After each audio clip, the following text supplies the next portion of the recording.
morning, sports fans, and welcome to another edition of NDB Media's Sports Talk with the Guys, home of the Monday morning quarterbacks on Saturday.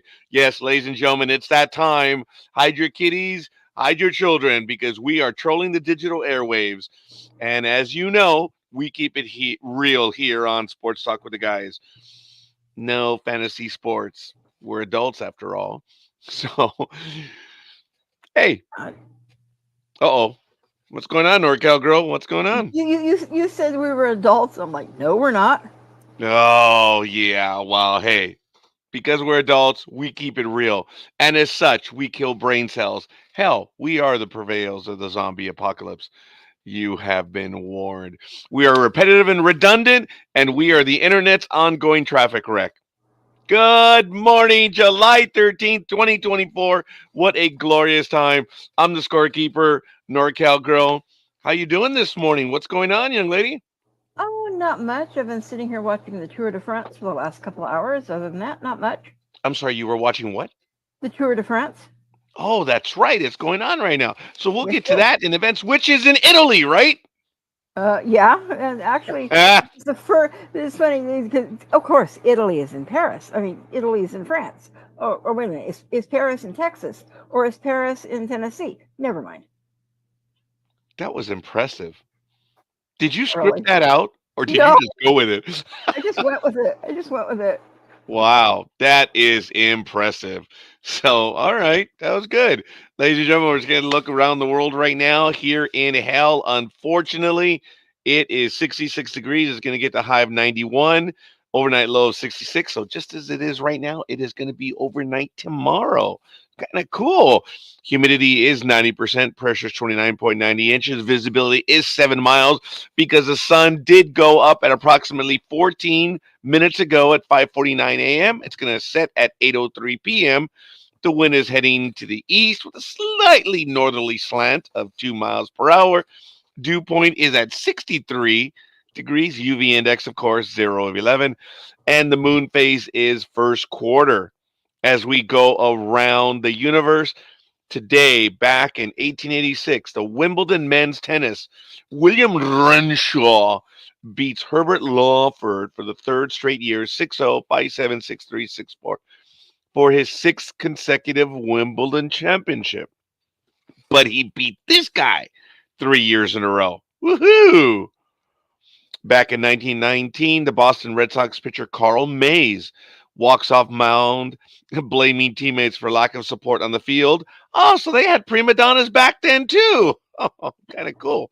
Back in 1930, the first ever Football World Cup competition begins in Uruguay. Hmm. Back on this day in 1934, Babe Ruth hits his 700th career home run against Detroit. Sorry, Tony. It happens to the best of us. Back in 1948, the 15th All-Star baseball game, the American League wins 5-2 at Sportsman's Park in St. Louis. Woohoo! Back in 1963, the British Open men's golf, Royal Latham at St. Anne's. Bob Charles of New Zealand wins his only major championship in a 36-hole playoff. 8 strokes ahead of runner-up Bill Royers. My Tocayo couldn't get it done because he actually becomes the first left-hander to win a major title. Oh, and finally, back in 1979, California's Nolan Ryan and Boston's Steve Renko each lose no-hitters in the ninth inning. Oh, impressive. Going around the world. We'll go over the calendar of events coming up as soon as we do baseball. But in National Rugby League, the Telstra Premiership Round 19, this was on July 11th. The Dolphins by 8 over the Rabbitohs, who scored 28. Do the math. The Sharks unloaded on the West Tigers, 58-6 on the 12th. And earlier today, the Titans 24-16 over the Eels. Also earlier today, the Broncos lost to the Dragons by 4 when they scored 26. So that's a bummer. Later on today, the Sea Eagles take on the Knights, and everyone else is on a bye in National Rugby League. In the AVP, got a lot of stuff going on, folks. July 11th through the 12th. Actually, it just ended. The Wapaka Open So coming up August 3rd through the 4th, the Virginia Beach Contender event. We'll see if we can go over the Wapaka Open and go over the results a little bit later. In LPGA, the Amundi Avion Championship is going on right now, and they're going to open up the third round. Ayuka Furoy is -3 6, tied with Stephanie Kiriakou, who's no, I'm sorry, who's in second at -11 6. In the males, we have quite a bit going on. The Genesis Scottish Open at North Berwick, Scotland, which is July 11th to the 14th. Ludwig Aberg is -12 and 128. And coming in second is Antoine Rosner at -11 and 129. Sungave Im is 110. I'm sorry, -10 and 130. At the Mundi Avion Championship in, let's see, who is this? Ayuki Furry is -13 and 130. And finally, the Ascendant presented by Blue at Berthoud, Colorado. Peter Quest is -11 and 68. And Matt McCarty is -11 but 65 strokes. So go figure. Taking a look at IndyCar Series, the event which will be later on today, the Hy-Vee Homefront 250 Iowa Speedway in Newton, Iowa. So the race begins in less than 10 hours and 52 minutes. Mission Foods Drag Racing, July 19th to the 21st. That's the Northwest Nationals for NHRA. Seattle, Washington, hashtag Northwest Nats. That will be next week, and I apologize for all the dogs that are barking. Formula One is where? I believe they are off. They're going to be Hungary next week. The Hungary 2024, the Hungarian Grand Prix, July 19th to the 21st. And finally, NASCAR, taking a look at, I know that they already had the Chicago event, but the upcoming event, are they off this weekend? Oh, they actually may be. No, they're not. I apologize. So Alex Bowman won Chicago Street Race on July 7th, winner of the 48 car. And later on tomorrow at 2:30 p.m. Eastern Time, the Great American Getaway, the 400 by VistaPA.com or visit Pennsylvania.com, Pocono Raceway, July 14th. Taking a quick look at Major League Baseball, the events or the results from yesterday as we go around the league. The Dodgers outlasted Detroit 4-3. Oakland 6-2 over the Phillies. Tampa Bay shut out Cleveland 2-0. The Yankees 4-1 over Baltimore, and I believe there was a massive brawl in that game yesterday, and we might get to that one a little bit later. America's AAA team put it to Boston 6-1. That was nice. The Mets edged the Colorado Rockies 7-6. The Commies 7-4 over Miami. The A-holes doubled up on the Rangers 6-3. The Pirates, the poor Pirates, they beat the Black Sox 4-1. Washington 5-2 over the San Viceros, which is Milwaukee. The Cubs 5-1 over St. Louis. The Angels in 10 innings 6-5 over the Seattle Mariners. Arizona also 5-4 over Toronto.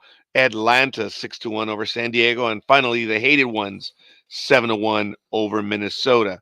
Do you have the standings, young lady? Yes, I do. So, if you'd like me to start, I can start now. Go. All righty. Uh, in the American League East, the Baltimore Orioles have 57 wins, 37 losses. The New York Yankees, another 57 wins and 39 losses. The Boston Red Sox at 51 wins, 42 losses. The Tampa Bay Rays, 47 wins, 47 losses. The Toronto Blue Jays, 43 wins, 51 losses. Moving on into the American League Central, we have the Cleveland Guardians at 57 wins, 36 losses. The Minnesota Twins at 53 wins, 41 losses. Kansas City Royals, 52 wins, 43 losses. The Detroit Tigers at 45 wins and 50 losses. and the Chicago White Sox at 27 wins and 69 losses. Moving on into the American League West, we have the Seattle Mariners at 52 wins, 44 losses. The Astros at 50 wins, 44 losses. The Texas Rangers, 44 wins and 50 losses. Los Angeles Angels, 39 wins and 55 losses. Ugh, the assholes at 36 wins and 60 losses. National League East, the Philadelphia Phillies, 61 wins, 33 losses. Atlanta Braves, 52 wins and 41 losses. New York Mets, 48 wins, 45 losses. The Washington Nationals at 43 wins, 52 losses. Miami Marlins at 32 wins, 62 losses. I know.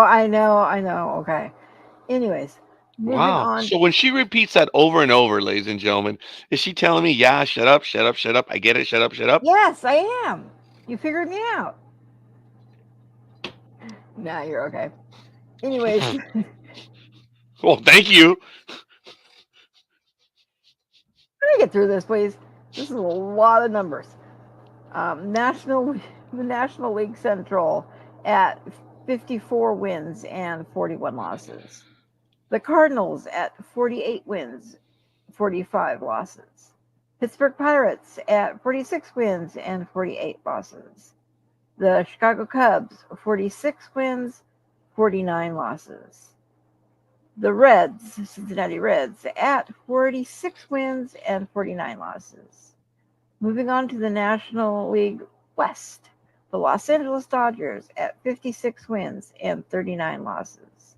The Arizona Diamondbacks, 48 wins, 47 losses.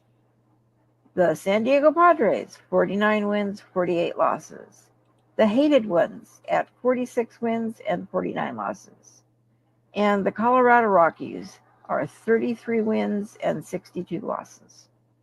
But they are not the worst team in baseball. As of right now, the worst team in baseball are the Black Sox at Yep. 27 and 69, a 281 winning percentage. The best team is in the National League right now. That's the Phillies, 649 winning percentage, 61 and 33. The second best team is the Cleveland Indians or Guardians at 57 and 36 and a 613 winning percentage. The team that has the greatest run differential, the Phillies at plus 119, and the teams with the worst run differential are the aforementioned Colorado Rockies and the the Chicago White Sox, or as we call them here, the Black Sox. So they're at minus 168. Wow. So that's where we are on July 13th. Of course, the Major League All Star game will be coming up this Tuesday. So Major League Baseball will take a 4 day uh, timeout, and it will be really good. And speaking of beautiful people, we have one here early this morning. Good morning, Token Brit. How are you? Oh, Morning. no, I apologize. Dreaming of Japan. Correct. Oh, correct. His houses you sent me to look at. Both Max and I were drooling over them. So, are all of you going to invest in property over in Japan? Which is, there are several videos on how you can buy a home for nothing, Yeah, but but the there problem are is, pitfalls. the problem is the ones that you get for nothing.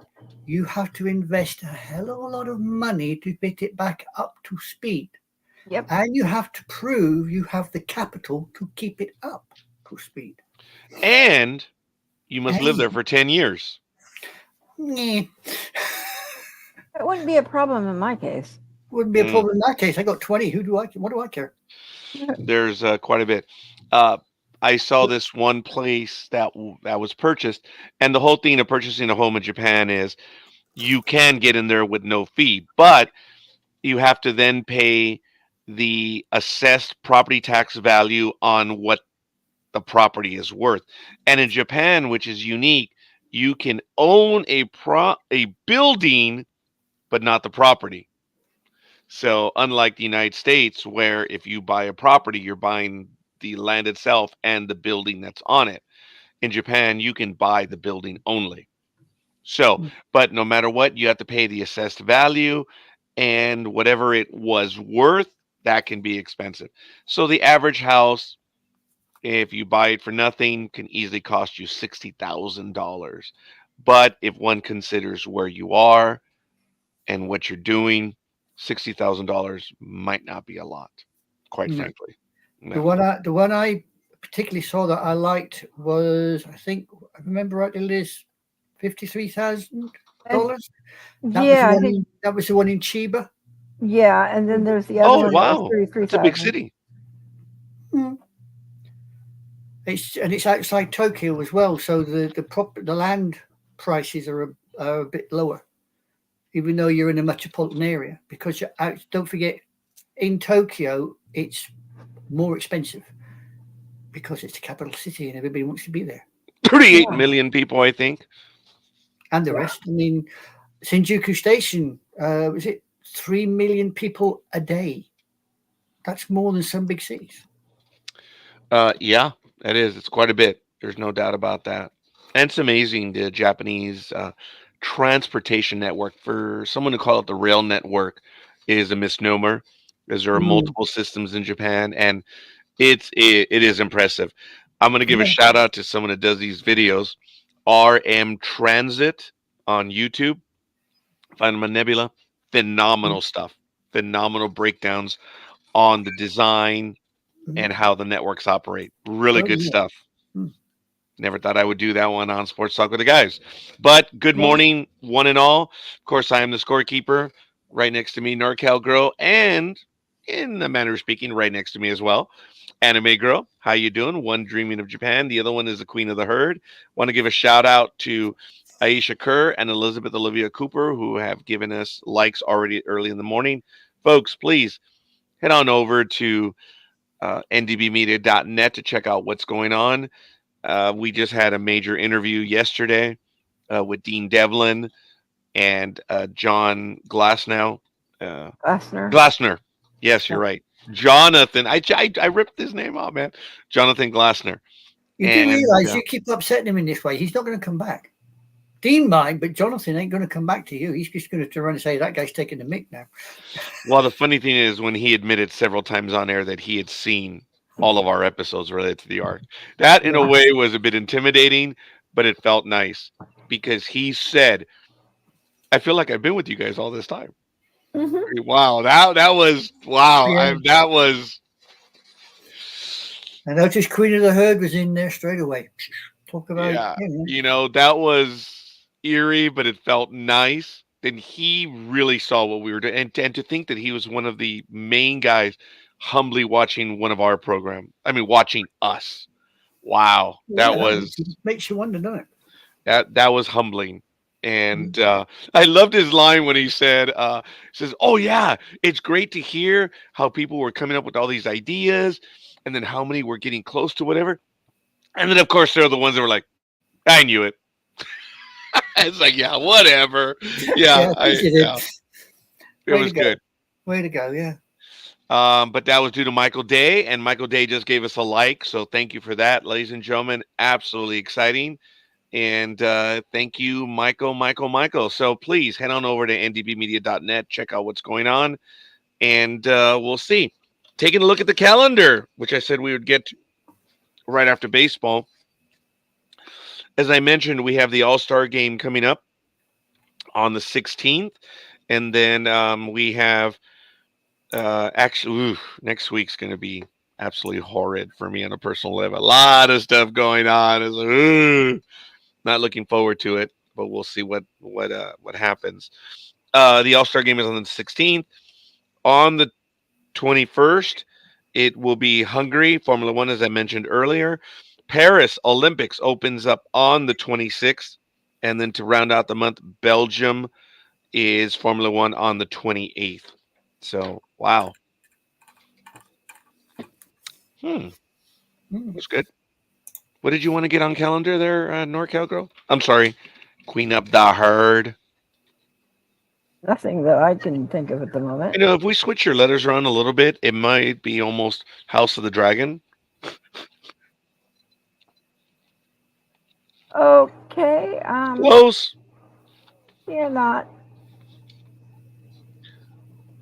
Q What are maybe. O you trying? T Okay. H Okay. Q Okay. O Yeah, T you're right. H You're right. You're right. You're right. HOTD. Yeah, Yeah. we play around with the letters a little bit. We'd be close.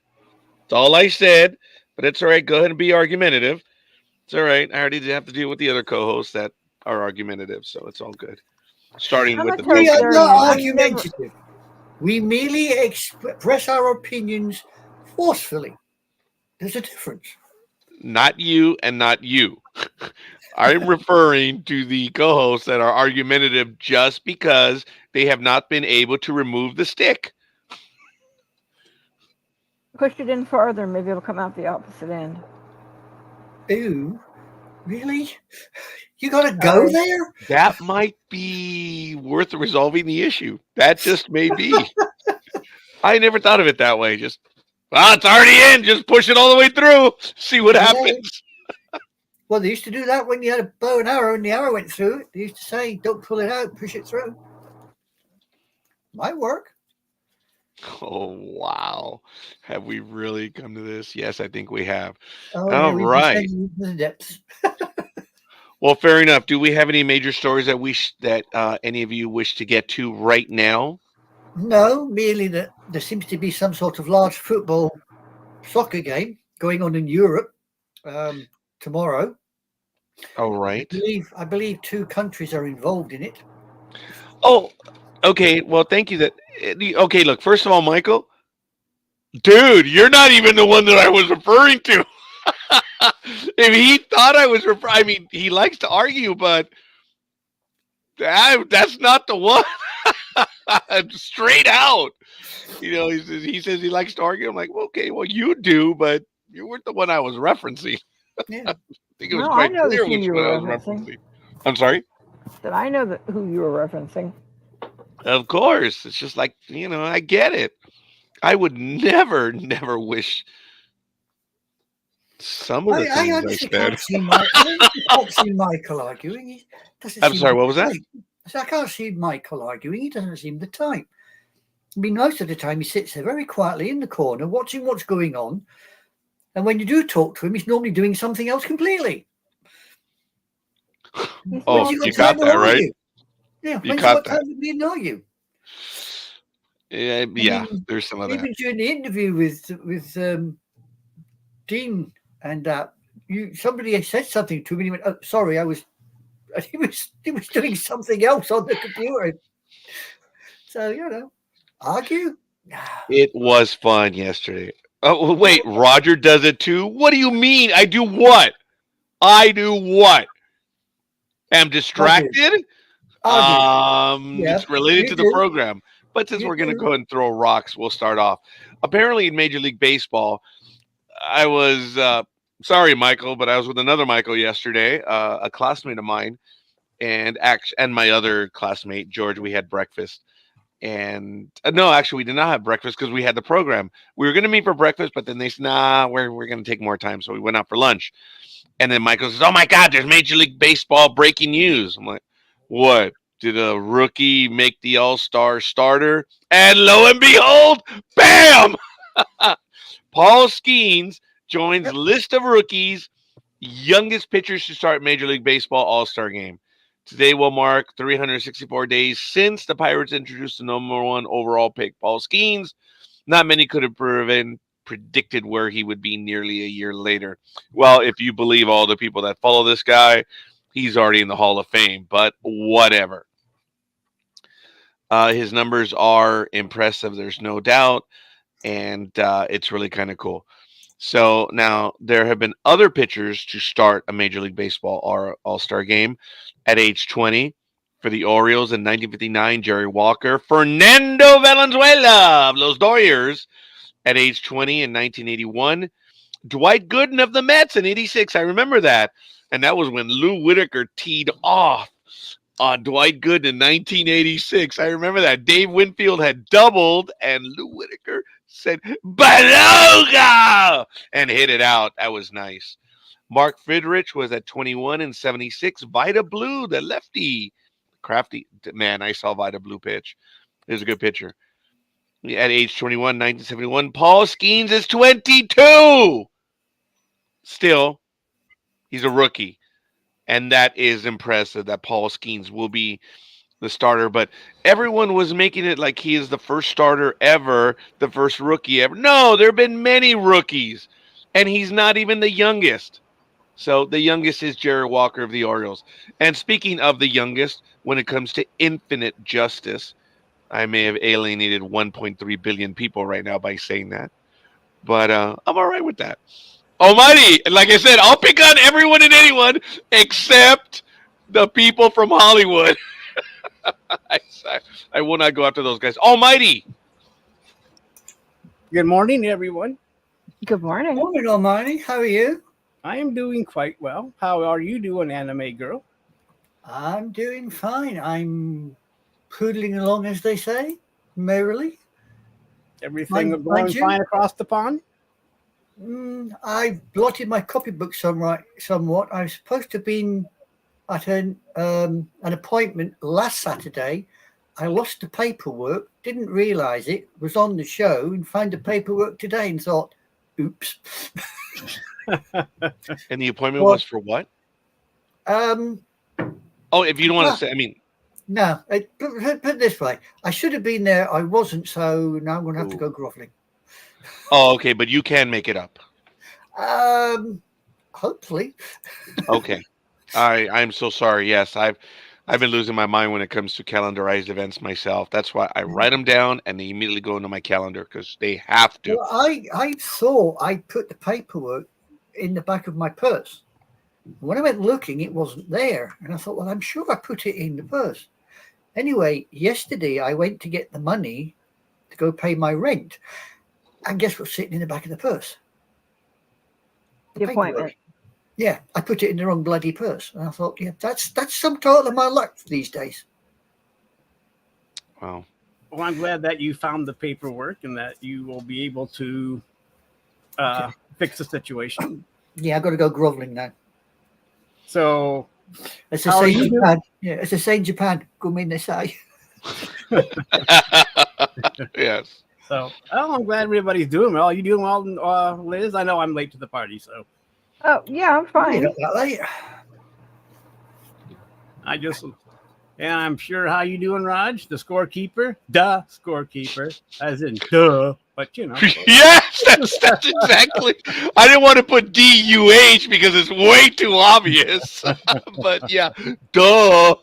Scorky, very Well, I good. could put that in well, I can't put it in front of Almighty, but if I use my real name, I put duh as you do. But anyway, Because we don't take ourselves seriously.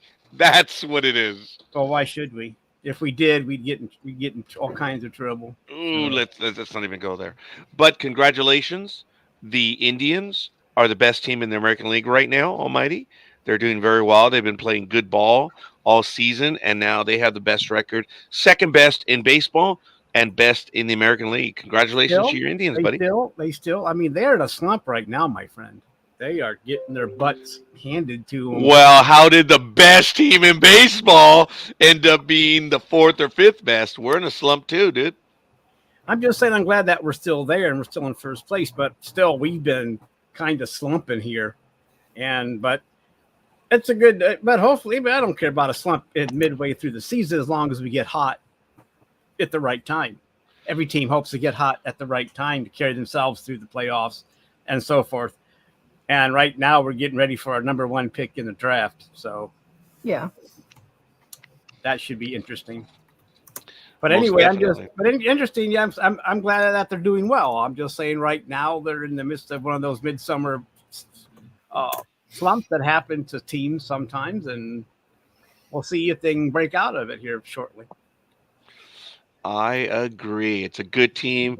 Look, when the Indians do well, when the Tigers do well, when the Pirates do well, that's good for baseball. That's middle American teams that have traditions of winning, and it's good to see them do well. Actually, folks, being a Yankee fan, whenever the Pirates do well, seriously, it's good for baseball. Because Yeah. they usually have a good team, and that means everyone else is out to get them. When the Pirates do well, yes. So Right. we're going to get to an article that Anime Girl posted in the chat room. Anime Girl, if you would. Oh, no, I don't think you can put that in the comments field. I will go ahead and do that. But this is from Sporting News. That is so funny because that's exactly where I'm at right now. Yeah, well, there you go. The stellar first half put Shohei Ohtani on track for for the love of God, for an unprecedented MVP win. Okay, yes, thank you. As we all know, we're coming to not the halfway point. The halfway point already passed, but the Midsummer Classic, the pause. And as the article has, and allow me to go ahead and put it in the comment field so that everyone can get to it right now. Here it is. You can follow that one. Look, the numbers are absolutely unreal. As you know, I'm a statistics guy. They're eye popping. They're real, but it's it's the hyperbole that's done about it. But hey, it is what it is. There's no doubt Shohei Ohtani is doing incredibly well as the year that he's only going to be a hitter or a designated hitter. So as we speak right now, Otani leads his league in home runs, extra base hits, OPS, slugging, and runs scored, among other things. How many DHs ever lead the league in all the categories over a full season? None, of course, and that is true. But you should know that over the past 70 years, only 8 players have done it at any position. Judge in 2022, Mickey Mantle in 1956, another Yankee, Carl Yastrzemski, an incredible Boston Red Sox great in 1967, Frank Robinson of the Orioles in 1966, Prince Albert Pujols in 2009 for the Cardinals, Mike Schmidt, along with the Philly Fanatic and the Phillies in 1981, George Foster, 1977, the Mets, and of course, the year that he cheated, Ryan Braun, 2012. I don't even think you should even consider the Ryan Braun because he cheated, destroyed that man's career. He called him a liar. Remember all that stuff? That was a year that Kemp finished second in the MVP, and I cried foul, saying it should have been Kemp, should have been Braun, and it turned out that Braun cheated that year. It was Kemp. No fan of Matt Kemp, but Matt Kemp, for a losing Dodger team, had superior numbers. Braun had protection up and down the entire lineup, and that's all he produced. Kemp did it on his own.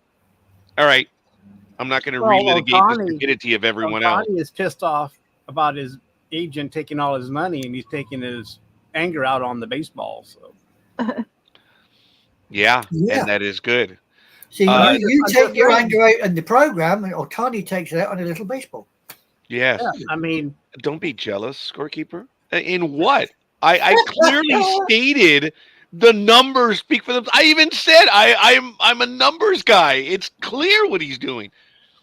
I'm just it's a waste of time, the hyperbole. They obviously have nothing else to write about.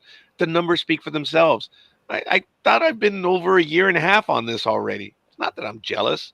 It's like good luck. I hope he plays a whole year for you guys. On his track record, it's Well, it's how you said it. Okay, yeah.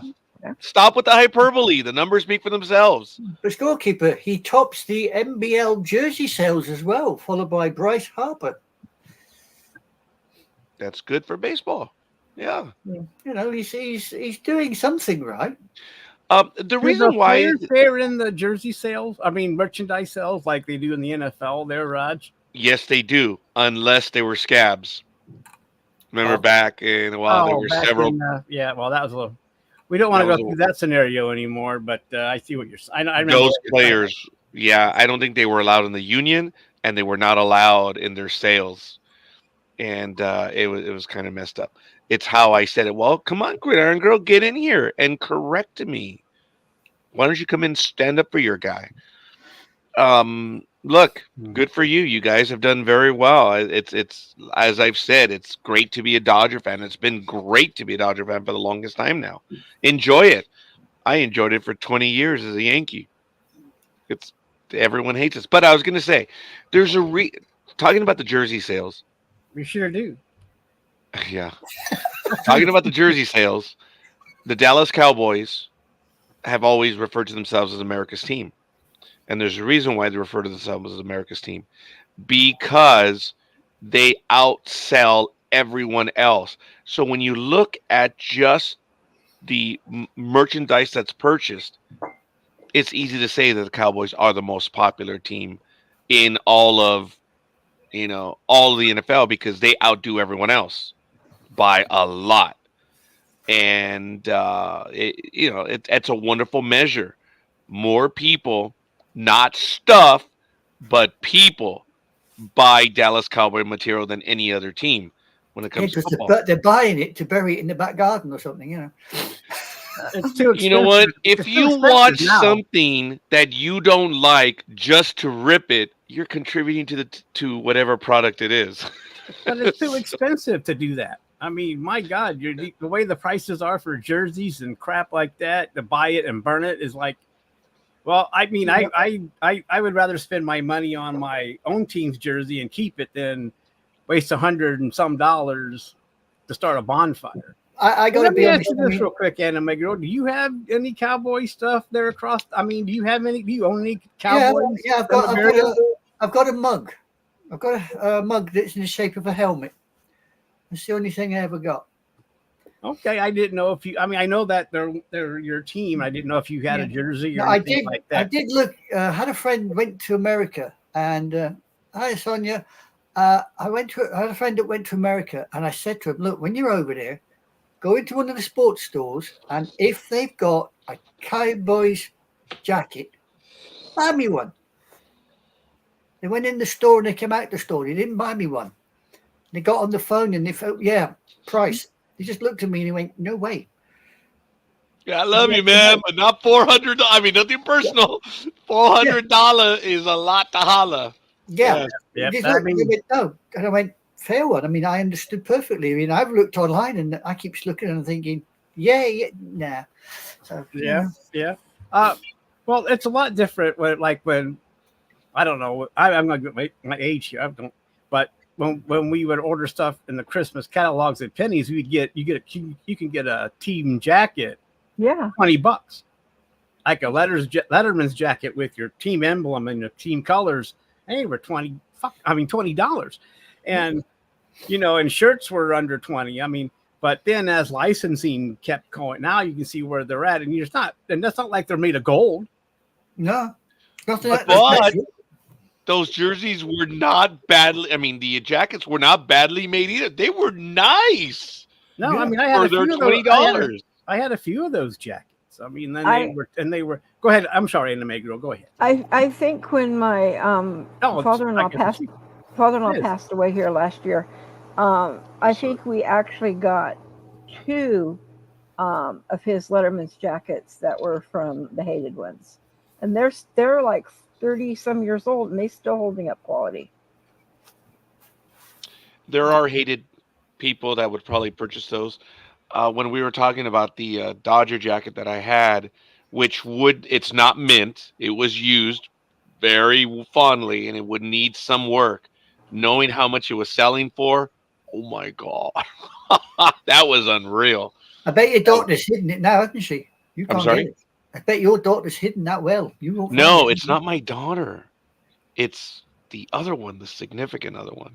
That's what I was talking about. That the divorce is going to be fought over a jacket. That's what I meant when I said that last week. We're everything is settled between us. She's actually a good person. As you know, I mutter about her, but I don't think I've ever really said anything bad about her on air. I don't think I have. I have said, it's over between us and everything. She asked me what she wanted, to end it, and I was like, "Wow, are you certain on that number?" She's like, "Yeah." So she doesn't want to destroy me. She doesn't want to end anything, and we converse. But I did talk last week. I said, the divorce settlement might come undone over one jacket. And I have a standing order, and I know she's not watching this. I have a standing order that my daughters, if if they see that jacket, they pull Operation Retrieve from Star Trek. I got my first Star Trek one in. What the Federation couldn't do with Kirk and McCoy, my daughters will do with that Dodger jacket. They'll fly into enemy territory, pick it up, and bring it out. So I have a Operation Retrieve on standby. So, You do it's realize cool. the wife's not watching this, but the attorney is. You know that, don't you? Exactly. There is none. Oh, No. is that Big Dog I just heard come in? And Yep. I believe it is, and it is a Heidi It's ho. the big Good dog. morning to the big dog. How are you, young man? ¡Heidi ho! Hola. Hola, ¿cómo estás? ¿Dónde está el biblioteca porque tengo choro? Okay, don't kick the arse out of it. You know I don't speak Spanish. and too bad you did not on that one.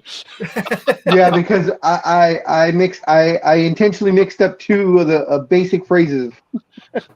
Yeah. Well, In other words, okay. you insulted me and I The can't big answer dog back. humbly said he mixed up. No, he got it right in there. Yeah. He got it right in. It was funny. He got an insult in that I can't answer because I don't know No, what he's saying. he basically said, No, because usually everybody says, ¿Dónde está el biblioteca, which is where is the library? I always throw a twist on it, and I usually say, ¿Dónde está el baño porque tengo choro, which means where is the bathroom because I have diarrhea. So I Lord. combined both of those, and I said, where is the library because I have diarrhea. Okay. Okay. and he said it correctly. That's why when he said, no, it was right on. I would have said, where's the library because I have the runs. Ah, there you go. The only Yeah. thing. Other than that, no, it's correct. It was funny. I'm not trying to be dismissive. Good morning, big dog. How you feeling, young man? Feeling good. How about you? How are you doing? Did you have your procedure on Thursday? No, it's on the 18th.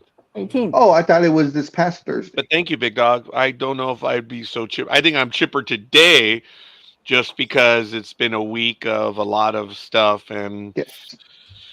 you know what? a I'm not lot. even going to get into some other things. All I'm going to say, folks, is when it rains, it certainly rains. That's the best I can say it right now. But Well, it's all good in the that's hood. what the song says, doesn't it? It never I'm rains. sorry? That's what the song says from the 60s. It never rains in California, but it pours. Oh, okay. Well, thank you. It does when it does rain, it does pour over here, but no, it's just again, not even going to get into that. But it's all good. I do want to thank everyone. I know I've not been able to look. I'm still withdrawn, folks. I'm only online to do these programs. I run up the energy, get it going. I am on drugs, so I will say that. But other than that, it's just, just trying to get by. Just trying to get by right now. And I thank everyone that has reached out to me. I thank everyone that has provided me support. Everyone who has sent me messages, commented, liked, called me, everything. I appreciate that people aren't giving me lip at this moment either. And that's why every and any time I get to be live, I do apologize for that. I'm not overtly being an a-hole. I have reason to be a little bit of an a-hole right now, but it's completely unintentional.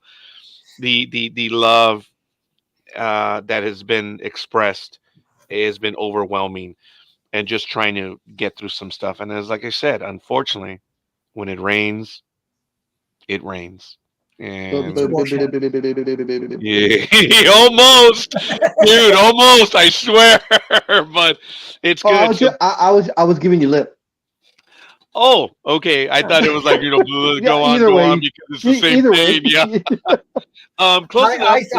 Actually, Big Dog, I thought you decided to just sit in the corner and go gaga on us, but I could have been wrong there. I don't know if he's a Gaga fan, but we shall see. Gridiron Girl, please come and join us. As long as she Unless you're doesn't out in turn the sideways. desert. I'm sorry, what? I said as long as she doesn't turn sideways. Gridiron Girl, you have No. a challenge. Oh, So hurry up and join us.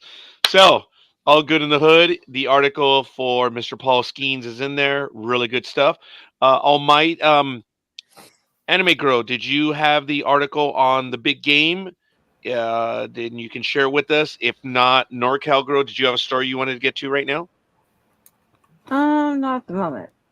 Okay, remember, co-host, please, if you do have an article that you want to get to, please share it with us so we can go ahead and go over it ourselves and we can post in the chat room. I understand if you're on your phones, though. I get it.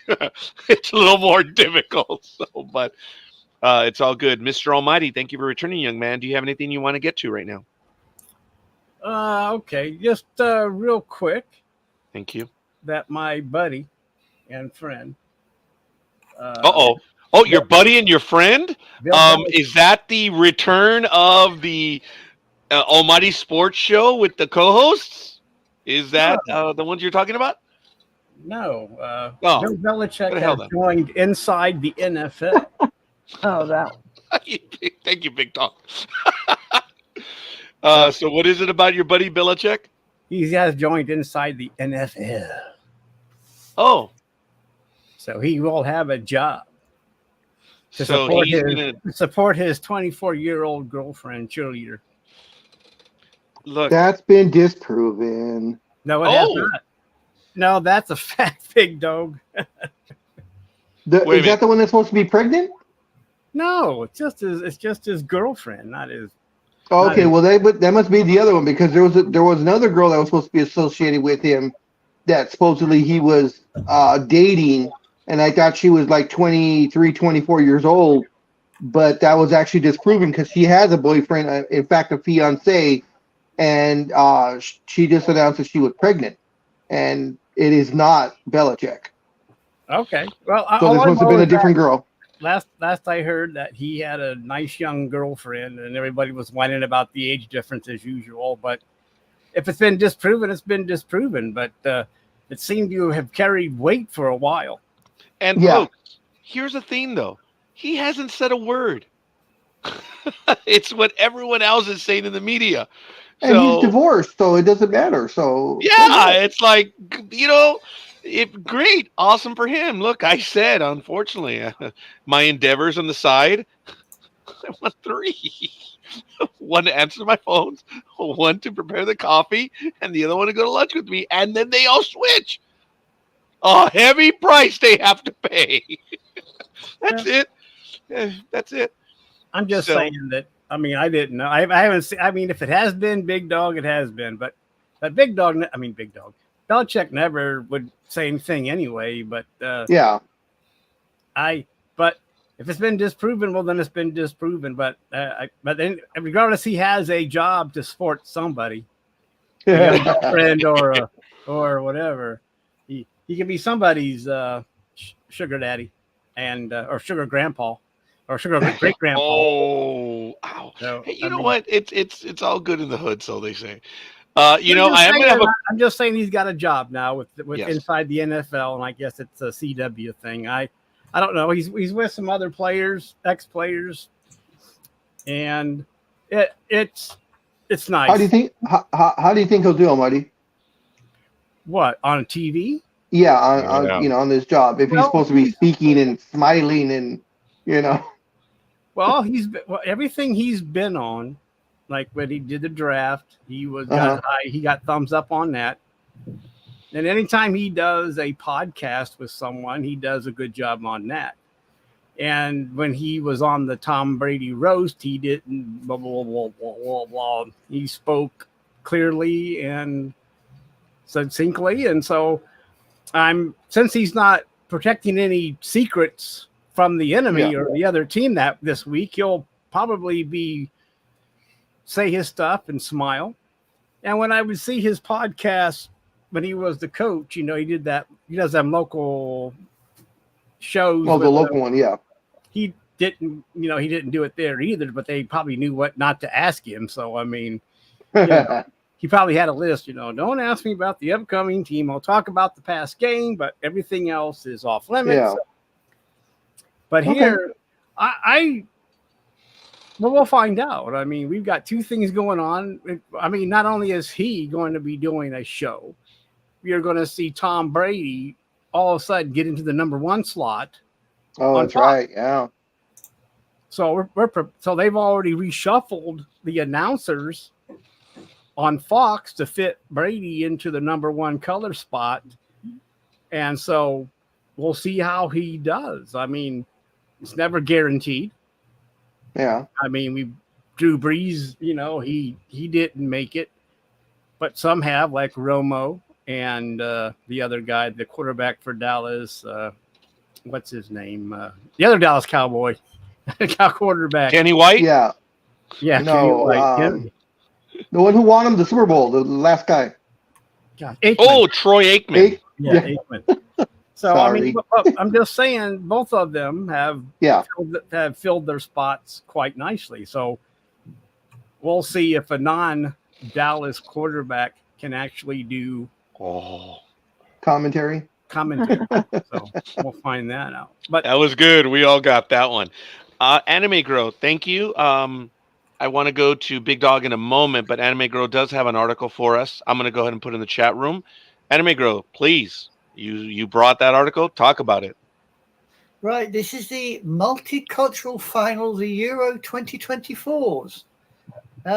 It's standing against the murky history of Berlin for the final game. The stage is set for Sunday's European Championship final between España and England. The drama of historic proportions is on a stage which is no stranger to history. They're expected to attract an audience of more than 300 million, in addition to the 71,000 supporters who will be packed onto the rafters. There is no commentator or player who will be easily able to ignore the murky past of the stadium. Oh, that's right. It It's that built, stadium, right? Yes, it was built and financed on the orders of a certain Herr Schuckelgruber, shall we say? Very good. Polite. For 1936 Olympic Games. Yes. Would have been pulled down years ago, except there was a pledge made to clarify rather than obscure the history. The only thing that they have done to it is the rather neoclassical complex was amended to a more modest size in the 1950s. Mm-hmm. So it wouldn't conjure up images of Schickelgruber and his crew. Yeah. Folks, it's amazing that the stadium actually even survived the war. There was damage to it, but knowing its simplistic design, there's a beauty to it. But it's a building. We know who built it. It was built for the Olympics in 1936. We know all about that. But the game's going to be there. Are the hooligans going to be out loose? Folks, as I've said, sorry, Anime Girl, if you want to see dirty play, it's always England and Berlin. And I'm not even talking about the players. We're talking about the fans. Because it's always a question. I think in Las Vegas, they have this, right, Big Dog? Where's the fight going to break out first? On the field or in the stands for the German? Am I exaggerating? No. So far, there hasn't been a lot of trouble, but I can guarantee you, I mean, Spain is not without fault either. It has its fair share, but the German police, specifically the Berlin Stadt Police, has stated to England supporters they want no rerun of the last outbreak of trouble at Wembley. They were told politely, wind your neck in. So that was bad, though. What happened? If the England supporters mar any victory by England by causing trouble, then it's down to them, and they're idiots to do so. I'm not saying who I'm supporting, but I don't think my team actually comes under the flag of St. George, but there you go. Very good. Big Dog, when you and I have gone to games, we know that if you're cheering for the home team, generally you're on the side of the dugout, right? Or the side of, I mean, it's just traditional. And more often than not now, the Yankees and the Red Sox go against tradition. There's another team that does as well because they wanted to follow two great teams. But in Major League Baseball, the home team is always on. When you're looking at the field from television, it's on the left side. The visitors on the right. Of course, the Yankees and Red Sox do it. So they're never at home. They're always visitors because they're always on the right. But um, all kidding aside, if you sit on the visiting side of the stadium, you don't get beat up. Big Dog, remember when you and I were talking about this? They have a chain link fence, dude, separating the different sides of the stadium. That is crazy. They don't have anything like this here in the United States. Do you imagine? Who are the teams that would kill themselves, Big Dog, other than Dodger fans and Giants fans? Yankees, Boston. Yeah. Yeah. Yankees, Mets. Yeah. Um, Damn, Yankees are in a lot of them. Yankees, Cardinals. Um, In short, Yankees against the world. Yankees, Kind of like the unfortunately, come up a Cowboys, lot. man. The Cowboys. Yeah. But look, it's just the rivalry is something. Who's the And right, rival?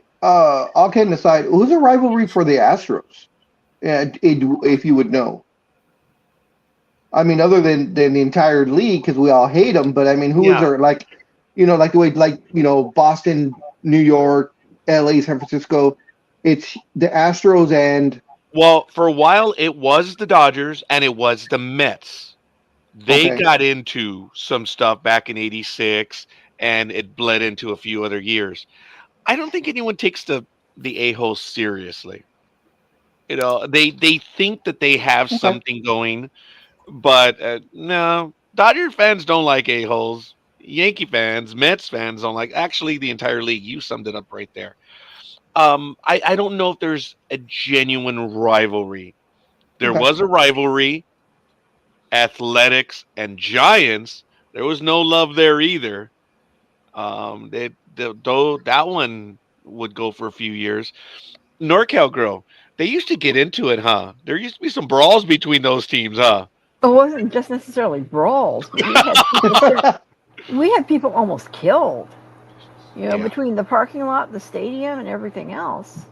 I can think of a couple really nasty ones where I was there that we actually had fans that were stabbed in the parking lot by the opposite team's fans. You know, Big Dog and I have talked about that, and to a lesser extent, all of you, that under the O'Malley organization, Dodger Stadium was Yeah, one of the safest stadiums. yeah. For being a private entity like that, remember, Big Dog, the slightest thing that would happen, man, security was Yep, there in the '80s, going into the '90s. Under yep. Fox, the security was beefed up. I don't know if they were as responsive, but there were more of them, right? You could see I, them. you could Oh see yeah. them, but I don't know. I don't exactly say. Yeah, their response wasn't great. Yeah. I think the O'Malley's, when they were in charge, decided, we want it to be a family thing. So I think it was a mandate that, if there was a call, you guys had to act upon it immediately, or you're not going to work there anymore. It was a joke, guys, in a good way. That if someone raised their voice, all of a sudden, oh, what's going on over here? I'm Mhm. exaggerating. Yeah. If there was, two guys acting the fool, security was there in under a minute. Dodger Stadium was always. I don't know about Big Dog, but in the '90s and 2000s, when that new attitude started coming in, I didn't like what I had it. Big Dog and I were doing this all the time till we got to our car, and then Dodger fans were stupid because they were beating up other fans, and the fan base never did that, never Yeah. did that, and it just ugh. But give me a moment, ladies and gentlemen. It is now 7 a.m. Pacific time. This is Sports Talk with the Guys, home of the Monday Morning Quarterbacks on Saturday. Ladies and gentlemen, it's a glorious day, July 13, 2024. The All-Star game is coming up in Major League Baseball, and a lot of summer events are going on in a moment. We're going to go to the Big Dog for a story, but I want to welcome the co-host today, NorCal Girl. Good morning to you. Over to my left, of course, we have the token Brit, dreaming of Japan, the immeasurable Big Dog down there, and the unquantifiable Almighty down over there. So it's all good. Good morning, Big Dog. Where do you want to take us this morning? Well, you know where we're going. We're going to the NBA. Oh, they signed a record-breaking TV deal. So this deal is 11 years and is $76 billion. And of course, this person speaking that was familiar with the negotiations told the AP that the networks have term sheets with the next steps being the league to okay these contracts. So this is the way it works. The deal, which set NBA records for both length and total value, go into effect the 2025-26 season. Games will be continued to be aired on ESPN and ABC, and now some will be going to NBC and Amazon Prime. Excuse me. TNT Sports, which has been part of the league's broadcasting family since the 80s, could be on its way out.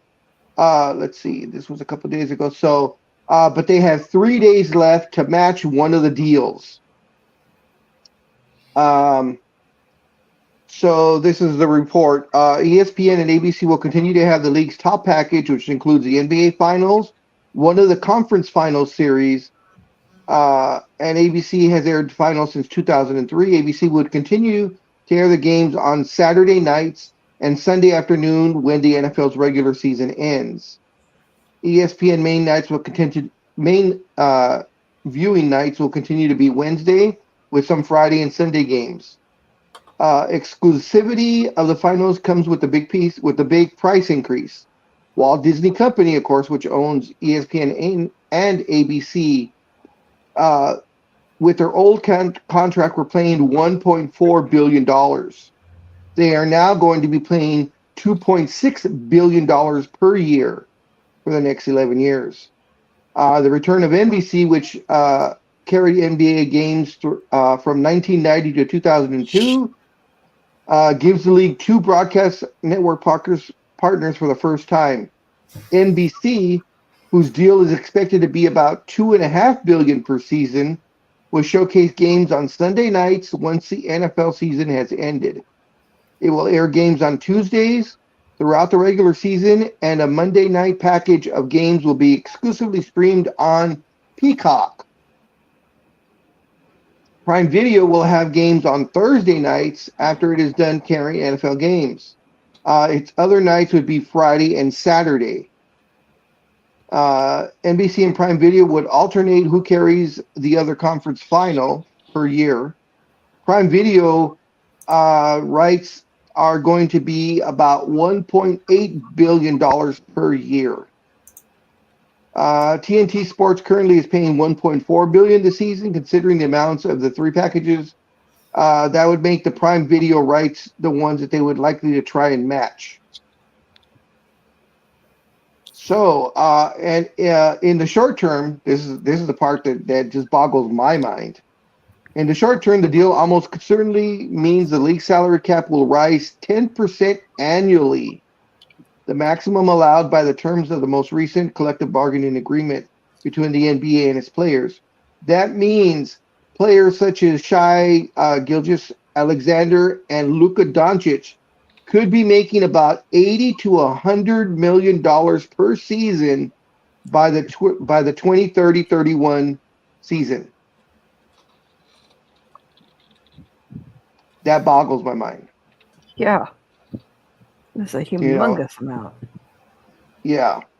And I have a feeling that it's actually going to come quicker than that, because we have players now, what's his face, the one from the Celtics that just signed that 4-year or 5-year deal that's going to pay him on an average of $61 million a year.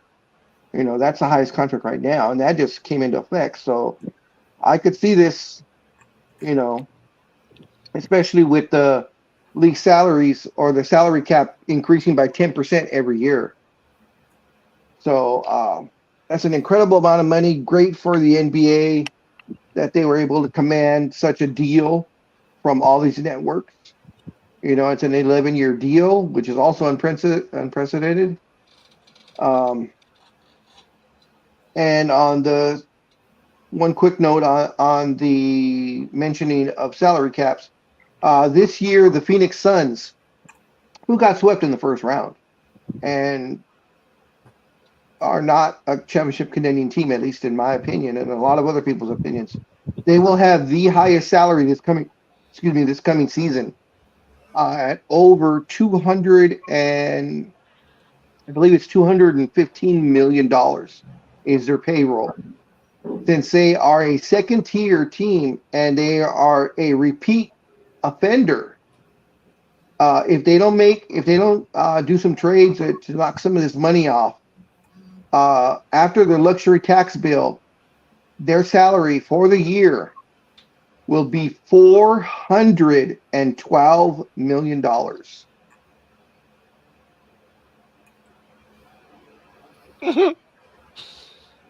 Wow. Yeah.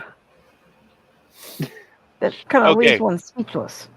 Yeah, it does. Yeah. One good thing, folks, ownership is spending for its fan base. I know, big dog. I heard you. But yeah, they're no. spending money on the team, whether they're spending it correctly or not. It sucks for Phoenix, but that tells me that management is spending an ungodly sum of money trying to put something out. I will give them that much credit, and that's it. There's always there's always the fools that are going to pay. Big dog. Yes, sir. One thing that I read about this thing is that the NBA was incredibly shrewd. That it's something like a 5-part programming plan, and that's why TNT, even though they're not in it, they still have a chance to be a part of it because of the Yep. way they set it up. They just have to. What is the offer sheet to them? All they have to do is match, right? They have to match one of the offers. So the lowest Yeah. offer is Prime Video at 1 point. I think I said 1.8, Yeah. and they were already paying 1.6. So it's not that much of a stretch. No, it's a shame. Look, I didn't like that TNT had the rights, but let me tell you, TNT from almost day one to the very last, if it turns out it was the last, boy, was that a number one unit. Boy, was their Oh, yeah. commentary right on, their coverage, everything. TNT, if you lose out, I know you're a corporate monster giant, whatever. I still thank you for everything that you guys did for the NBA because it was phenomenal. And if you guys are not going to be in it, I'm sorry, but the NBA Well, owes a lot to TNT because of Yeah. what they did over the what was it? Almost 20 years, Big Dog? since almost 40 years. So they've been around. They've been hosting NBA games since the 80s. I believe they said 83 or 84. It wasn't even close, folks. But But the thing though, when did they become the number one?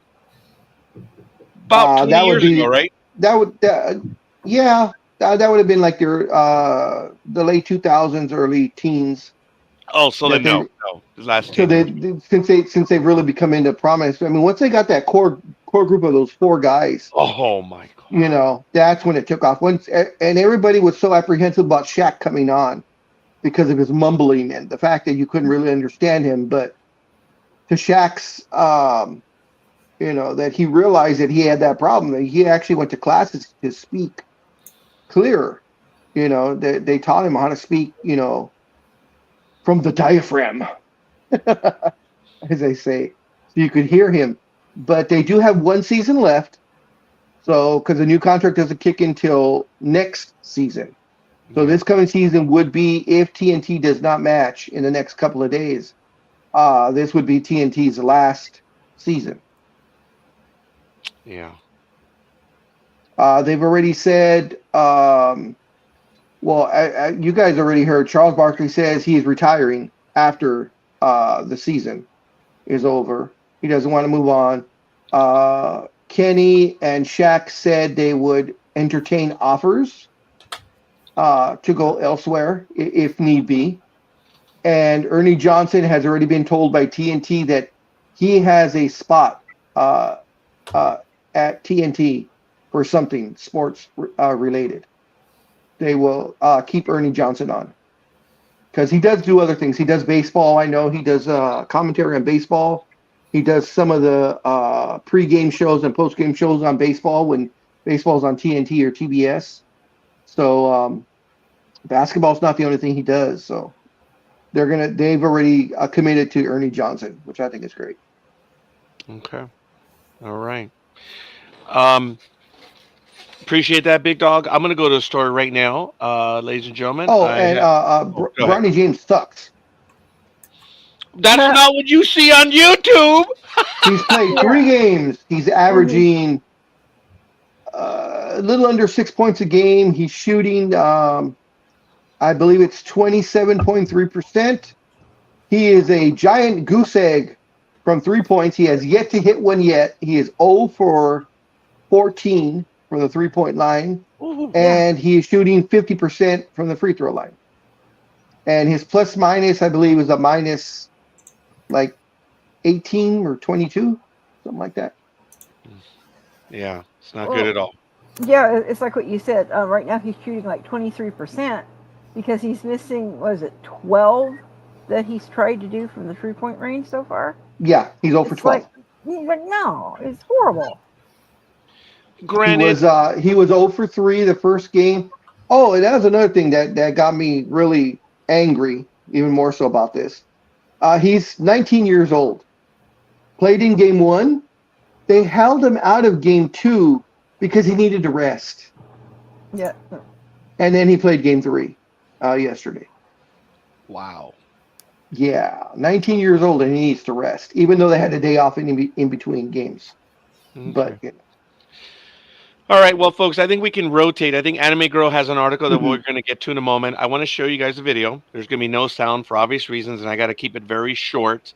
And then, so I think if we go like clockwise, so after Anime Girl, we'll go to Almighty and then Big Dog and then NorCal Girl again. But I'm going to ask you, want you to watch this video. You're going to see it twice, and I want your opinion. First, I want you to see it. This happened yesterday.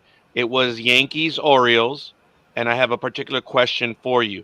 I need you to notice the situation. It is 0-2, bottom of the 9th. There's 1 out. Nobody is on. The Yankees are up 4-1. Their number 1 guy is pitching. And the number 6 batter is up, who is 1 for 3 on the game. Watch. And it's just going to be a few seconds. It is raining.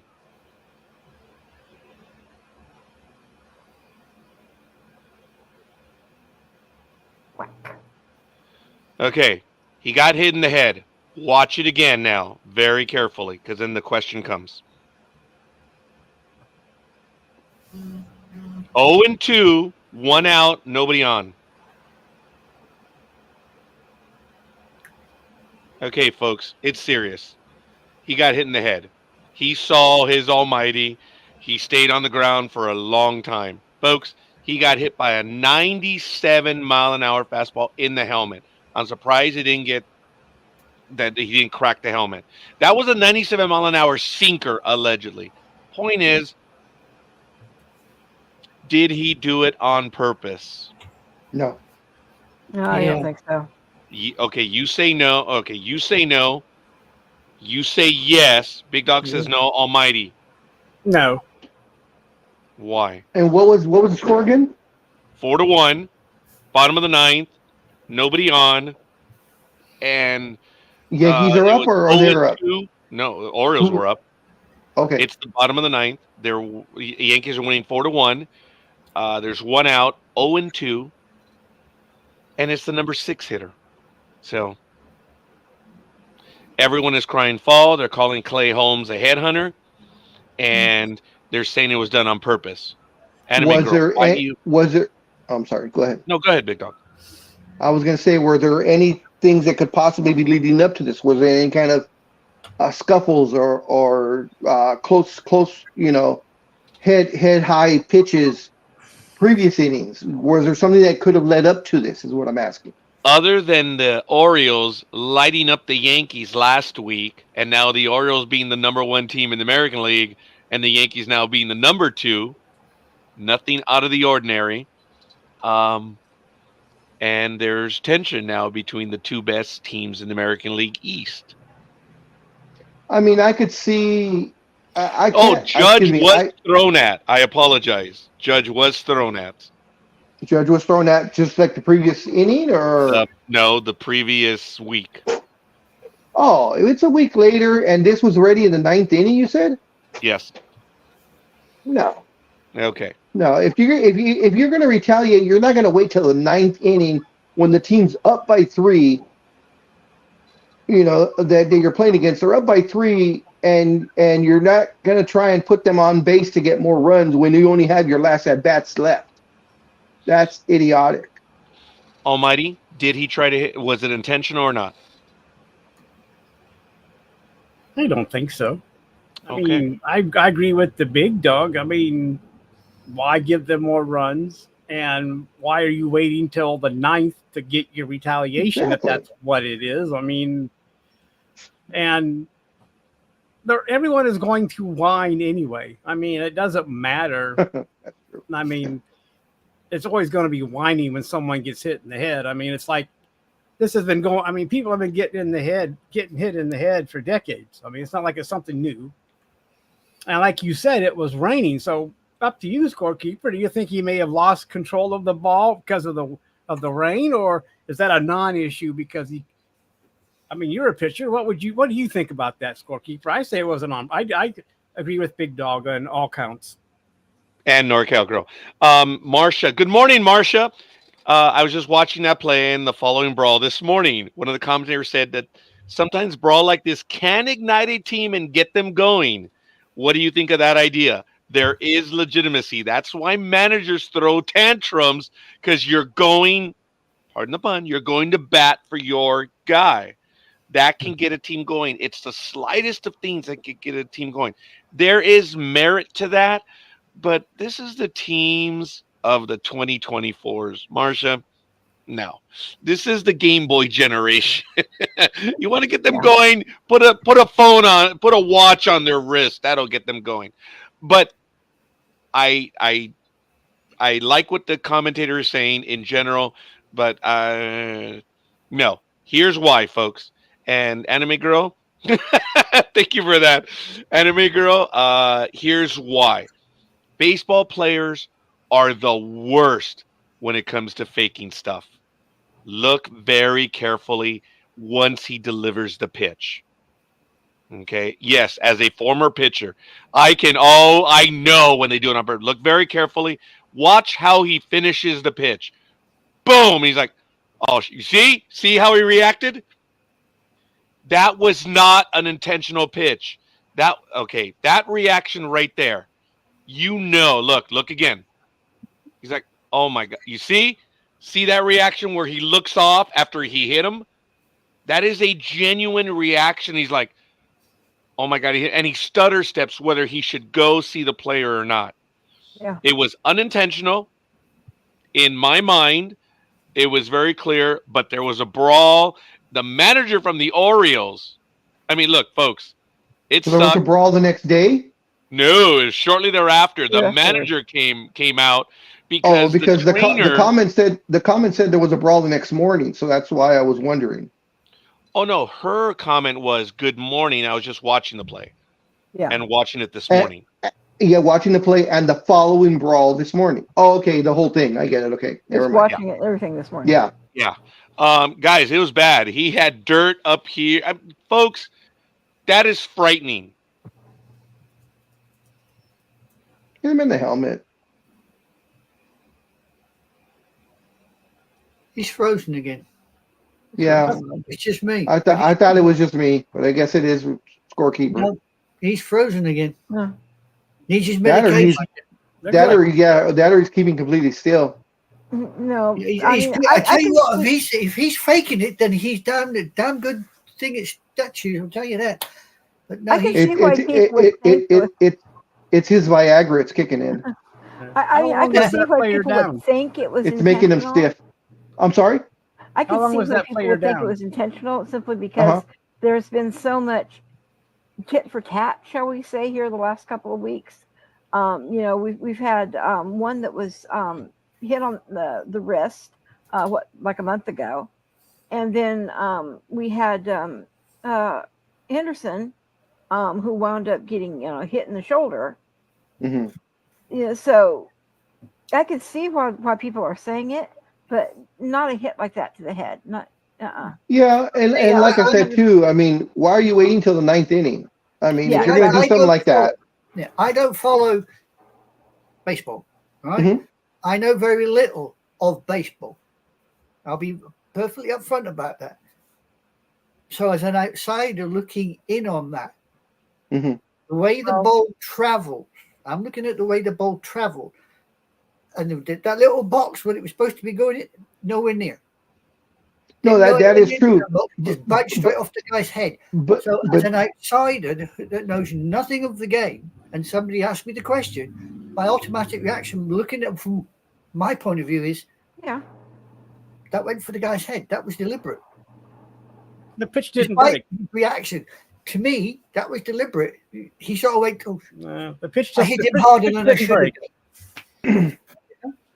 To me, the And- action was he hit him harder than he should have done, but he meant to hit him in the first place. That would I don't. Oh my god. Yeah, I mean, not I the understand head. what you're saying, anime girl, but I just think the pitch didn't break, and because I mean, now he was injected, right, and now he's going to get fined, and he could get a suspension if it's ruled that it was intentional. So I mean, why risk that and money just for something that happened last week? And I get it. but I'm not saying you're wrong, Anime Girl. Maybe he did do it on purpose, but I'm just going to give the picture a shadow of it. I'm just going to give him. I get it. I mean, as I said, I'm looking at it as an outsider. Yeah, I know. It's different from cricket. I know jack about baseball. All I know is some guy with a stick stands there and somebody else chucks a ball at him. It's like cricket without the stumps. Yeah, And with the stumps, you got a catcher behind the blind guy with the bat. I mean, that's stupid. You know what I mean? Without the paddle. Yeah. So, yeah. I get it, and maybe I'm just by watching what I've seen. My opinion is no. You're yes. What are you, NorCal girl? Are you a yay or nay? I'm definitely a nay. There's no way that he intentionally tried to do that. Well, that just means that since the mothership is probably right then, the motherland. Please don't give him that credit. Huh? Please don't give him that credit. It'll blow up his ego. Who? What are you talking about? What credit? Roger and his ego. Oh, his ego can't get any bigger. The It's already motherland massive. is Anime Girl, not Roger. Oh, you said the mothership. Quick question, guys. Can you see me or am I black? You're No, black. you're Well, black. that's You're kind black. of racist, but you're black. Damn it. Yeah. Okay. All right. Token brown guy's gone black. But we can hear you. Yeah, we certainly can hear you, but no, we can't see you. At the risk of sounding even more racist, smile, we might tell you who you are. Oh. So you can't tell that I'm mooning you right now? Okay. No, definitely my. not. That is kind of. That is one hell of a black Wow. hole. That's all I can say. Yeah. You're over in Europe, so you can say those things. Oh, there's Raj. He's back Raj. on. Roger's back. He's back in the Roger's New York back. groove. Yeah, I apologize, folks. We had a major outage. Something happened, and I think someone took out a pole because I did hear Ooh. cops. I did hear, and all of a sudden, That's why I kinda looked racist. up when I was talking, That's a hate crime, isn't and it? I think someone took out a transformer or something. So we lost power, everything and Transformers everywhere. aren't easy to take out, Roger. You ever seen one? Of those? I'm sorry. We have a transformer around the house that literally has probably in the last 5 years been taken out maybe 7 times. You can hear that puppy when it blows. I didn't hear it. I think what happened is they hit the pole and it just cut the wires where the transformer was Isn't connected. that a kind of a hate crime, hitting a pole? Ha ha ha. I don't know. As someone who is of Polish descent, I find that mildly offensive. Oh, that explains a lot. Only mildly? You can say that until it's time to screw in a light bulb. So Anyway, Big Dog, are you going to refresh yourself so we can see you instead of hear you? Oh, I thought it was still me. Like I said, I was having issues on my end. But I want to continue mooning you guys. Yeah, well, we're fed up seeing the black hole of Calcutta. Get out, get back. Oh God. Oh, come on. That was funny. That was good. That was All good. right, I'll refresh. I'll be right back. I'm so glad about that. Right, as you were saying, Roger, because you froze out like a little statue, and then oh God, he's eating again. Oh, I haven't finished mine yet either this morning. I got sidetracked. We've got two of them at it, have we? You got No Car Girl, then the scorekeeper, scoffing. I see. I'm sorry. Right, yeah. It was prepared for me this morning. What did I do? Pass up? So when I I went guess so. inside, they said it's in the microwave. I said, well, okay. There's a plate of eggs. Well, So, at least at least it was in the microwave and not the dog or the cat. Yay! yeah, I don't know what that means, but that's okay. So, good morning to everyone. Thank you for joining us. I want to do a quick shout out. Aisha, Michael, Sonia, Peter, and Elizabeth. Thank you for the likes. And He's gone again. I'm sorry, He's gone again. it's gone again. The Yeah. hell? There he is. That was weird. I didn't go anywhere. Yes, you did. You Wow. disappeared. Well, yeah, I I disappeared. mean, not being but then I came right argumentative, you back. did. You I did. went on a magic carpet ride. Woohoo. Oh, that was funny. Star Bloody Trek. space cadet. That's what we'll start calling you, not token brown guy. Big dog, space cadet. Wow. All right. Well, I think NorCal Girl was going over something right now, Yes. a story or something. I think we were still continuing what we were talking about the pitch and pitcher. the hit. Oh, okay. Yeah. Well, please tell me. What else? What else? Oh, I was just saying, I could see why people would think maybe it was intentional because of so many things that have happened in the last month. You know, between, getting hit in the wrist and then Henderson getting hit in the shoulder. I could see why they would think that, but it very much was not intentional. You know, folks, it's. It- Go ahead, Big Dog. I was gonna say if it was intentional, then the pitcher went into business for himself. That was not told by him to do it because the timing was all wrong. You don't do it in the ninth inning. You'll do it between innings 1 and 4 Exactly. when the game is still close. You're not gonna put the other team on base when they're already up by 3, and you only have three outs left.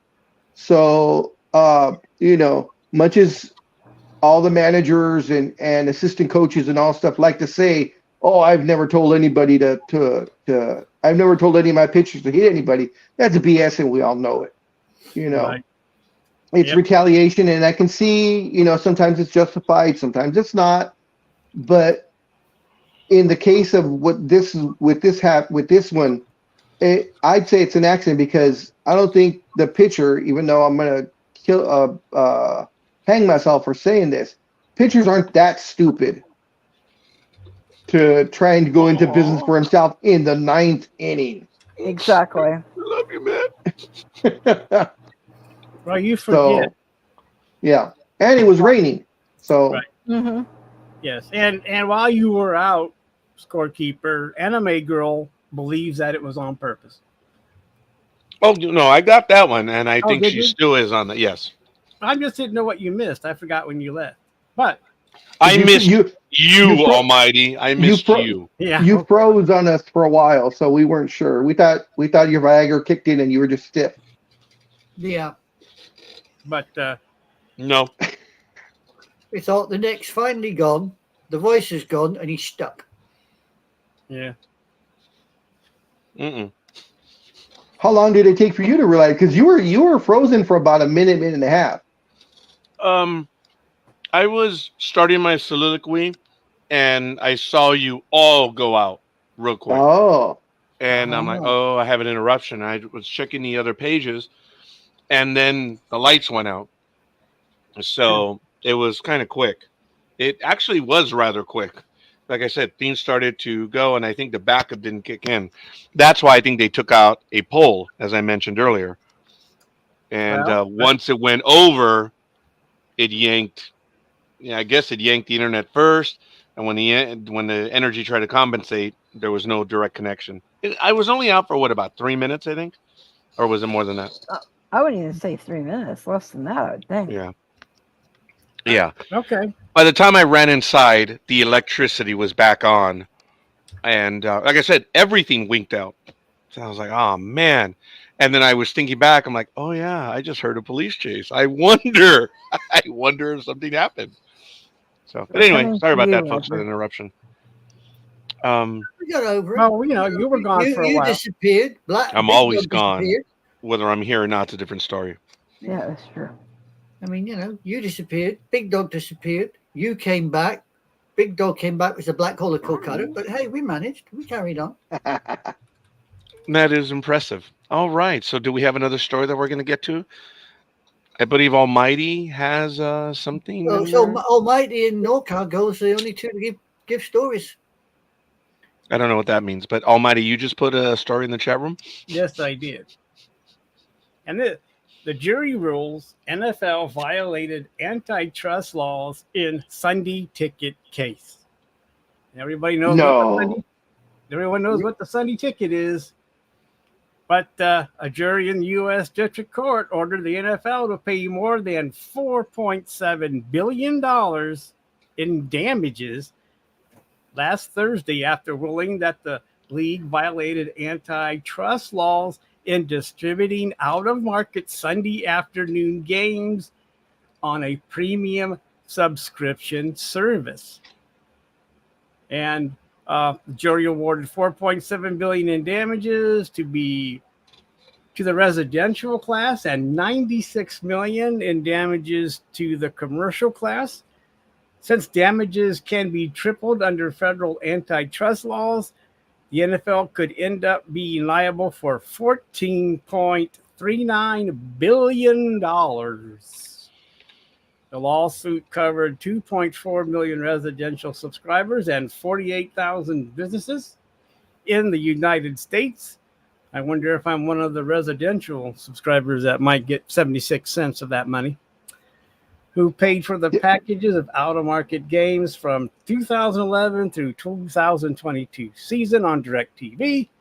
The lawsuit claimed the league broke antitrust laws by selling its packages of Sunday games at an inflated price. That's kind of surprising too, isn't it?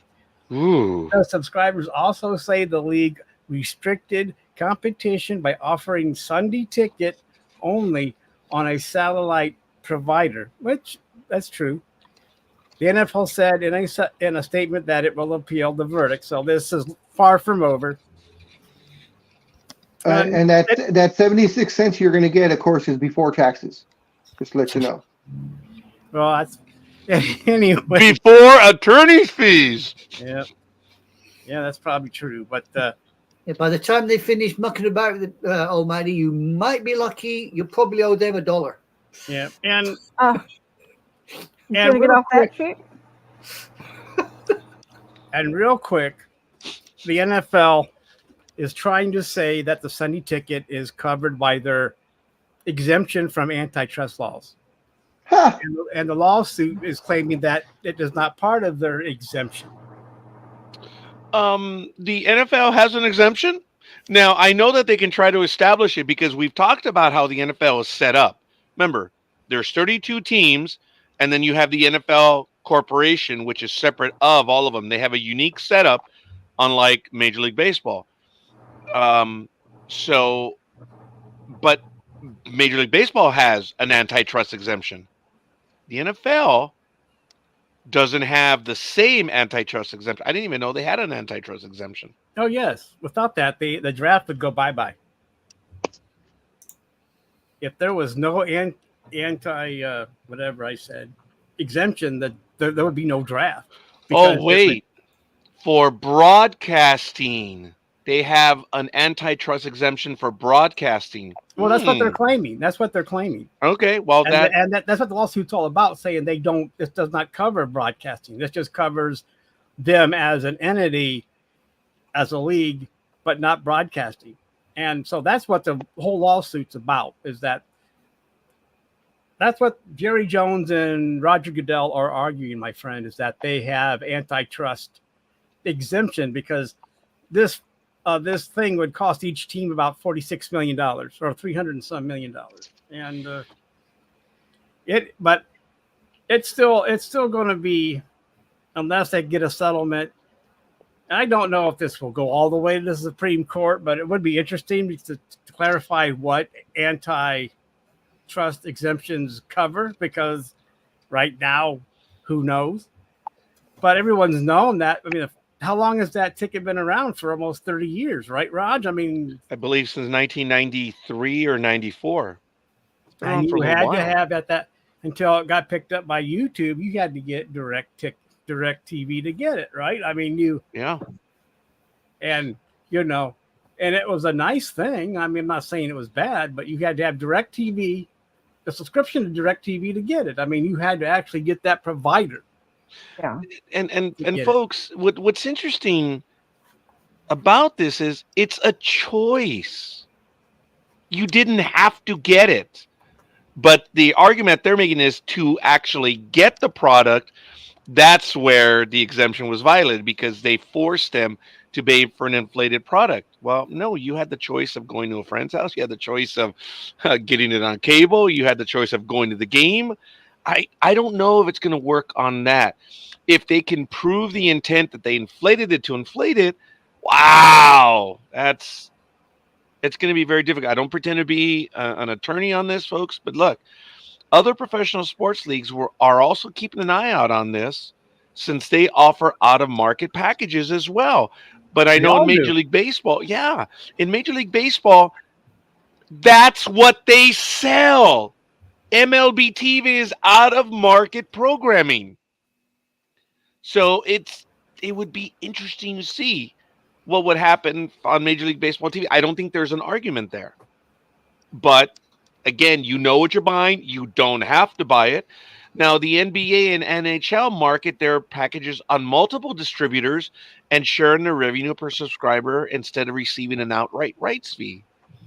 So we'll see. The lawsuit was originally filed in 2015 by the Mighty Duck Sports Bar in San Francisco, but was dismissed in 2017. 2 years later, the Ninth Circuit, God bless them, which has jurisdiction over California and 8 other states, reinstated the case. Gutierrez ruled late last year the case could proceed as a class action. I understand when it was originally filed, the sports bar was arguing that the only way I could get it is this, and I had to pay extra for it because I was a bar, and I was offering this product, which the NFL was marketing to me, and I had to pay more. I don't know how much of that has been lost. Remember this case? But now it's a class action lawsuit. Wow.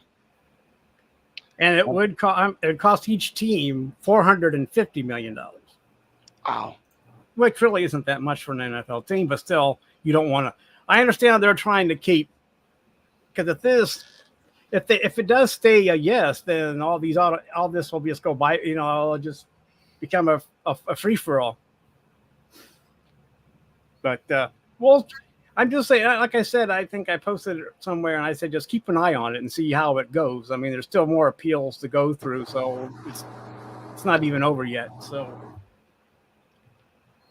and it seems like this. And when you said this was first brought up in 2015, Raj, the original lawsuit, yeah.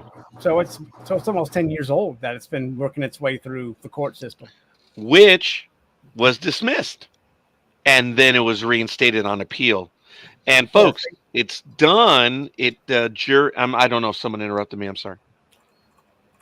The jury already ruled on it. They have to pay. And as Almighty said, this is what they have to pay right now, but it's conceivable that it could be many times greater on the order of magnitude. That's unreal. Or it could go down also. Yeah, it can go down as well. Yeah. Oh, well, if they win the appeal on the judgment, yeah, it could go down. But right now, as it stands, that's what they have to pay. Yeah. Yeah. You got to understand, like I said, like I read earlier, since it's antitrust, the judgment is tripled. Oh, that's right. That's why it could be. Yeah, that's what I was thinking in the back of my mind, where I said it could be a lot more. Yeah, so Wow. triple to whatever and Yeah. somewhat, similar to a RICO thing where things are, tripled and quadrupled, and everybody's in trouble if you're part of an organization because, I mean, RICO was not meant for what it's used for today, but you could see it coming when it was passed under the gauze of, we'll just use this against organized crime. But you knew that was not going to, you knew that was BS when you heard that shit. I mean, stuff that long time ago. So Yeah. I remember I remember doing RICO stuff.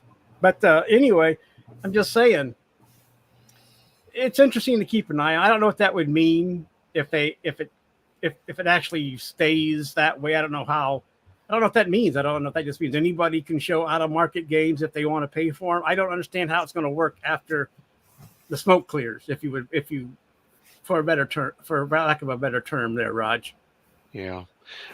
This, knowing what it is, I've got to believe if the appeal's already in, I've got to believe that just automatically by the appeal, what they have to do is they have to put in a bond of 10% to appeal it, which the NFL should be able to do, and they should be able to run it through. And this will take a little while to get it done. So, yeah, Well, the I main guess we'll be issue paying is that attention. is it part of their antitrust exemption? I mean, that's the main thing. I mean, how much does that anti-exemption just blanket over the NFL? I guess. But they don't. Well, the again, NFL wants it to blanket everything. Yeah, but That's true. they don't have it for that. So good luck, and the jury ruled. So it'll be interesting. And They interesting argued that enough- in court that Yep. they were exempt, and the jury obviously didn't feel they were. No, Wow. no. I mean, there's a paragraph in that article that mentioned that. And if just real quick, it's interesting because if you scroll down, there's an article saying that Baltimore's missing piece of the Super Bowl is Derek, It's what? is the running back. Oh, What's Okay. his name? Derrick Henry is the missing piece for the Super Bowl. Oh, when you said Derek, I thought you meant Derek Carr, and I was like, no, he's not. yeah. I think we all dropped on that Yeah. one. No, I'm sorry. I froze mentally, which is nothing new. But yeah. But the running, the next running back. Okay, well, we shall see. But I'm glad that they still think that Derrick Henry is a valuable player at 31, which is usually the downhill point for a running back in this day and age for running backs. Yeah, but at least he's at the top of the hill. And we who are 31 or older know that when you get going, that's the best moment. Because when you're running downhill and all of a sudden say, uh-oh, I can't slow down anymore. It's a determination whether you're going to roll or you're just going to do Superman and commit suicide as you go down the hill. With Lamar Jackson and Derrick Henry running the ball, that could be that may be it. I don't know. We'll see. We shall see. Because, of course, I don't want the Ravens to do well, but I can't argue the fact that they are poised to return to the playoffs. I mean, that whole North is going to be a bloodbath the whole season.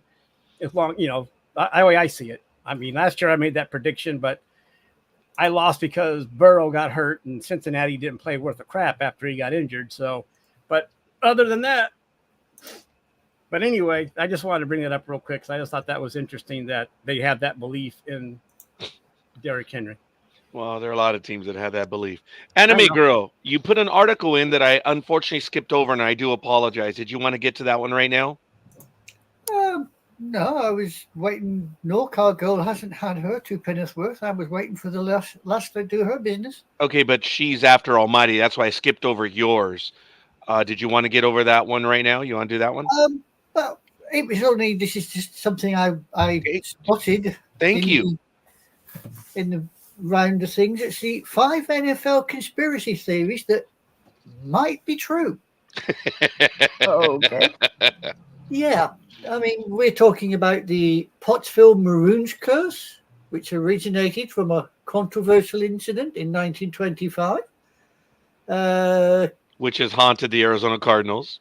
Which has haunted the Arizona Cardinals, yes. Then you've got the the power outage at the Super Bowl, which was orchestrated to prevent a provincial blowout. You guys remember that one?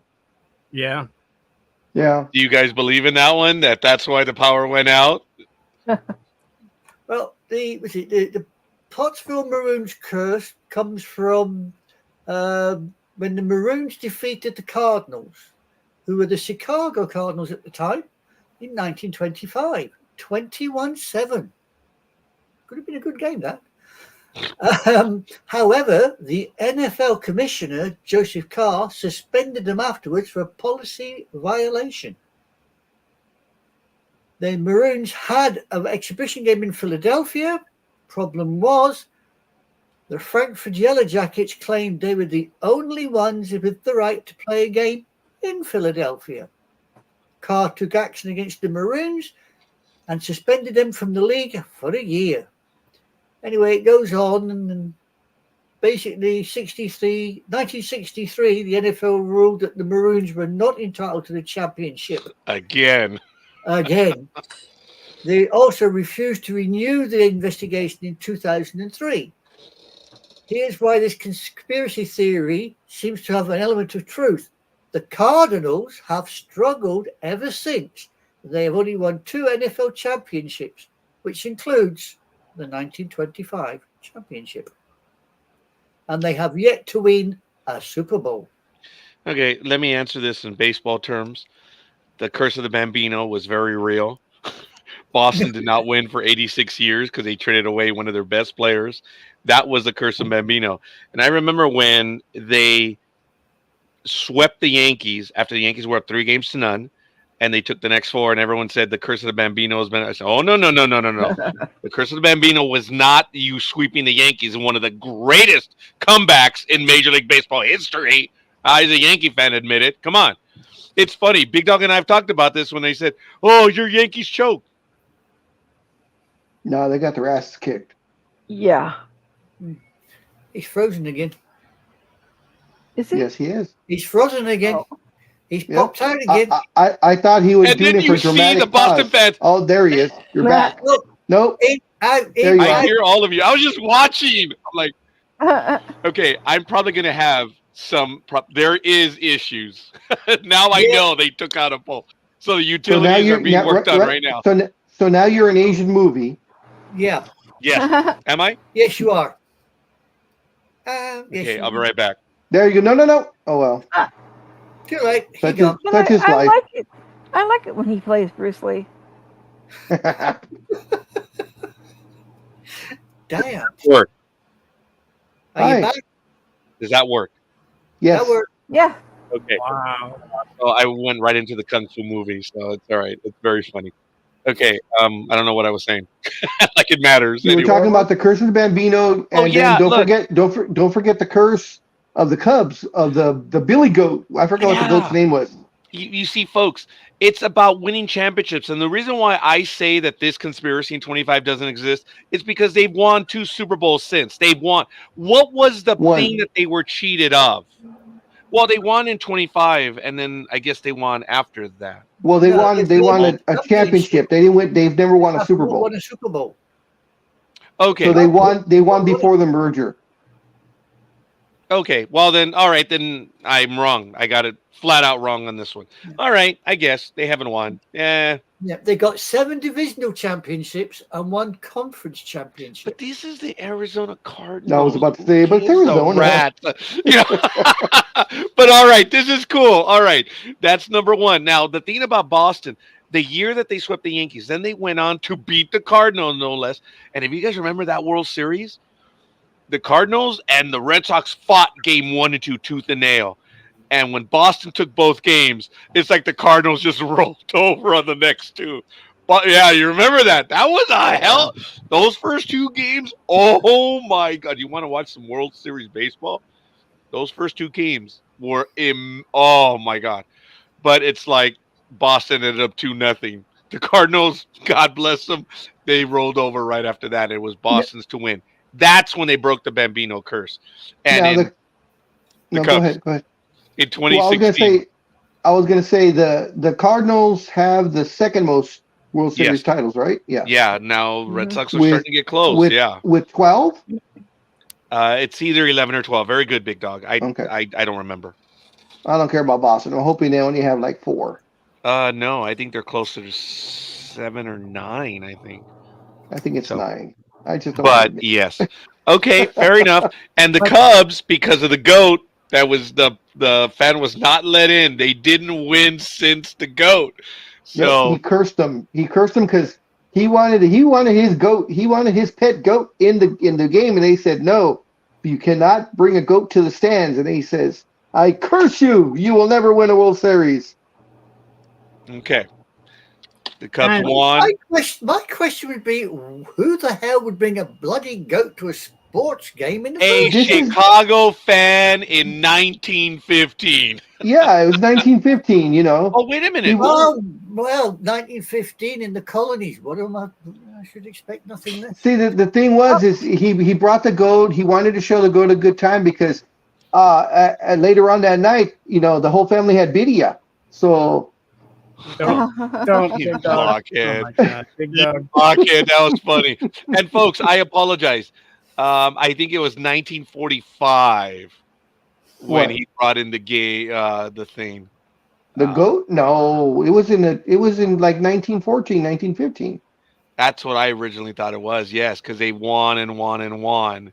Yeah, because it was the year after they won, I believe, if I'm not mistaken, on the Cubs. Yeah, I think it was 19. Well, we'll see. I think it was 19. Yeah, it was 1945. Unfortunately, that's when it happened. That's crazy. Oh, 1945. it was 1945. Then he was doing something with that goat that he wasn't supposed to be doing. Okay, folks, we'll get all that information in place. Anime Girl, what's the next conspiracy theory? The next conspiracy theory is about the power outage with the Ravens and the 49ers. See, the Super Bowl. This was Super Bowl 57, right? Yeah. The Ravens and the 49ers experienced an unexpected power outage. The Ravens were in complete dominance. You know, they were held a lead of 28-6. The game looked a one-sided affair as the Ravens, as I said, kicking the butts of the 49ers. Once the lights came back on, though, the 49ers picked up the game and it ended up as a 34-31 end result. Authorities said power outage was caused by an, quote, abnormality in the system. Roger, get it sorted. But they couldn't find any real reason, and the talk didn't go down well. And the lovers of the sport, considering how the game went after the restart, many felt it was a planned event to prevent a blowout. The Super Bowl represents the peak of the NFL games and is highly anticipated and viewed globally. A blowout in that kind of high-level match is disappointing for the fans. It reduces the competitiveness of the game and has the potential to reduce the future Super Bowl viewing. This in turn reduces the NFL's revenue.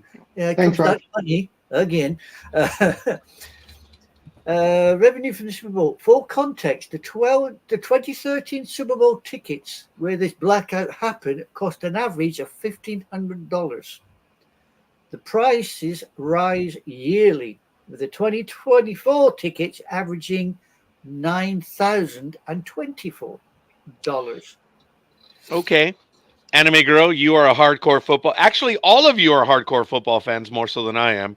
Anime Girl, is this a real conspiracy theory? Did they pull out the lights to prevent a blowout? It was a planned power outage. To be honest, I can't see even the NFL blowing out the electric just to get the 49ers to one side saying, you know, kick your butt and get into gear. I can't see it. So I would say no. I would say that it's in people's minds. Anime or NorCal Girl. Definitely a no. Definitely. Almighty. Well, actually, I pulled the plug because Baltimore was winning. So I had no choice in the matter. But no, That was I funny, watched dude. I watched that game and the power went out, and plus they're playing in the Superdome. I mean, that thing's how ancient, Mm-hmm. and it's gone through how many hurricanes. So uh, I would actually think that it would have a lesser. I mean, think about it. The power's off. You're going to lose viewers. If it's already a blowout, you take the power off, and it's like, well, screw this. Let's go watch The Simpsons or something else. I mean, come on. I mean, that's with everyone's having ADD, you're gone, right? Yeah. Pretty much, yeah. Yeah. So I don't see it. I mean, I'm just saying I don't believe that's a conspiracy. I mean, my God, it would have the reverse effect, as I'm saying. But it's nice. It's nice to read these these little conspiracy theories. I mean, and then shake your head. I mean, I'm sure that it's a theory that Aaron Rodgers believes in. Oh my God! Yes. Oh, Oh, Rogers had to get in there somewhere, didn't he? and I appreciate that, Almighty. And there are NFL players that have gone on the record saying that the game is planned. Yeah. You don't know this, but we get the play-by-play before, and we know what's going to happen.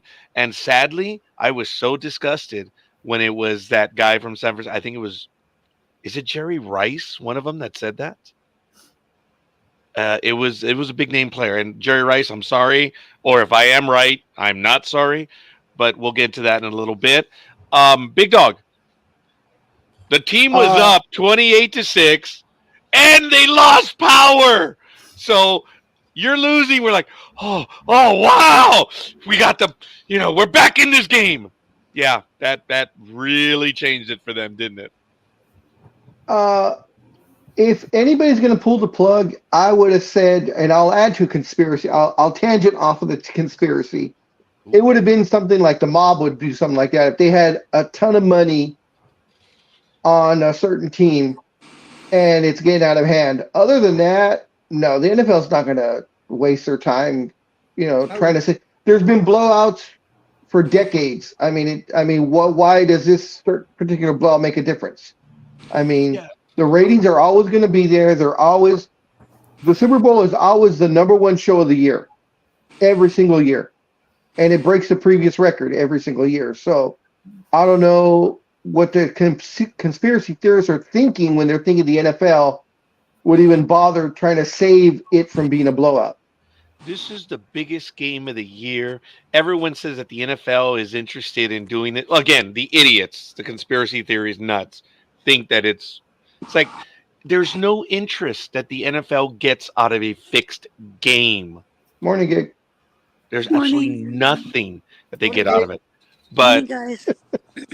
yeah, good morning, Gridiron Girl. Was the game fixed? Super Bowl 57 on the power outage? Who, Is I'll it be a right back in conspiracy 5 theory? minutes. Okay. who was playing?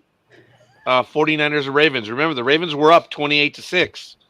Oh, And there was a power outage, and then the 49ers came back to win 34-31. my heart would love it, but nah. That's You see, funny. I would have thought, really, a blowout, it would have benefited the NFL even more. No one likes blowouts. Nah. Yeah, Yeah. it's boring. No one likes blowouts. Boring.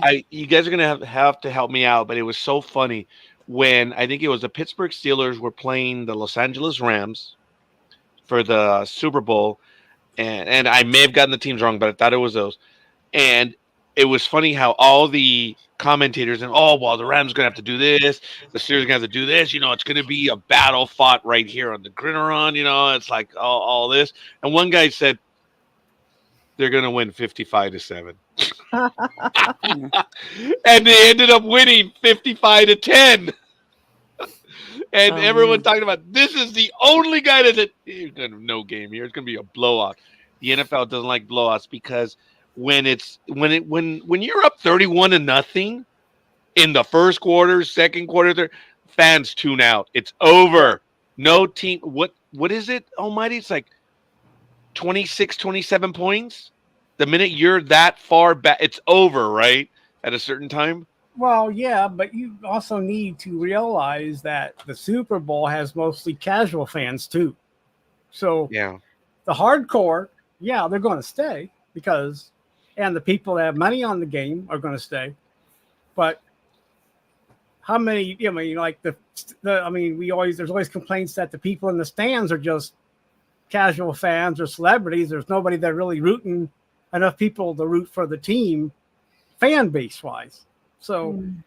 it really, if you want to keep, you're right. That's why I say that after the alarm, because they're coming after me again. I don't know what that's all. Okay, he has to go dark for a moment. He is Stand dark fast. 30. Stand fast. Okay. Well, You really- while we wait for that, ladies and gentlemen, good morning. This is Sports Talk with the Guys, home of the Monday Morning Quarterbacks on Saturday. It is July 13th, 2024, and it is 8:01 a.m. on a glorious day, and hopefully we'll get Almighty back once the alarm stops, but it is all good in the hood, and I think it's gone. It's How gone. about the third conspiracy theory? Oh, the third one. You'll love this one, Roger. You will. You'll really you'll dig this one. Really? David Tepper wants to force a relocation for the Carolina Panthers. Since Tepper purchased the Panthers, they have only had bad seasons. They have a 31-68 record since 2018. This downturn in the Panthers' fortune has led many to call out the owner, saying he's the worst owner ever in NFL history. Mm-hmm. Apart from the Panthers' terrible performance during games, Tepper has done some questionable things himself. 2022, Tepper halted building a practice facility for the team in Rock Hill, South Carolina.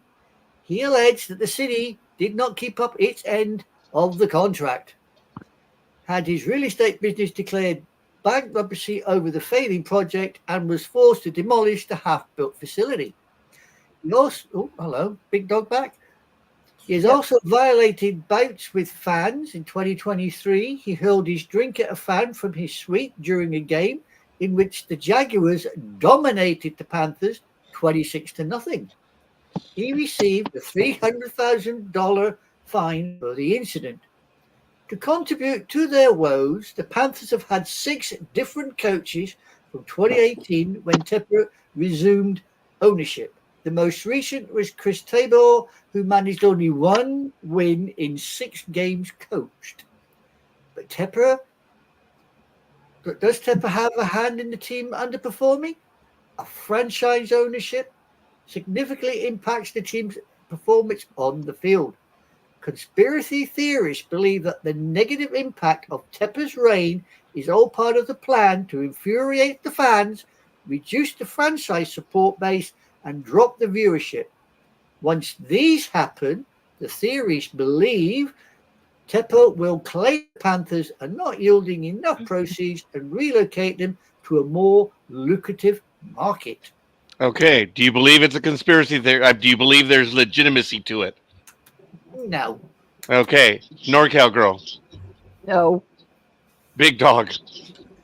Are we talking about the Panthers? Yeah. Yeah. No, the team just sucks. Yes, right, big dog. Okay. Great. Such eloquence. Gridiron girl. Ditto. Ditto. Ditto. Almighty. I don't believe so because they had just got new state funding for refurbishing the stadium. So I don't believe so.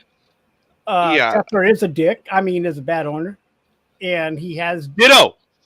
the one that wanted to draft that undersized quarterback last year. So I don't know why he pushed for that, but nobody else wanted him except Tepper. Tepper is one of the richest owners in the league, if not, probably behind the Walmart people, from what I understand. Really? Wow. So that $300,000 fine, you could probably pull that out of his pocket and said, "Here you go." And I believe that's what he is. He's one of the richest, and I think he's right behind Walmart. So, And when you have an owner that is that rich, and I'm going to say about all the owners, when I think in this day and age, when the way the owners that are making money, they should be responsible. I mean, I guess unless the stadium is owned by the state or whatever, but still the owner should be able to chip in some money to help. I mean, this day and age, and passing a tax burden on to people. Yeah. And putting it here or there, I don't. It's not. I mean, it may not be his intention. It may happen. It may happen, but not because he's doing it on purpose. I don't think he's got the brains. It's incompetent ownership, folks. That's not a conspiracy theory. It's incompetent. You see, what these people are trying to say is, oh, well, he's doing this on purpose. No, it's incompetent ownership. He's a moron. It's just incompetent ownership. Now, my question would be part B of the conspiracy. What more lucrative area are you going to go to? No one wants Carolina. Trust me. No. Yeah. Yeah, you're right. Where are they going to go? I appreciate that. I was going to say that. Where could they go? I mean, there's nowhere that's going to take a team that's got that kind of record, is there? As a matter of fact, before you finish these conspiracy theories, I do want to announce that I have begun investigating, and I am now determined I'm not going to open a 501c3, as they say, or a 5 something else nonprofit. I am looking to create a 527, which is a political action committee, a PAC. And my PAC will be, I haven't come up with a name yet, but it's basically no money for stadiums. I'm going to create an advocacy group. I'm tired of taxpayers having to fund billionaires. Look, the Dodgers can charge whatever in the hell they want. They own the team, they own the stadium, not the parking lot. But they can charge whatever they want. But why is it that we have to go to stadiums that these billionaire owners are charging us through the nose, and we're still paying with taxes? No. I am going to create an advocacy group. As I said, we're in the process of creating a 527 political action committee for that purpose only. I understand what you're saying, but you need to have a cutoff too, because I mean, some of these stadiums are owned by the city or the state, so they're responsible for the upkeep. Whereas, correct. But I understand what you're saying. You don't want taxpayers to build new stadiums, is what you're getting at. Well, there's a caveat to that, a little more complex, but I will go ahead when I get this done. It's difficult to set up a 527. I've already, I'm not going to bore you guys with the details. That's why I said I am in the process of doing it. And my thing will be like when you want to have a brand, it's going to, for the most part, it's going to be a 527. The strategy is going to be is if the guy or the gal votes for it, they will be targeted. And that's where it's going to be. If you're going to vote for that money, then we're going to go after the politicians that are supporting that stuff. And there's a lot of ways you can do it. No one has a political action committee like this. I've had it, taxpayers being fleeced. And then we have to pay through the nose while the billionaires don't do anything. Look, SoFi Stadium, that's owned by Kroenke. He can charge whatever the hell he wants. I don't have to go. But I do want to go there eventually. But good for Kroenke. He paid everything. Hey, Raj, or Scorekeeper, interesting fact about SoFi, and I did not know this, since it is the most expensive stadium ever built. God, yeah. Yes. It has no air conditioning in it. Isn't that crazy? That's unfathomable to me that you're building a stadium in a area of SoCal that can get hot. And you don't think to put an air conditioning unit in there? Well, the beauty of it is the way it was designed and all the other ergo stuff it has in there. People will tell you don't feel it because it's an open air stadium. You get the breeze from the coast, rat bastards. So there are a lot of things that are going for that stadium. But yeah, Big Dog, I was surprised by that. Well, I was shocked when it didn't have an AC system. The fans may not feel it, but the players certainly do, because the NFL Players Association has filed several complaints that they've had to bring in those massive air conditioning units to the field to cool the players off. Because they're in the bowl and the wind doesn't go straight down. It stays up. Yeah, Yep. that's crazy. Well, I'll have to talk to some people who have actually gone there and see what their thing is. Yeah, look, folks, if these owners they've invested, they've done it. Hey, you're good. But these other billionaire people that want stuff done, but Almighty brought up a great case. What if it's city owned? Okay. Well, then the team has the option. They go in 50-50 with the city, and if they don't, F them. It's done. He's done. Now, the Yankees ripped off New York in ways that I think they have the deal so much so that they're going to get the next 3 stadiums paid by the taxpayers because they ripped off New York so well. It's crazy. Taxpayers funded New York even greater than taxpayer field. I mean, City Field. Sorry, Tanya. But like with Ohio, and the Haslam's wanting stuff done to the Brown Stadium. But not only is that, but also the Bengals want shit done, and so does another soccer team want to have things done by taxpayer money, and all this comes from the city and state, and sin taxes. But I don't know if Cincinnati had the power to vote for that again and vote it down. But still, I don't know who owns Payco Stadium there in Cincinnati, but they all have, like you said, they all have their hand out. And I know that there are owners that can afford it and owners that can't afford it. But if the Haslams can keep buying multi-billion-dollar sports franchises, they should be able to pay for a brand new stadium if they want one in Brook Park and not do anything to the residents in that city or Agua. And you got to understand too, the Haslams are not just facing the voters. We do have the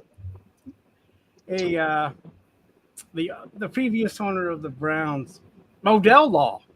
We do have a Modell law here in the state, which means you cannot move a team without legislative support. You cannot move. That means you cannot move. They cannot move the Brook Park without state approval, even though it's just down the street a little ways. You can't move across the street. You can't move jack way anywhere because we passed a Modell law after we got burnt by who.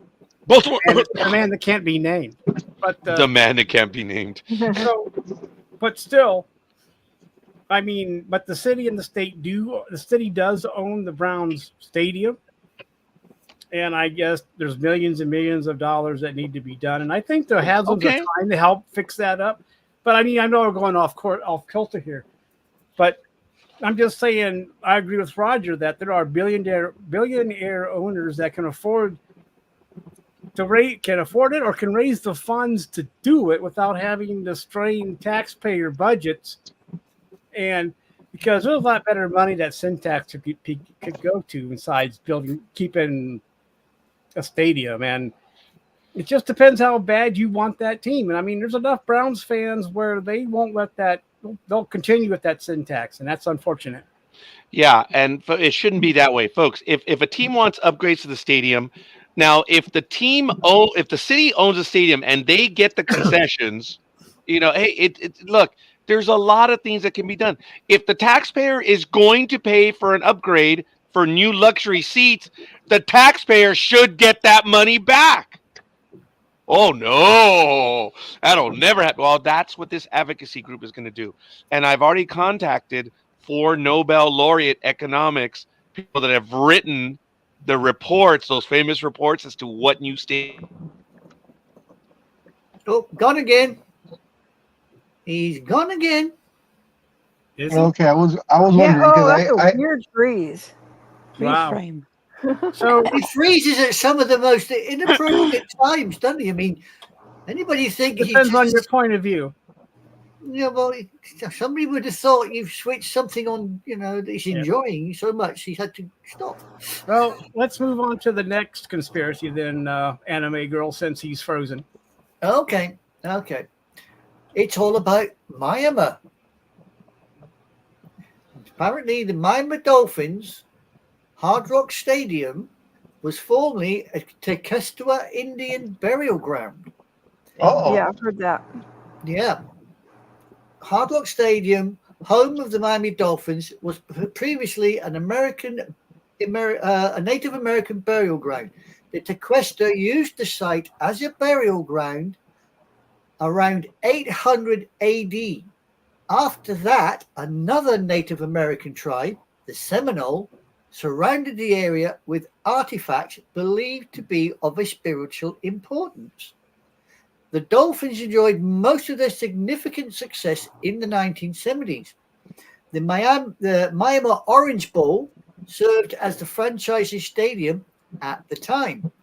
They won consecutive Super Bowls, 72 and in 73, 5 AFC championships, and 9 of their 13 AFC East Division championships. But since they moved to the Hard Rock Stadium, things have only gotten tougher for the franchise. They have failed to register a Super Bowl appearance, which is in high contrast to the 5 appearances they achieved before relocating. Although they have had 13 playoff appearances since moving to Hard Rock, many believe their failure to turn up at the biggest stage is due to a curse. It's even worse. In spooky places like Burial Ground, many people believe the Dolphins have placed themselves under a curse when they acquired that land for their stadium. When things go wrong for a team, fans immediately point at the fact that the team is under an Indian curse. The Miami Hurricanes also utilized the stadium and haven't had a chance at winning anything significant. This only collaborates the conspiracy theories of the curse of the Tequila story. Wow. There you go. All right. NorCal Grove. Conspiracy, fake, or true? Very I know it's much kind a of stupid to say true on a conspiracy Yeah, I theory. was to say very, very, very, very much a fake, but it is a conspiracy, if that makes any sense. Okay, so you don't believe it. No. Okay, Big Dog. I would say fake, but I would love to find out if it's actually, if it actually wasn't a burial ground, and what the. Oh, that's been proven. It is. It Yes. is a burial So, ground. It so genuinely used to was. Be, it used to be. Oh, okay. Well, it still is a burial ground because teams go there to die. Oh. that's good. I mean, come on, guys! Yeah, come on, You ran! You were quick. Give me that. All right. You were quick. Thank you, Almighty. Nobody's Good on, gonna girl. lose. It makes you wonder. This it makes one? Yes. Yeah. You know, is this burial? Is this the original stadium for No, this is the Miami? Hard Rock Stadium. No, the Oh. original one was the Miami Orange Bowl. Because that's with Dan Marino, that that's what makes me wonder. But nah, it's not. So Shoelaces out! Laces out! Almighty! That's a different curse, which was absolutely hilarious. That was a great curse. So you lend credence to it, Almighty. Sounds good.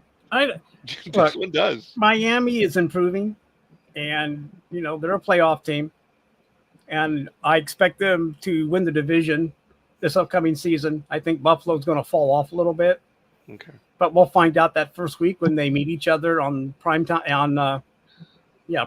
on Thursday night, and big division battle. And the reason, but they're improving. I don't know anything about the Hurricanes. I don't care about the Hurricanes. I didn't care about Tim Tebow, so I anyway. Did he play for Hurricane? I don't know who he played for. I don't care. But I'm just saying that Miami is starting to turn it around. But if they keep losing in the playoffs, well, maybe there is a curse, But it's unfortunate. I don't know how they were able to build on top of this. I mean, I thought there were laws in place to stop disturbing Indian burial grounds. Well, it depends also what was built, what was there beforehand. I mean, according that to ruins the what, conspiracy theory, Big Dog. well, no, according to what Anime Girl said, I mean, the burial ground was in 800 AD. I mean, Yes. you know. And the Seminole, it says the Seminole surrounded it with the area with artifacts believed to be of a spiritual significance. It doesn't say what happened between the Seminole putting stuff around it to when the Dolphins bought the ground for Hard Rock Stadium. I mean, as you say, Big Dog, what was there before the stadium? Yeah, I'm pretty sure buildings have been put up and destroyed, you know, over the 1,000 plus years that it's, you know, that it used to be a burial ground. Gotta be. They had to be careful not to hit any bones, or it'll be immediate stoppage right there, and they have to go in with an archaeological team. But as far as I will say no, I don't believe that, because I'm just going to say no, even though I don't like the name of the stadium and I rather prefer Orange Bowl, but who cares? I don't believe it's a conspiracy. It wouldn't be a conspiracy, it'd just be a curse. And, you know, and is it? And if you're a Bills fan, I guess you would say, yeah, it's a curse, so we'll keep winning. So, yeah. Yeah. Hey, exactly. Maybe they can satiate the Indian gods and put like an Indian headdress and a little bit of war paint on the dolphin. No. Yeah, that'd go over very well there, Big Dog. I think you have on that. Yeah.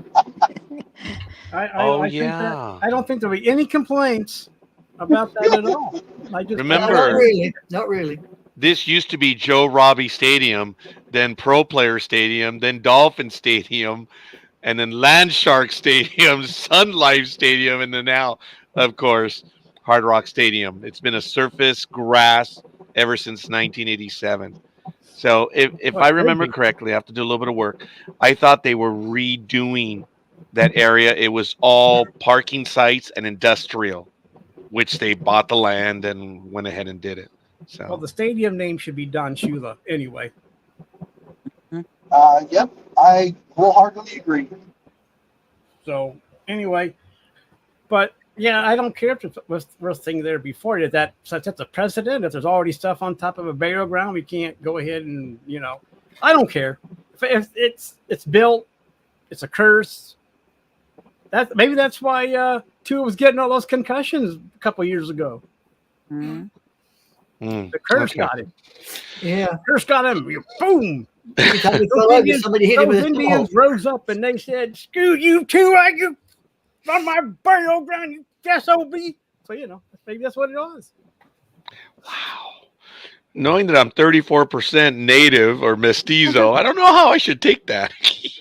Yeah, I'm right there with you. Yeah, no, I'm. Hey, Almighty, good for you, buddy. I'm glad you have that opinion.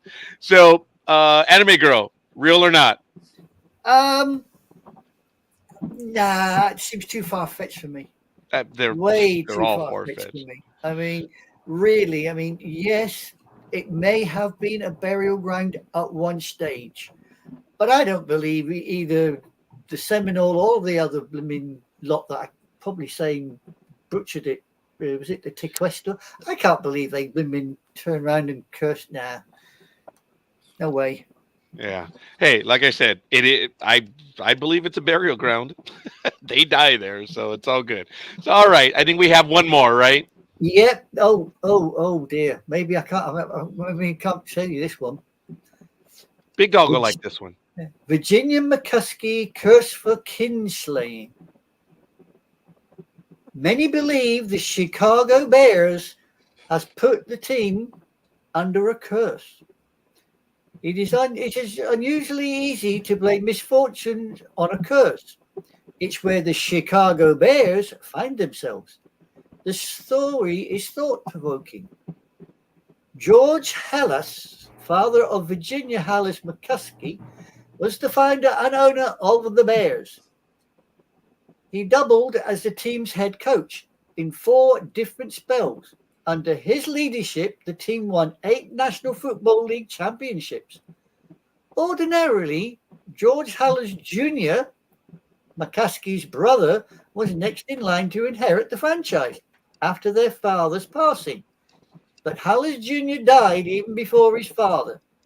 He died of a heart attack in 1979 at only 54 years old.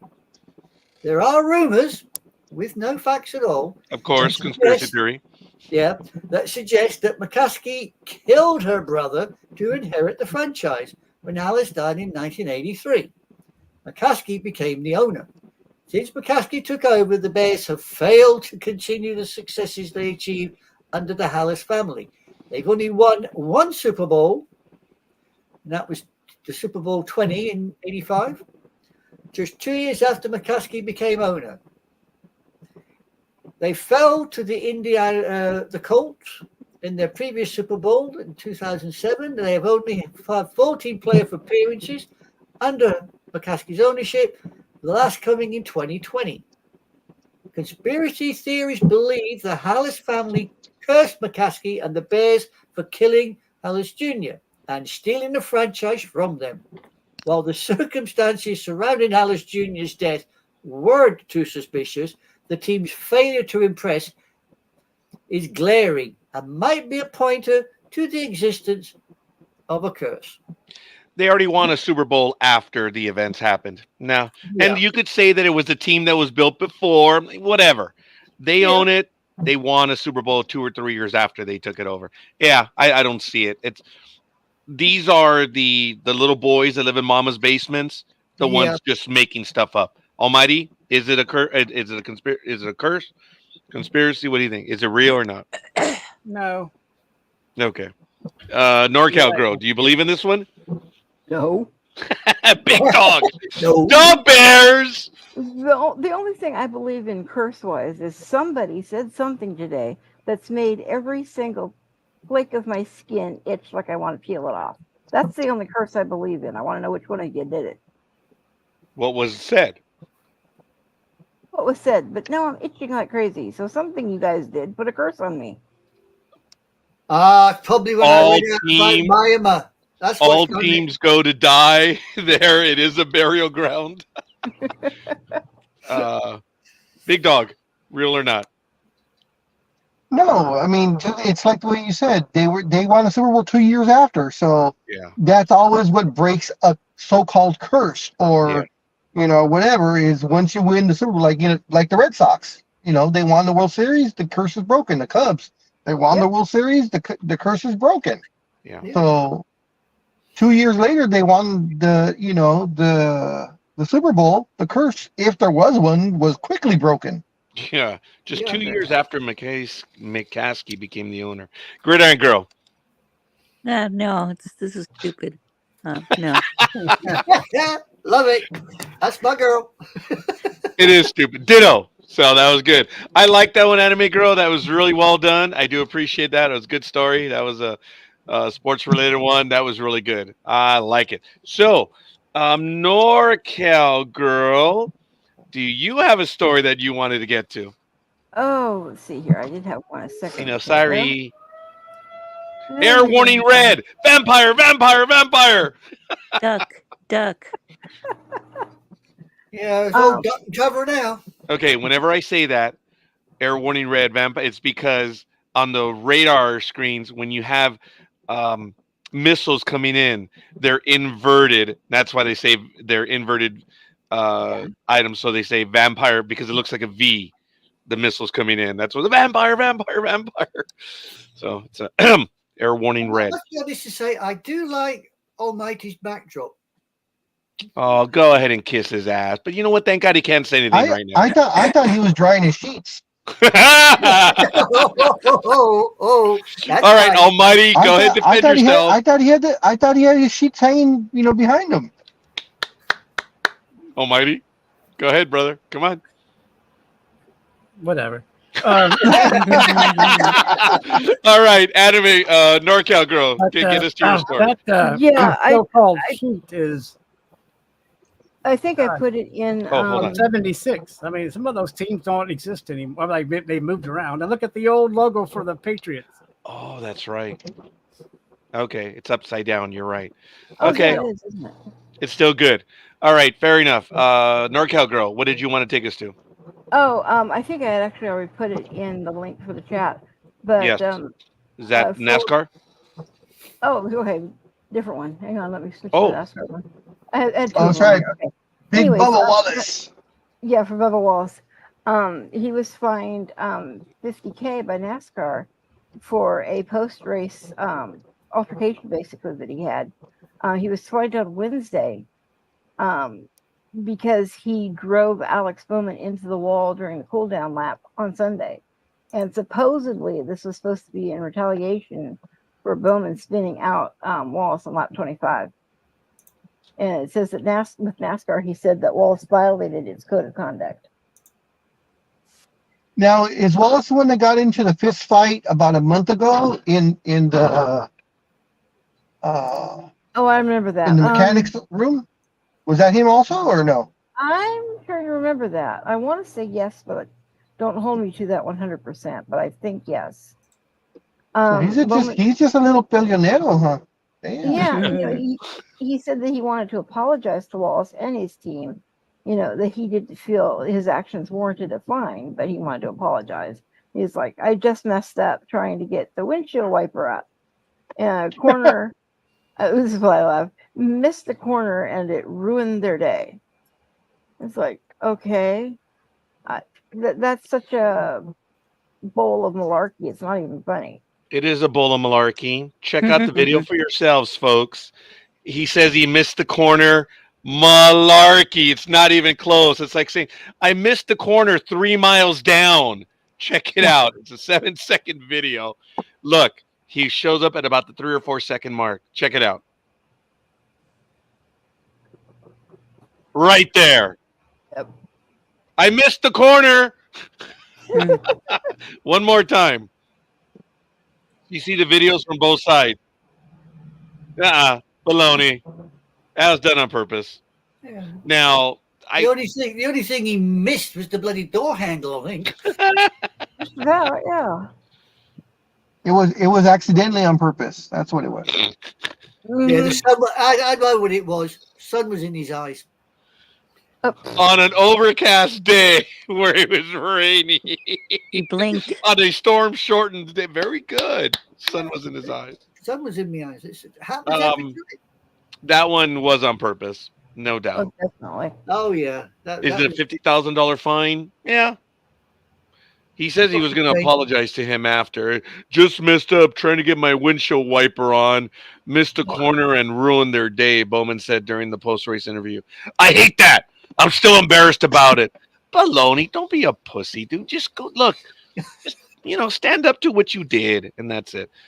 Yeah. This is not like when the driver got out of the car and the other driver, that famous, I forget his name, Jimmy Johnson.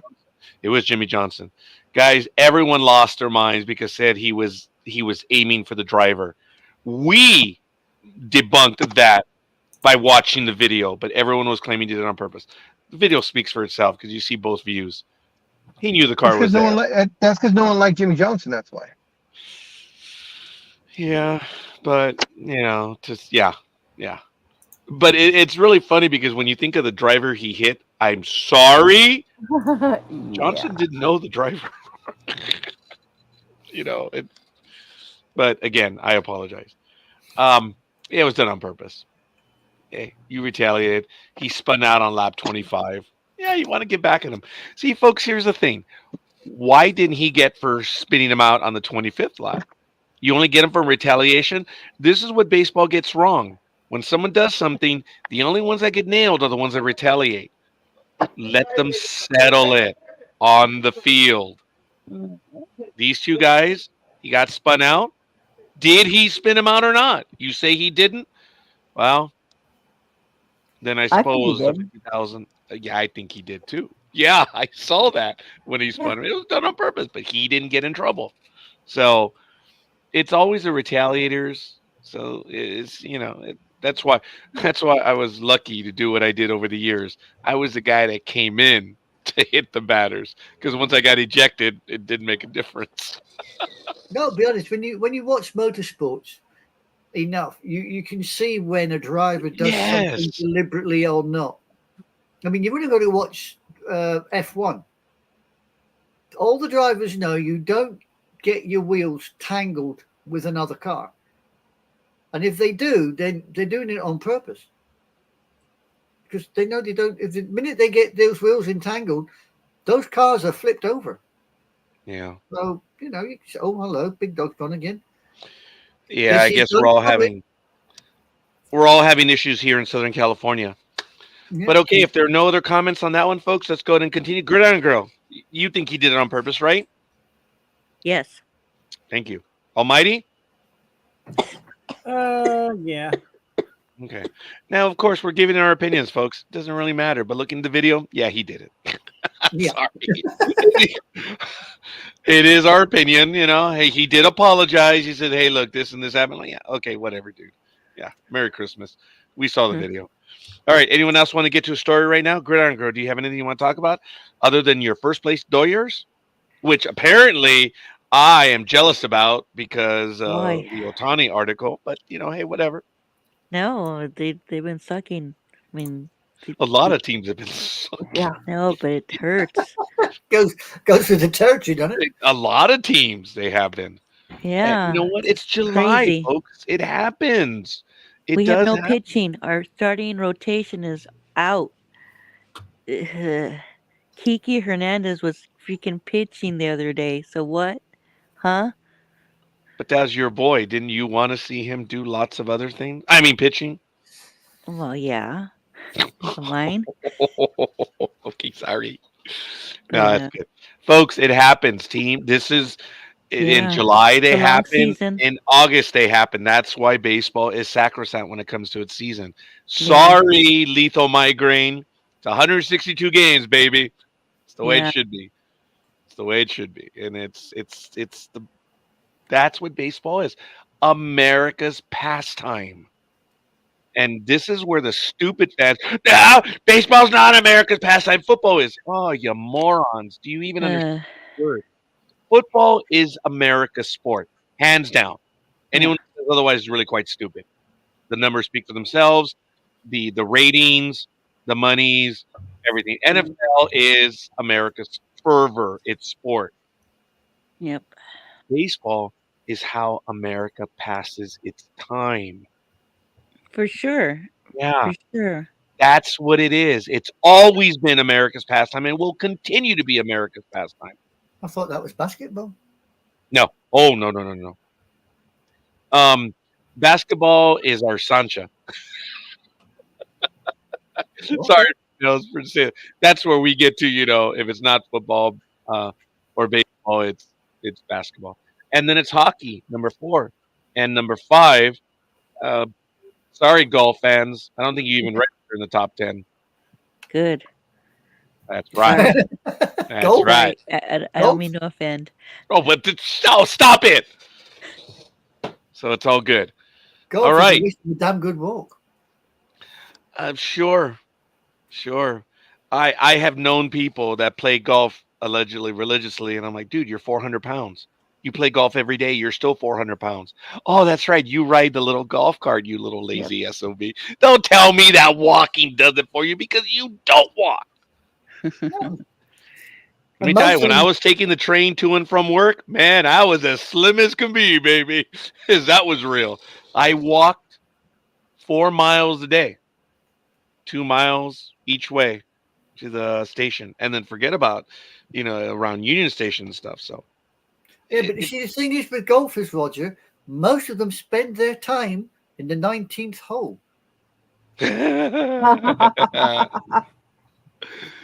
Very good. Okay. Yeah. Very good. I You like ask that. a golfer and you say, what's your most difficult hole? They will turn and say, well, most of the time I'm stuck at the 19th. Yeah. Very good. All right. Anyone else have any stories they want to get to right now? Nope, afraid not. I'm out. Oh, my goodness, folks. This is non-sports related. It might be a little bit, but this is breaking news that is coming in right now. Wow, this is someone that everyone knows in the United States of America. Ruth Westheimer, the iconic sex therapist known as Dr. Ruth, has passed away at 96. Whoa. Dr. Ruth. I always liked her. Me too. I don't gave think good anyone advice. disliked her. How could you? What was she? 4'3"? 4'5"? Hey, but she knew her stuff. Oh my God, did she? Yeah. Dr. Ruth has passed away. What is? Yeah. Damn. Oh, Did you know of her over there across the pond? yeah. We went to Wow. Dr. So Ruth. she was world renowned. Yeah. Oh, well, I know Dr. Ruth. Wow. That's a shame.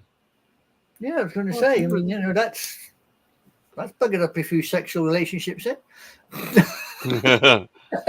If you go back and even just listen to her programs, you would still learn so much. What a shame. She was talking about this stuff when, well, she was one of the pioneers of being open about it, Yeah. Very much so. talking Yeah. about it in public and on talk shows and on her radio, on her programs. I mean, think about it. I mean, you know, we were still under the thumb of the moral minority. Was? Hmm. What do you mean, what? think Yeah, there's so I many think we still are. morality causes and I'm- things. No, religion is really taking a back seat. There's, you're, no. Millennials and Gen Zeros do not pay any attention to those crackpots Yeah, right. anymore. No, they don't. And Big Dog, I'm so sorry. What happened is Okay. I still had my screen on, so I got rid of it. I didn't see you down there. I'm so sorry, sir. No Thank problem. you. Oh, hi, Big Dog. I'm so sorry. I'm Aw. stupid.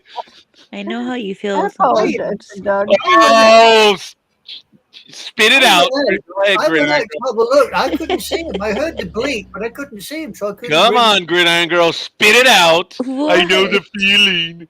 Well- Feelings. True What? What? feelings. What? Nothing. I know how you feel. She's That's Spit it out. insinuating.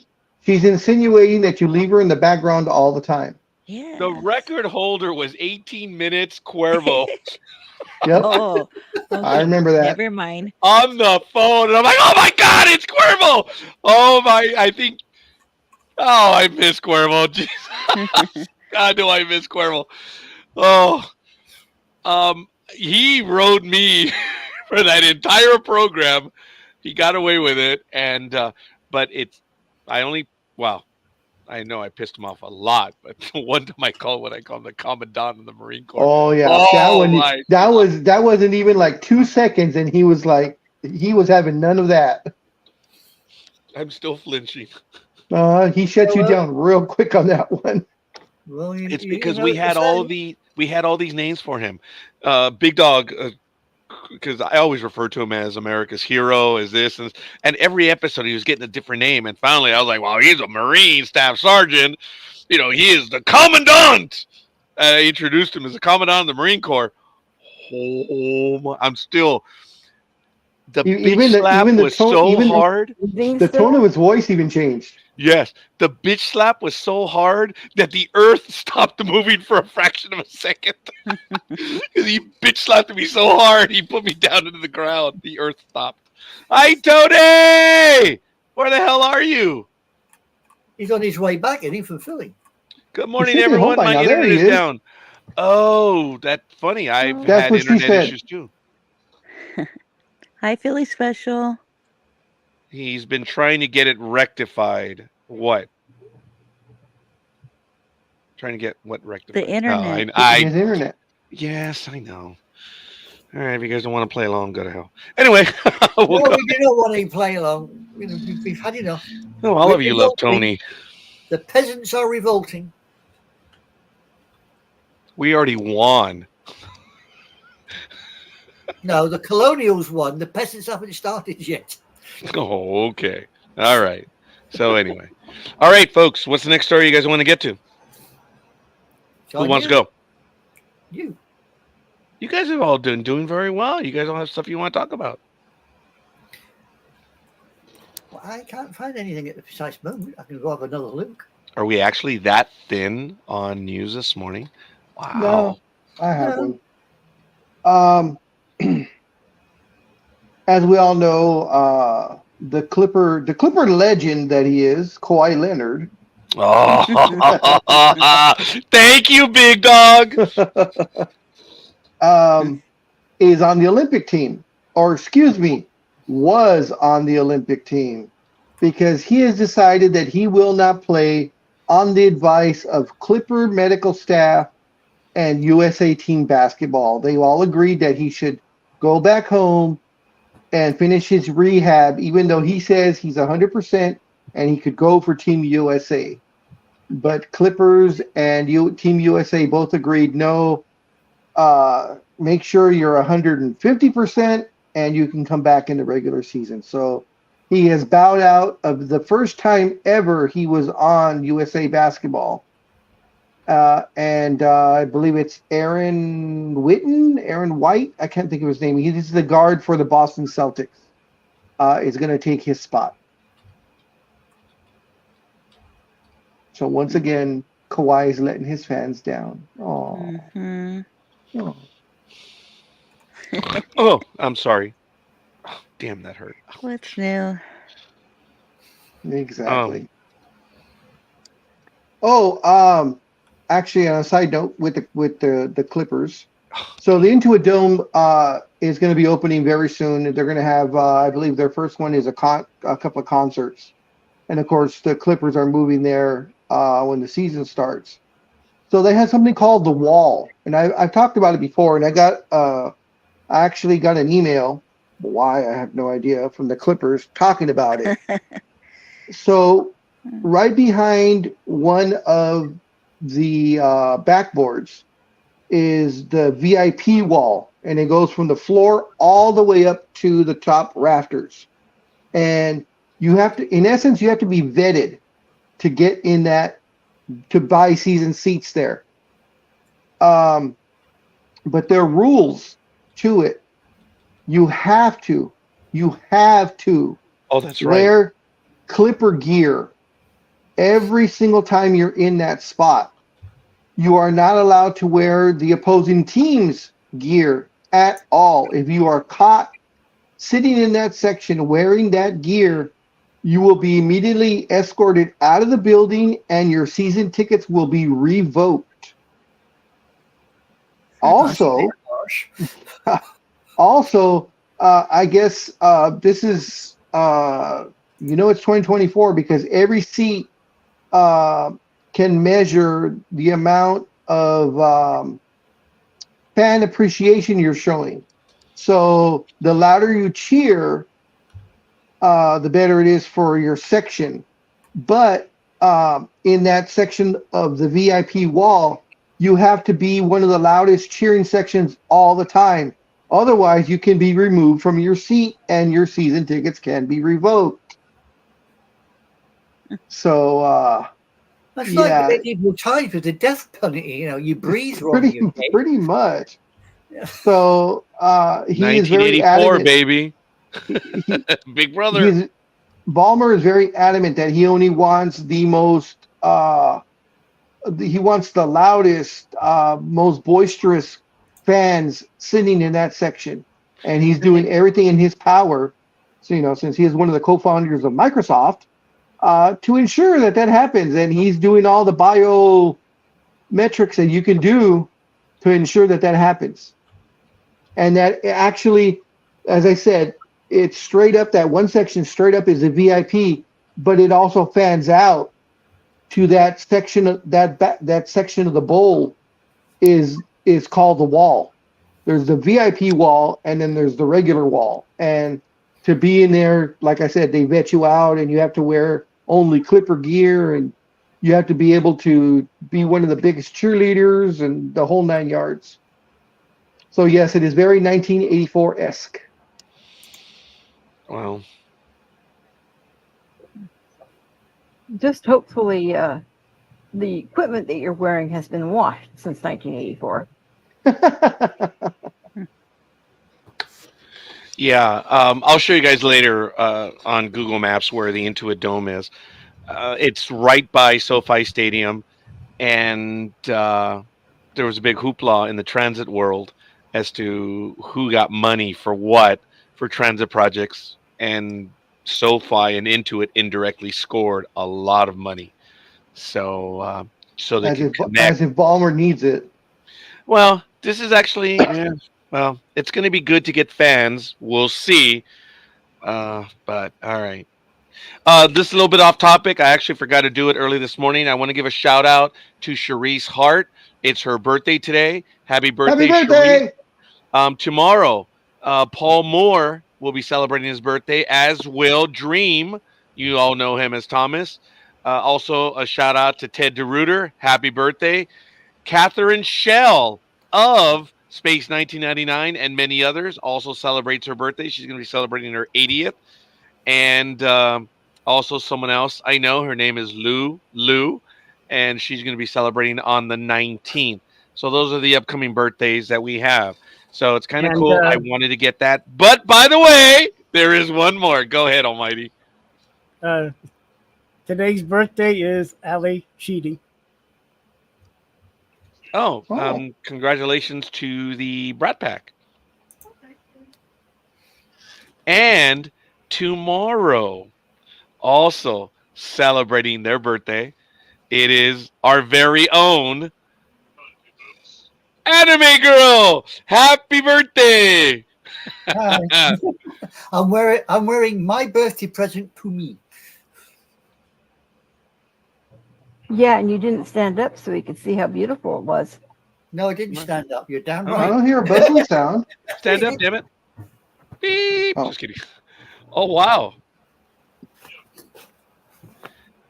It That was is bought. nice. It was bought from, I think, Kyoto. Between Kyoto and Osaka, it comes from.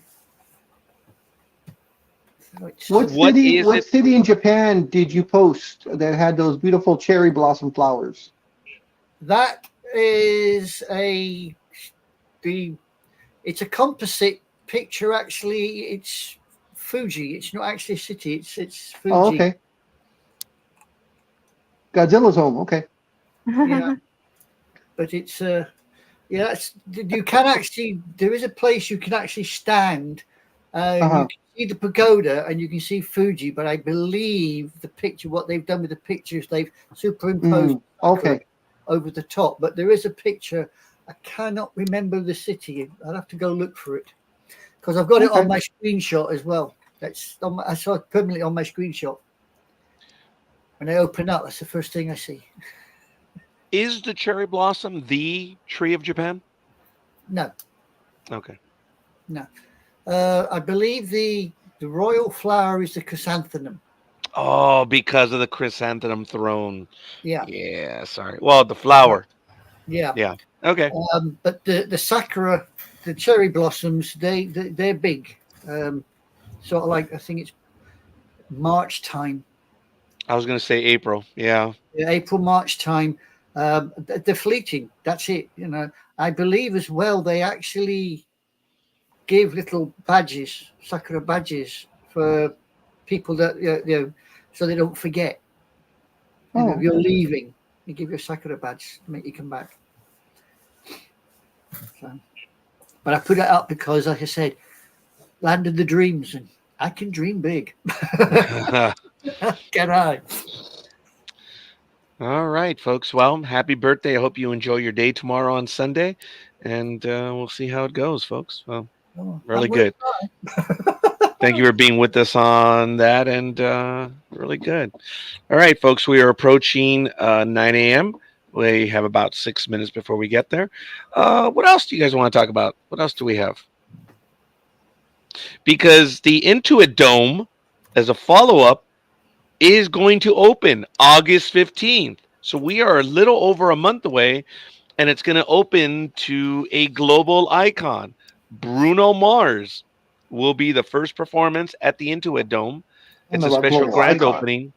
I'm sorry? I don't know about global icon, but okay. And it'll be August 15th and 16th. So following, there's like consecutive days. Sebastian Maniscalco, then Marco Antonio Solis, Olivia Rodrigo, and Phil Wickham. And what's the name of that band? What was that? I don't know. Something. Don't know. Yeah, I'm trying to get Billy Joel tickets. He's playing there. Awesome. Well, it's opening up.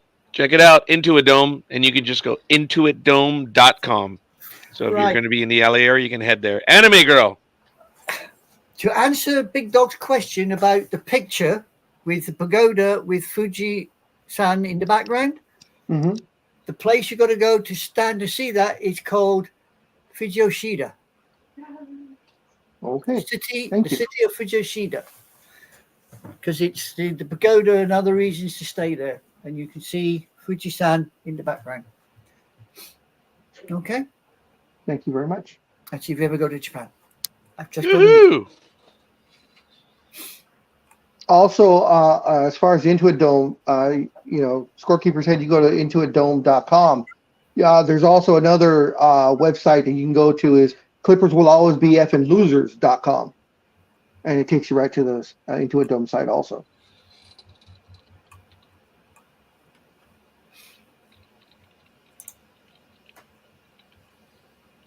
Wait, it will always be what? Effing losers. Oh, FN. Yeah, okay, got it. Yeah, and I was right about the. Oh, it's right there, folks. Check it out. Clippers Yeah, will always be effing losers.com. I had to look for it several different ways, but You found God it. bless the big dog. Yeah, I was right about that. About the sakura on that picture. They've been superimposed. Oh, okay. When you see other pictures of the actual thing around it, the closest you'll get is actually on about the second story up on the pagoda. It's a 5-level pagoda, and it's only the second level where you get the sakura, not on the top. Cool. I'm a little bit at a loss, folks, on this one. When I'm Okay. going to post it in the private chat as well as in the chat room. This goes back to what This goes back to what Big Dog was talking about a little while ago on the massive NBA deal, and you'll see the link for everyone there. Charles Barkley calls out greedy players and owners. Says NBA is doing fans disservice with new TV deal. When it comes to NBA TV rights, Charles Barkley hasn't held back his thoughts on new deals. The Hall of Fame player and current TNT analyst continues to be outspoken about the circus that is the basketball media rights deals. Turner Sports, the parent company of TNT, is likely losing the rights to broadcast the league, which would mean an end to one of the best shows in sports television, NBA on TNT. The quartet of Barkley, Shaquille O'Neal, Ernie Johnson, and Kenny Smith have just one season left before the contract expires, leaving NBA fans to turn elsewhere for their basketball coverage. While ESPN remains one of the platforms for the league, Amazon and NBC are the current frontrunners to take over game coverage as well. Barkley has plenty to say in the past and is now taking shots at greedy players and team owners, stating that he believes the fans are being hurt in the process. Well, he's quoted as saying, well, I think that you got greedy players and greedy owners. They don't really care about anything but how to make the most money possible. We should never put money above the regular fan. Everybody can't afford streaming. There's nothing wrong with streaming, but when you just start going to the highest bidder and you're not on regular television, I think you would do a disservice to the fan. He says a little bit more on that. My comment would be, folks, that's the industry. If you have people coming to you and saying, we want to pay you this, I I don't get it. Barkley saying, well, I have a large customer base and they're not all going to be able to watch. So, why don't you pay me less? Where? Where does that argument work? I don't even think it's Mauritius. And thank you to our large audience in Mauritius. Thank you. We love you there. But where, Big Dog? Where does that argument work? In the land of Oz. Does he say? Does in the article say why he feels the players are greedy? Because I mean, the thing about a TV deal, I mean, that's the NBA and the owners.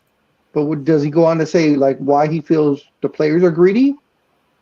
He does say a little bit. Okay, he says, I think you do a disservice to the fan. And then later on, he says, but in fairness, the players want to make as much money as possible. The owners want to make as much money as possible. But the fan's always the most important thing.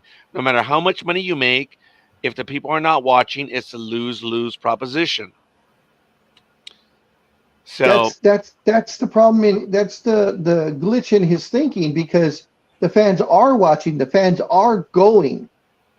And like you said, if you're a business owner and someone, Almighty comes up to you and says, I want to pay you $1.8 billion for you to come over my streaming service, and NorCal Girl has TNT, which is cable, it's not free. So the only thing that actually is available to the public right now is the games on ABC. So I don't know what Barkley's talking about when he says, oh, not everybody has a streaming service. Well, if you want to take it to that point, not everybody has cable. So they're not able to watch TNT anyways. So, And may I add a tiny caveat to that? Sure. Ladies and gentlemen, when Major League Baseball did Monday night, when they did Monday Night Baseball, and they also did the Saturday Game of the Week, the Saturday Game of the Week and Monday Night Baseball was not carried nationally. It was not in 100% of American households, yet it was on television. You guys know that? So not everyone had access, even on free TV, because of their local markets, whether they were a franchisee or whether they were an affiliate. There's always been that in America. Like I said, I'm just adding that to the big dog. Almighty, is Barkley right in this, that the players and owners are greedy because they're being offered this money? No. How can you be greedy if people are going to offer you this money? Almighty, forgive me a moment. NorCal Girl, are you all right? Everything good? Oh, she's gone. Okay. She's gonna be in the chat room. I think something has come up. I'm sorry, Almighty. Please continue. That's fine. It depends. I mean, when the NFL was negotiating their TV deal and they just kept upping the price, thinking, look, but they were able to, the TV can afford it. I think in a way, I mean, I'm not saying it's greedy because people are offering you money. I mean, it's like, let's not take this $20 billion. Let's just take this $10 billion. But I believe that he does make a point about, and it's been that way, like you said, not everybody has cable, but most people do. But not everybody has streaming, and streaming services add up, and you may be pricing out lower income people that cannot afford all the streaming services, no matter how cheap they may be now, but they're all going up anyway. I mean, my gosh, I mean, you might say, well, it's just this much to do, to join this streaming service, but next time around, it's going to go up. Every year, NFL Plus goes up, and so I got it this year. What? I got NFL Plus. Sorry, it was on sale for like $49. But I'm just saying, if you don't get it on sale, it always goes up. But I'm just saying, he could have a point about, but network television is, I mean, all the primetime games are not on any over-the-air networks. And besides ABC, unless ABC shows a Monday night game here and there, but they don't want to show them anyway. There's no money in it for them for some reason, and they don't want to do it. And that's why, and think about it, Monday Night Football survives on ESPN, and that's cable. Yeah. Everyone thought that was the end. Remember, Almighty? He said it's the end of Monday Night Football. Who has the biggest audience, ABC or ESPN? I mean, yeah, it's a great sports, or it used to be a great sports network back when it first began, but still, he may have a point about, keeping certain people away from it as it goes more and more to the highest bidder and the streamers. And who's to say that some of these streamers may lose people because they don't want to watch sports? They're here to watch movies and streaming shows, not watch sports. But that's neither here nor there. And we won't know if he's right or wrong for quite a while. But as far as them being greedy, you don't turn down money. Yeah. The great Lenny Melnick said in 2009 or 2010, he said, folks, the leagues, and he was talking primarily about baseball, the leagues don't care about you. They don't. There's going to come a time when they're not even going to care whether they have fans in the stands or not. It's all going to be streaming. And it's who can pay for the product and who will pay for the product. Folks, look, everyone thought that when you took it off regular TV, whatever sport it was would end. The NFL is skyrocketing. Major League Baseball is skyrocketing. The NBA, NHL, all of them who have these streaming programs are skyrocketing. The revenues are coming in. Folks, the stories that we grew up with when you see little boys going to the baseball stadiums when tickets were 5 cents, couldn't afford tickets back then. True story. It's always been haves and have-nots. I thought that I would be able to The go only to a person Dodger game. that could afford it and keep going to Dodgers games is Good Wow. Amber. Yes, and nothing personal, but I am envious and jealous of her because she gets to go more. I could go to more games. Big Dog and I could go, but the reality is, See, but we don't have sugar daddies like she does. right? Yeah, and another thing is, Big Dog and I have done the Devious math. little laugh. We go to one Dodger game, and we can go to 15 minor league games. And people, well, that's the minor leagues. Well, you know what? F you. Don't care. It's entertainment. And, Same thing. yeah, and that's just what it is. I mean, we go for the love of baseball. Yeah. And the camaraderie that he and I have, and that we talk and so on and so forth. Yes, if we could see, the Dodgers versus the Yankees or the Angels versus the Yankees, of course we'd love to do that. But when you weigh it out, like he said, you go one game, to the Dodgers, maybe two, maybe three games at Anaheim Stadium for that price, or 15 minor league games.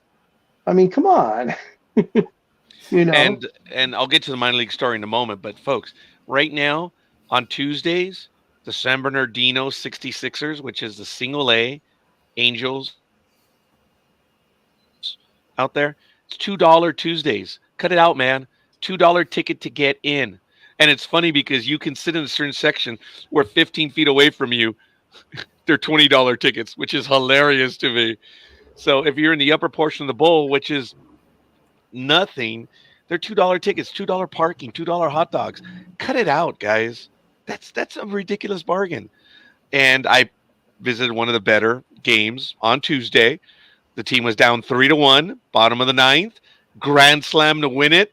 It was just unbelievable. It was absolutely fun. And it was a baseball game. The baseball ambiance, it was awesome. And it was great. I choose to go on the Tuesday night games. I get tickets all the time, and I watch great baseball. It's awesome. It's just absolutely awesome. Now, I will say this. Now we know why Major League Baseball killed off all of the minor league teams that they did in the early part of this decade. We're now seeing it. Since Major League Baseball took over operations in the minor leagues, this just happened this week. The Modesto Nuts, a minor league team in the city of Modesto. What a night. Say it Okay. again? The Modesto Nuts, the Seattle Mariners single A affiliate. Nice.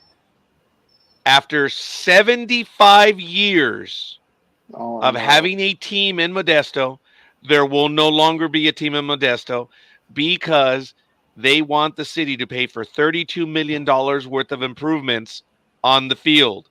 City said, hey, we're already giving you $1.3 million a year since 2017. Since 2017, the city has been supporting the team. Now they want $32 million for a new clubhouse and everything. City says we cannot afford it. Modesto or Major League Baseball says, all right, we're leaving. So what is happening on the major league level is now happening on the minor league level. Well, I Now, don't know quite why. frankly, where in the hell you're going to go? But what? I don't know why they even went to Modesto wanting 32 million. They probably don't have 32 million dollars to spend for an entire freaking year. It's They're Modesto. supporting the team. It's It's either 1.3 Modesto. or 1.7 million already helping them. And they don't want to go halfway. They want the city to pay the full 32 million. So it's like, it's it. You're done. You're out. Modesto, thank goodness, is doing the right thing, saying, hey, look, we don't have the money. That's crazy. Way to go, So if I, Modesto. so we lived in Modesto, I could call you up and say, "Hey, Raj, let's go see these nuts."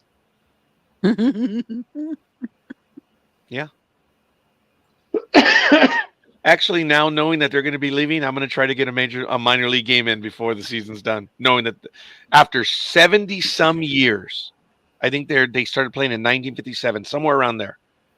They're no longer going to be there. Unbelievable. Adelanto had a team for the longest time too, right? And then I went up there much and often. I loved going up there, but isn't was it a racetrack now or a dirt track or something or other now? it's a hick field. So Yeah. you have a lot of my God. Okay, hold on. Hickfield. There he is, the man, the myth, the legend in Roger's mind. Okay, hold on. He is, I guess. here we go. Hold on. He is the Philly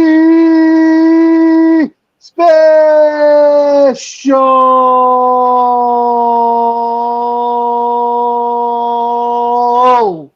Damn! Damn. My lord! Talk about getting blown on air. Jesus, Tony. Boy, did they blow you. Jeez. I know. I need a cigarette, and I don't smoke. Tony, I've been dropped twice myself in this for internet issues. I was telling everyone that I did hear. I think there was a police chase going on. I heard it was very close, and all of a sudden, I lost power. And it was like a very quick thing. It took about 3 minutes to get back. I'm like, oh, I think someone took out a pole.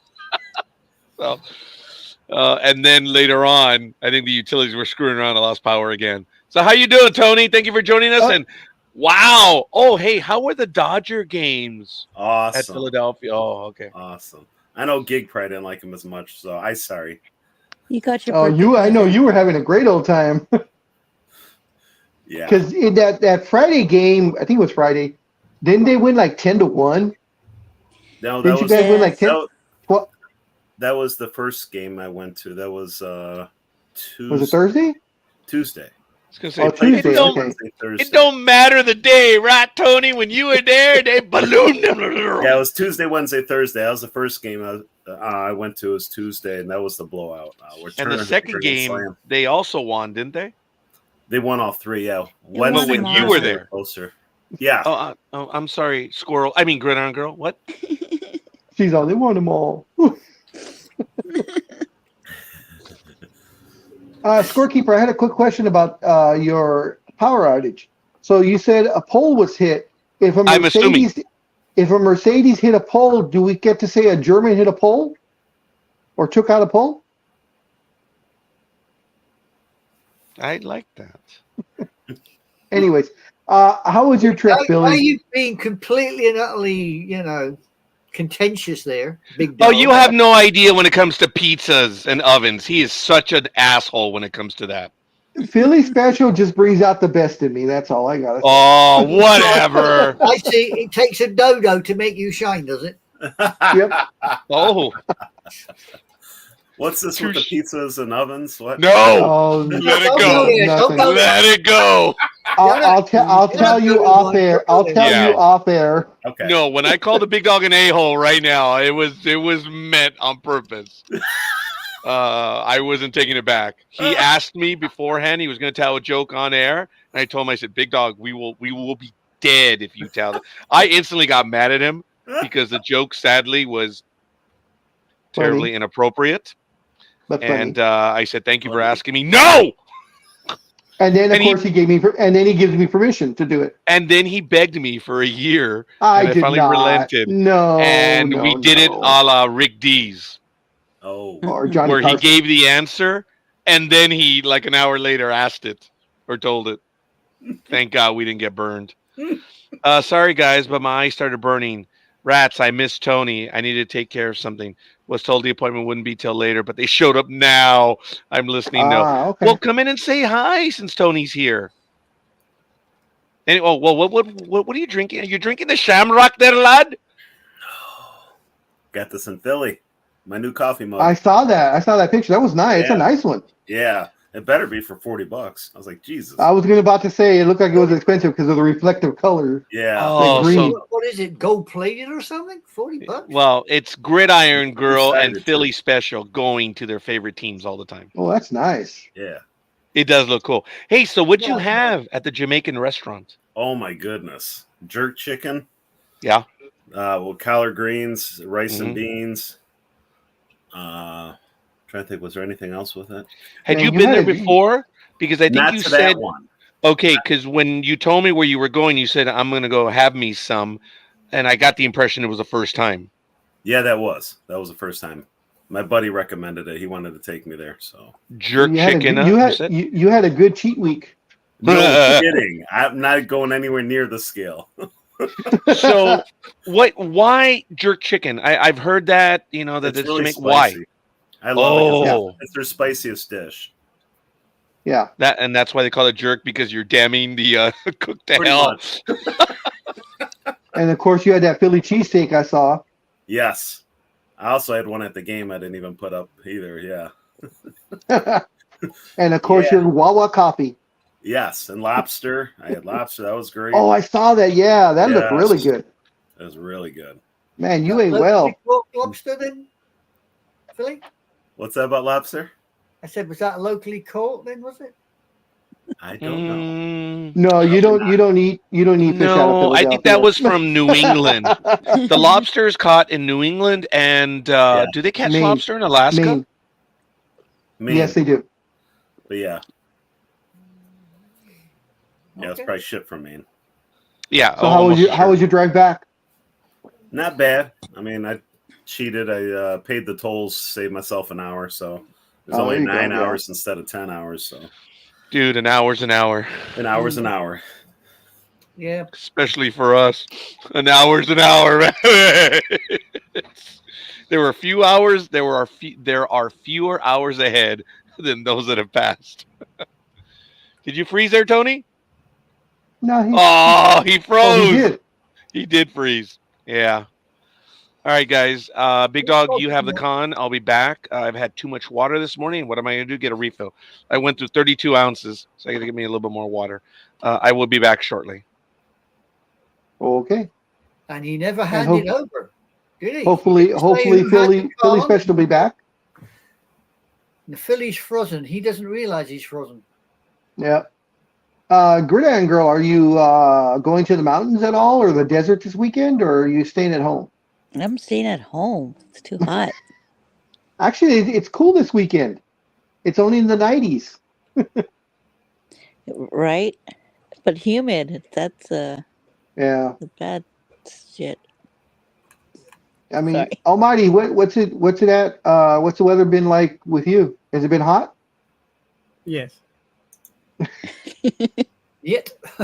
I see. Best You're color telling man me- in the business. You've gone on the Putin side, have you, my man? What? Who's pooping? What? You said yet. That's Russian for no. No, I know. Don't start. Oh. Don't start. Just because Oh. Stalkit was missing and the head of the do you- words disappeared. Do you have any plans for tomorrow? Anything special, or are you just gonna another day for you? No, I'm just going to chill it. I am just going to get up, poodle around, and do not a lot. Stay the eternal 29. Yeah, I bought myself a birthday present, and I waited for it. I was hoping it was going to arrive before tomorrow, and it did. Good. From the inside out, I've got the lot. That's I'm great. chuffed to naffy breaks, as they say over here. But weather-wise, we've got wind and rain and a little bit of sunshine. Oh, so the usual. Yeah, typical British. Like I said before, they've got 3 bloody rain dances going on: cricket, tennis, football. One of them's bound to succeed. So are you excited or looking forward to the Summer Olympics that start what in 2 weeks, week and a half, Something like or that. are you more a Winter Olympics person? No, I'm sort of a 50-50. I don't mind. I'll dip in and dip out. Depends what's on at the time. Oh, okay. You know, I like watching when the marathons are on to see who's doing what. They're pretty good. Winter Olympics, it's normally the bobsleigh that I watch with the Winter Olympics. So Oh, okay. I enjoy winter. Mum used to be into the ice skating. She liked the ice skating. Yeah. I'm looking forward this year. The gymnastics. I want to see if Simone Biles can bounce back. Right? She seems to be in top form again. Yeah, she's looking really good. Well, you got to the thing is that with that sort of stuff is once you've got an injury, it tends to slow you down. Yeah. Well, her thing was on the last one was I forgot what they call it again, but it was Mental herself. break. She took a mental. Yeah, she was having problems like when doing her somersaults, she would lose her focus. her focus, and that's why she was messing up. So she Oh, kind of stepped away. No real yeah, injury. sort of.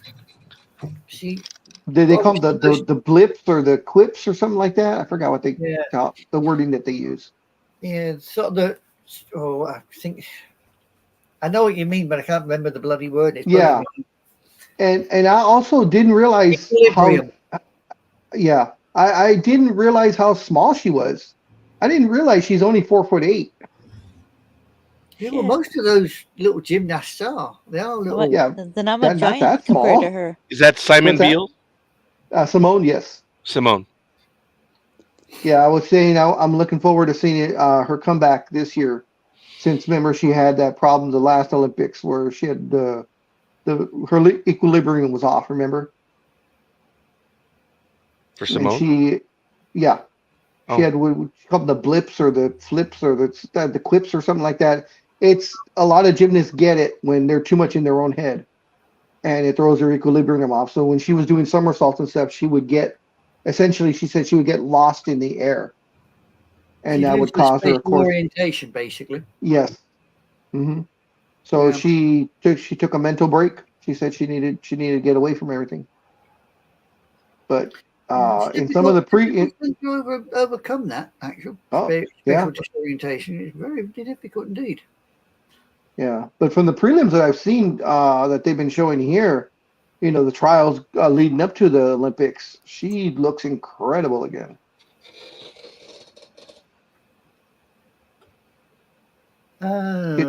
Get your coffee, or did you get water, scorekeeper? I got water, thank you. Did you get food? I already had this morning, but thank you. Right, the Olympics open up on Friday, July the 26th, and they close on August the 11th. And the opening ceremony starts at 7:30 local French time. Okay. So there you go.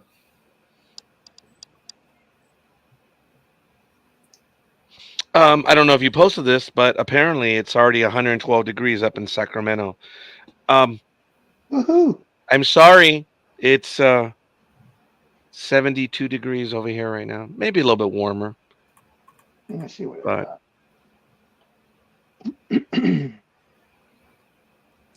it is 76 going up to 93.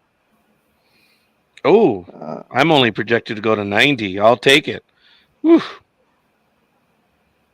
Doesn't matter. It's going to be hot. It's going to suck. I have Compton is 71 going up to 82. Wow. Vegas is already 97 going up to 106. And Tanya, it's 80 Is that just me, or did we lose a big dog? You can't hear a word, big dog. Yep, can't hear a word, big dog. You've No gone silent, signal. my man. I was going to say, one minute he was talking, the next minute there was nothing. Yeah, Well, it's 72 over here in Charter Oak. yeah, that's what I have of them as well. We're only what 6 miles apart. Right. Yeah, but we have a hill in between us. What's your high today? A 90. Same. Yeah. Ditto. Aw. All right. Well, folks, it's 9:25 a.m. This is Sports Talk with the Guys, home of the Monday Morning Quarterbacks on Saturday. It is on the NDB Media Network. Thank you for spending your Saturday with us. Head on over to ndbmedia.net to catch up on all the events that are going on around the network, all the regular programming. We have a lot of stuff going on. Please, please check it out. And if you do us a solid, because this is the first day we are no longer transmitting to the YouTube Sports Talk with the Guys channel, as well as the Twitter one. We are slowly reducing our print on other items, and we're specifically on our YouTube channel, NDB Media. Please, our goal is 1,000. We need to get to 1,000. That would be absolutely awesome. And we've been progressing. So if you guys want to help us out, like, subscribe, comment, and hit the notification bell. It'd be absolutely beautiful. So she says right now it's 87. It will be 112 today. Wow. Damn. Diary. I wonder if I wonder if she puts the sprinklers on to keep the cows cool. Do you have those misters with all your cows up there? Or do you have like a little barn or a cover, like a patio for them?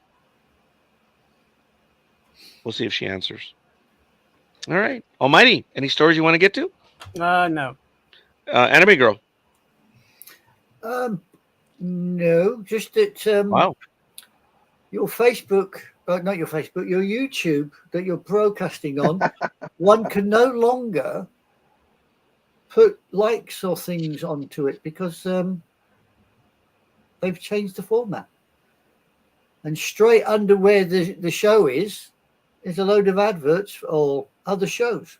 You can't put likes or ring the bell or anything now on YouTube. Well, I don't pretend to know what YouTube is doing. Neither do I. I don't know what you're looking at because I can. We've actually already have 2 likes for this episode. Wow, thank you. Thank you very much, folks. What is it? YouTube NDB Media? Yeah. Let me see. Did you click through Facebook to get there or something like that? No. Well, I don't know. It's there. Yeah, it's there, but if I want to click a like or subscribe to it, I understand that. You can't for whatever reason. I can. No. So, I don't know what it is. Sorry. Oh, well, Actually, our entire audience is on YouTube right now, which is really kind of funny. Oh, I'm not. You're not watching. You're on the program. Interesting. She says, when I don't let them inside. Okay. Yeah, she says she has the misters on when she doesn't let them inside. Oh, that is so nice of her. Yeah, she's a nice Good girl. on, girl. Want to talk about your Dodgers or any other thing you want to talk about right now? There's 54 more days until NFL starts. Uh-oh. What does that mean? 54 days till what? NFL. Wow. NFL. Wow. You know what that means? We've got to start thinking about our picks already. So how are the Chargers going to be doing this year? Great. Wow. I'm sorry. Oh, It's okay. Do I sense some disturbance in the force there, big dog? Oh, Raider fan. Really? You think so, huh? Well, do you blame him more for being a Raider fan or a Green Bay fan? Just curious. Oh yeah, yeah. That was always confused. So I don't know. Yeah. No. Well, so Raider which one fan. is it? Raider fan.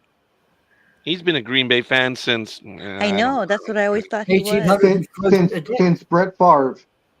Okay. Like I Wow. said, 1800 and frozen to death. Gig, I'm ready for a countdown now. Yeah. I will every Saturday. I will give you a countdown. See? There's Gig putting herself out just to help us. Isn't that nice? Yes. Thank you, Anime. You're welcome, my think. sweetheart. These guys ain't going to say thank you, so, you know. Oh, I'm sorry. I was distracted. I was checking some news right now, and then I Yeah, that's ran all right. across. What is this called? I'm used to it. Slingshot Ride Girl Reaction. Yeah, I was watching that right now. Oh, you're watching Oh, those. in Huh? other words, you were watching a pair of boobs come out of a top, right? Yep. Well, they don't Mhm. come out. They just, inflate.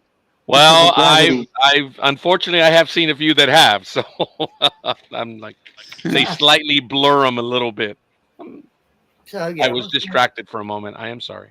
You're watching boobs. Typical. Isn't that typical, Gig? You're trying to talk and have a serious conversation, and all the guys can do is look at boobs. Yeah, don't be a No wonder, dick. doesn't it? Yeah. What was it Woody Allen said? When we look at a girl, But- we look at her heart. It's not our problem if the boobs are in the way. Yeah, a coworker had a T-shirt like that. That was really funny. This question is going to go to Scorekeeper and Oh, to for the Gig. love of God! One, I want their opinion. The other one, I guess, the opinion on both. So I'll go with Scorekeeper first. What do you think, Scorekeeper, And we about lost Almighty. the Dodgers probably having one of the most expensive payrolls on the disabled list as far as pitchers are concerned? Oh, Because Mr. Glass, what the hell? Tyler. Yeah, Tyler Glasnow just went on the DL. Yeah. Who joins? Who joins? Of course, Mr. Yamamoto with the rotator cuff Mhm. sprain. Mr. Bueller with the hip inflammation. Clayton Kershaw, who probably is back again. He's still And, alive. Of course, Mhm. and of course, Mr. Otani. That's over $1 billion, probably close to $2 billion on the DL right now. Thoughts?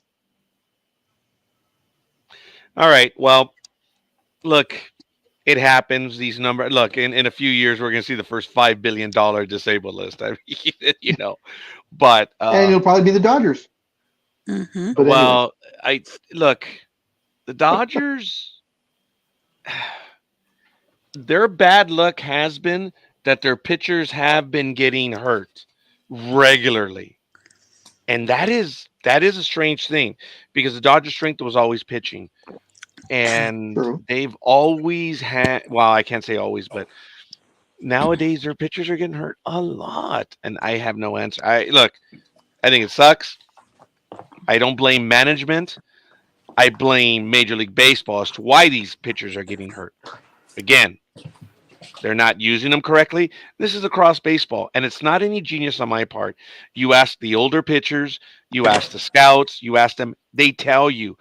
They just can't publicly state it. They're doing it wrong. Tommy John on this network, Tommy John said they need to pitch more. They need to pitch more. And as I've told you, there's a military term for it. They treat them like Yeah, crybabies. well, I don't Cannon know if fodder. they even teach. I don't even know if these idiots have even had a chance to cry because Yeah, of they the way don't, they're. they don't even give them a chance. They coddle these kids too much. Yeah. You're frozen out there, big dog. Good morning, Again? Tiffany. Can you hear me though? Yeah, but Yeah. you're Yes, you speaking can. like an Asian film again. All right. Whoa, it Yeah, looks like there we're is a losing big everyone right now. Yeah, Man, they're we seem to be dropping. sinking faster than the Titanic round here. Yeah, Hello, they're Tiff. dropping like flies, man. But anyway, Hey. it's all good. Again, good morning, Tiffany. Thank you for joining us. So the Dodgers have just they've been snake bitten, but look, folks, they're doing it in the minor leagues. They don't let these pitchers pitch. They're they're throwers. That's all they're doing. Okay? I don't know. It has to start with the minor leagues. They have to let them pitch. And they're not letting them. They're throwers. They're not pitchers. A pitcher knows how far they can go, and they're not throwing 97 miles an hour each pitch. What, anime girl? Nothing.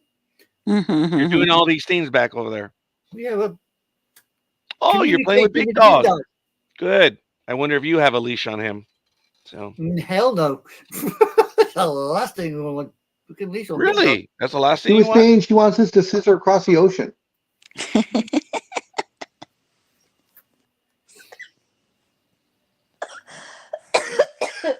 Oh, I'm sorry, Oh, Jake. I'm You're making sorry. her, Was making did her that choke. good? Making her choke. Wow. cough it up, Gig. Cough it up. Tiffany, I saw your comment there. I don't know how. I mentioned to you in a message how I was going to contact someone to see how we could do that. So I don't know yet. I'm going to try. Like I said, I'm trying to contact the person who I know was able to change their name on StreamYard. Otherwise, it's you've got to log in and you have to use something where you're not logged in. Get into StreamYard, and it's going to ask you for your name. So. But I haven't done that before, so I have to talk to that person. So anyway, Gridiron Girl, do you want to answer that question now? Big Dog asked. Yeah. Um, that's what I've been There's a complaining about. conspiracy theory. The Dodgers are cursed. Major League Baseball No, doesn't want the Dodgers to win because they're spending so much money, and they don't want it to be he who spends the most wins the most. It's a wait a minute. Who's talking? conspiracy. Hello. It was me. Hi. Well, I was It was, trying to talk. I know. You know Hello. Scorekeeper talks over you. Jesus. Yes. Yes. That's not you, Scorekeeper. You're God. I'm Jesus. I'm at your right hand side. Are you in the wrong place right now, then? Yeah, it's very scary. You know, I listen to the Dodgers every game, and it's just scary that all of our starters rotations are on the injured list, and to see Kiki Hernandez have to pitch, I Kiki love to had a look at pitch. him, huh? Kiki had a pitch. I missed Yes, that. on the Philly on that game from in Philadelphia. Wow. Yeah, so you know that's scary, and and all that money for what? But I don't know. It's a long season. It's not even you know. I don't know. I just It's not September yet. it's not September yet, so hopefully we'll get a few back. I don't know. Yeah. I don't know. It's sad. Let me All that interrupt real money. quick to answer Tiffany. Tiffany, it's how you log in. You may have to you just have to create a new login. I believe that's how they do it when they use a different name. So when people, that's what they do. If they go to the YouTube page, if you already logged into YouTube, it's going to use your name. So you have to change the display. Otherwise, you choose to log in as a visitor and then you create an account. And that's how you can have a different name. I know that's how you do it on YouTube. I don't know on Facebook, but I know that Uh, people have multiple accounts. on Facebook, what it is you copy the link, and then you go to either Safari or Google or whatever your web search engine is, and you just paste and go. When it pops up, when it says user's name, that usually is blank, and you Yeah. can just type in whatever you want. So try that out and see what happens. Thank you for that. But you would need to send her the link though, For what? so she can get to StreamYard. On Facebook, the only way to get the link, at least for me, is to go to the NDB Media host page. And then I click on that where it says click on StreamYard, and it says the StreamYard Oh no thing will come up. Okay, I appreciate that, big dog. So actually, no, that's incorrect. That wouldn't be what we want. She just wants to be able to change her name. Oh, I'm sorry. I Yeah, thought she that's was. I why. thought she wanted access to come on right now. I'm sorry. No, what you do is all you do is go to where we're on. It just you have to not be logged in. Log in, and you're gonna have to most likely create a new account. That's how I know other people are having different names. As a guest or as a co-host, yes, we can change our name, but being in the chat room, you just got to log in under a different profile. That's all. So you can create another profile on Facebook and use that one too. So, folks, it is 9:40 a.m. This is Sports Talk with the Guys, home of the Monday Morning Quarterbacks on Saturday, part of the NDB Media Network. Today is July 13th, 2024. It's absolutely awesome. And the holiday was last week. It went very well. And it's when we separated ourselves from that sun never sets on the empire stuff. So Japan? no, that was Sun the never land sets? of the rising sun. Sun never sets on them is right over there. Oh, I know. And it still never sets because of the size of the empire. You still have overseas territories. We have dependencies. Whatever. That's all. We no longer have colonies. But you have people that are dependent on the empire. Mounts or St. Helena, the one that's further south. I forget what that one's called. One of the most detached places in the world. There's a volcano on that island in the South Atlantic. I forget what it's called. And there's others. Hey, just think, if you guys ever want a place to live where they will give you free land, Pitcairn Island. No, you don't want to go Pitcairn. I didn't say you want to go there. I said if you want free land, you go to Pitcairn Island. No, The boat shows up once every 3 months, man. You want to go somewhere remote, go to Falkland Islands. Just make sure you dig a 6-foot slit trench outside your front door and have your hard hat and a blooming rifle close to hand in case certain country can call in.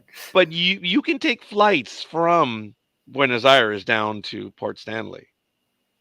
You can take flights from Britain to Port Stanley if you know which way you're going. Oh my God, how long is that? It's a day and a half, I imagine. Yeah, you go from here to Ascension, and from Ascension to the Falklands. Wow, that's a day of travel easily. Yeah. Yeah. Not a journey one wants to take off, just off the cuff. You go to the Falklands, make sure you're wrapped up because the wind never stops. Oh, I'd love to go to the Falkland Islands. And I had a friend that went there for 6 months military tour, and he said while he was there, the wind never stopped. You went outside for a cigarette, he lit his cigarette, it was 2 drags and a burnt nose because the wind just cigarette was gone. Well, the mountains up there, I think the tallest peak is like 500 feet. I mean, it's all windswept, man. There's nothing. You could theoretically hide behind a mountain. There are no mountains. I mean, just hills. Really. I mean, it's just a little island, really. I mean, a couple of little islands, but it genuinely is windswept because there's nothing to prevent the wind from knocking you over. I mean, he said when he was on guard duty, he used to wait for the bang from the beach because even though they've cleared the beach, there's still undiscovered mines. And he said you can guarantee when you're on guard duty, a penguin or a seal would come up the beach and damn the little bugger would find the one mine that they've missed. Yeah. And you'd hear the bang. He'd hit the ground. The next minute it was raining. Well, I understand that's what the military is doing, right? And it's like a century. It's going to take a century to clear out all the mines, right? Well, yeah, because most of the locations are not known. Yeah, and they have a team that is doing that stuff, but they Argentina told them how many they estimated they left, and for the size of the team and how they have to do it, it's going to take 100 years. There are many Well, places, especially near Goose Green, that they're right out of the city. They're no-go zones. That sucks. well, nobody's there except a few sheep, and as I said, the odd penguin or the odd Goose seal. Green is under 100 people. Yeah, that's it. A few sheep. Yeah, that's a If you're bummer. lucky, get the odd penguin coming through. Yeah. All right. Well, Gridiron Girl, I know she was talking about her Dodgers. She's unhappy about that. Big Dog, I know you're unhappy over a few things with the Lakers, but do you have any other basketball signings, news, anything that you would like to get to on that, please? No, but I just saw that Yankees pitcher Jose Trevino was just put on the 10-day DL. Okay, well, I'd like to clarify that. Jose Trevino is the starting catcher for the Yankees, Okay. but he did pitch a game, so he is a catcher. All kidding aside, he is. So Greek talking about Kiki Hernandez having to pitch. Um, in that game gig, was he playing different positions and he was just trying to fill out, his personal dream or something, or no. No, were they out of he pitchers? this is the second time he's pitched. He's pitched before. And how does he It's pitch? because it was a blowout. Yeah, but at least he pitched. No, but Thank God. isn't Kiki isn't he a utility guy? Yes. And I believe he So was out on the outfield or third base or something.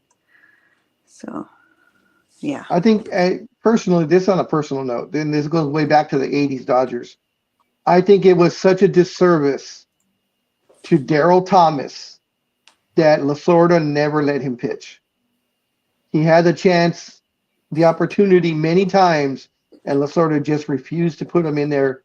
Because I know there's been a few times where scorekeeper will correct me if I'm wrong. There were a few times that Daryl Thomas played all 8 positions, That more is than a few correct. times. That is And correct. he wanted to pitch so bad, and Lasorda just never pulled the gun on that one. Now, the opportunity to actually play all 9 was so rare. It's Yeah. just look, I think Daryl it happened. Thomas. Yeah, he was Sorry. have glove will travel. That's it. Yeah. There's is- only been a handful of people that have played all 9 positions, right? Well, you had Daryl Thomas, who was the ultimate Yes. utility man, but the Braves had someone by the name of Jerry Royster as well. Yeah, I remember that. Yeah, There was another guy that have glove will travel. but was there how many times has a utility guy played all 9 positions? It's only happened a few times, right? In a game. Where guys played all 9? Yeah. Not that I know of, no. Oh, really? Yeah. I thought it happened at We least a looked couple of up, times. no. Okay, my mistake.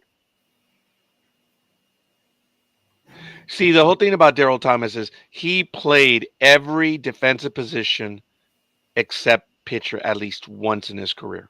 Yeah. Man, that guy was awesome. Yeah. The Angels had someone, and I forget who it was, but I don't think he played all 8. It's just Daryl Thomas, Jerry Royster, those guys were just absolutely awesome. I remember Jerry Royster. Yeah.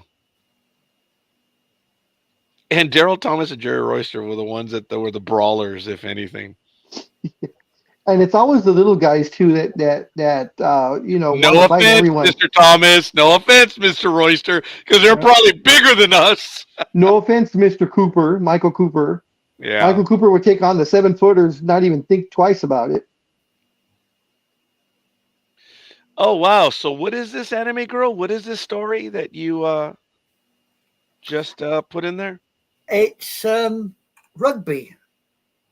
It's the rugby. Scotland strolled past the US Eagles in DC with a hat trick for hooker Ewan Ashman. Oh, I misread the article. Go ahead.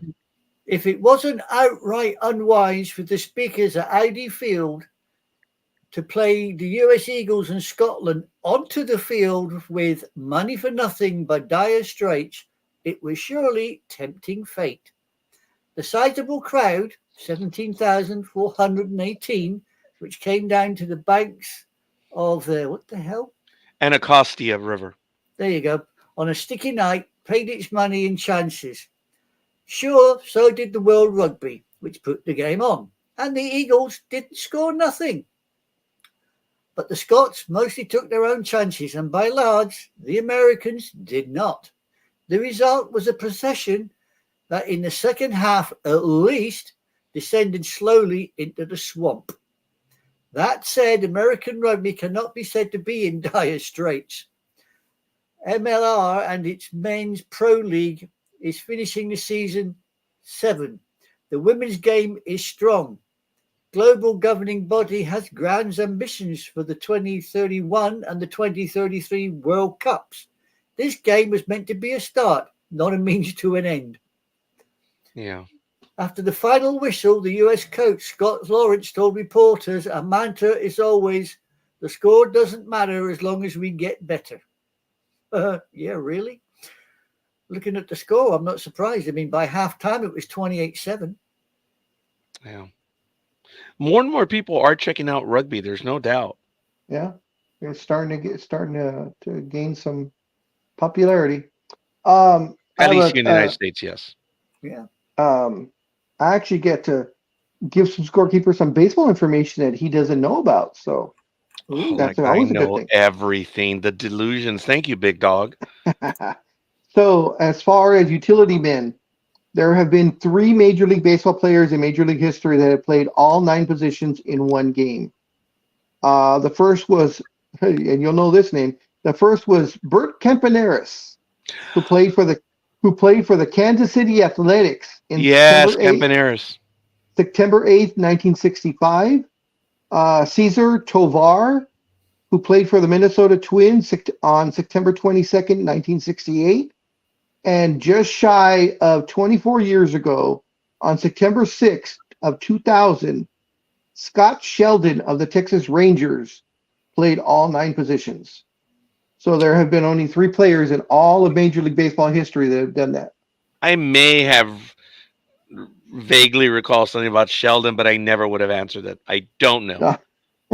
No. That's why I said Was- right now, I don't think there's a guy that's done all 9. Was Sheldon a decent utility player, or because that name really, I don't recognize that name too much. He was up for a little while. He didn't play very Oh, long. okay. Oh, okay. Campaneris did. Yeah, There's Campaneris, no doubt. that name I recognized as soon as I read it. The minute you said it, I was like, oh, yeah, that's right. But I didn't know he played in all 9. Bert Campaneris, there was what some people would call a few decades ago a gamer. Oh yeah. Even though I Definitely. resent that thing because I resented it then. It's gone. It's over. Now I think it's warrior. Like, yeah, whatever. I like gamer better. But if you're going to call him something, I'd rather not it be a warrior. A gamer sounds more for athletics. Well, whenever they say warrior, I just remember warriors come out and play warriors. I mean, that is awesome, man. That is absolutely awesome. And he did it with the bottles. Yeah. All of that was made up. He just did that. Warrior. Yeah. On the beach, wasn't it, with the bottle? Yeah. Come out and play warriors. Oh my God. With the bottles. He was awesome. None of that was in the movie.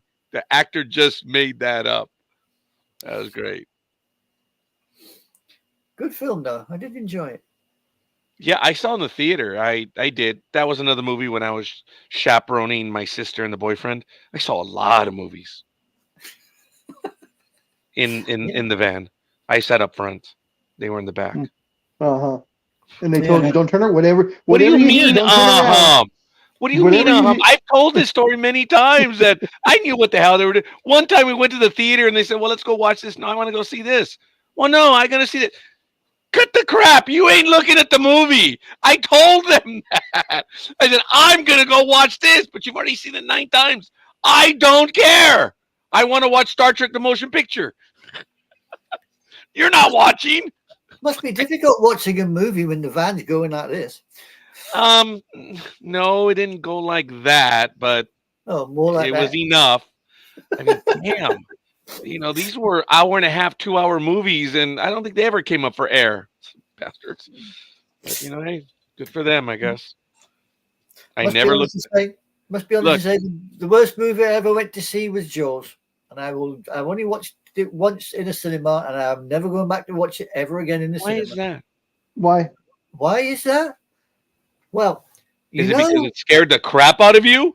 no, you know the part where they come up to the boat and the head falls out of the bottom of the boat. Yeah. In the film, right? Yep. Well, I went to the movies. I'm sat watching the screen. To this side of me is an empty seat. To this side of me, there is what I would call a rather rotund lady. Okay. The head came out the boat. Oh, she smacked the shit. Sure, she went up, and I'm thinking, great, she's going to come straight. No, she She went up, landed on you? crossed, and came down on yours Oh, truly. How wow. the So all I ever got to see, as far as the Jaws film, was as far as this head coming out. Then the screen went blank. In fact, my whole fucking world went blank. Oh my God! So some other jaws came down on you. I'm so sorry. Yeah. So no, as far as I'm concerned, you can stick Jaws where the monkey sticks its nuts, because I ain't going back again for Okay. the second one. Thank you for explaining that sad tale of woe, and I'm sorry. Wow. When I go see a movie, I am all the way in the back row because I can always buy now with the stadium seating, and you can buy your tickets in advance. I always go to the very back. I don't do it as much anymore because the theaters are not as filled, but I loved going to the back because the kids are always kicking your seats. Well, when you're in the back row, no one kicks your seat. And when they run in front of me, going back and forth, I just trip the little motherfucker. I do. See, if you're going to be running around in the theater, screw you. I trip them. It's easy. I do it today. But there aren't kids that go to the theater anymore. But 10 years ago, when they were running in front of me in the last row, oh, hell yeah, I trip them. Parents aren't looking, and they go flying. They didn't think it was me because they're stupid. But why do you go to a sat there theater and if the laughed kid's as going to they be went- out of control? The kid's going to be out of control. Don't go. Kid's going to keep running back and forth in front of me. By the third time, that little son of a bitch is making, he's either doing Superman or he's going to be a future receiver diving for a ball. And they're getting on the job training as far as I'm concerned. Bouncing down the stairs towards the front of the auditorium. No, because I was usually in the middle and they're running in front on the row because it's changed. I don't know how the theaters are, Anime Girl, where you are. But the stadium seating has it where the seats, you can recline in them. Oh no, we don't have that over here. That's posh. Really? Oh, No. it's becoming almost standard in a dying thing. I don't know No. if theaters are going to be around in 15, 10 years. It's a shame. Probably not. And Probably speaking He's of back. being around, Well, he is round. I'll give you that. Round's a shape. what? Did you get offended by that? What? I got offended by Jaws, by Anime Girl saying those words about Jaws. Oh, is that why you jumped back in? Because Yes. you're here to defend Jaws' dignity? Yeah. In Come the on then, Toto. 70s. Get it off your chest. Remember, That's one of the guys, best movies ever made. Come on. that movie scared the crap out of the It United still States. scares the crap out of me, and I Yes. still watch it almost every other week. There are so many things that happen in the movie where they're drunk talking about their scars. Oh, that's the best part. I Oh love my it. God, that is absolutely hilarious. And then his line, I think you're going to need a bigger boat. Oh, come on. I've got to be honest and say, in all the movies, that has got to be one of the best lines ever in a situation. You stood on the back of the boat, chucking those things over, and you. Roar! This big old monster shows up. I think you're going to need a bigger boat.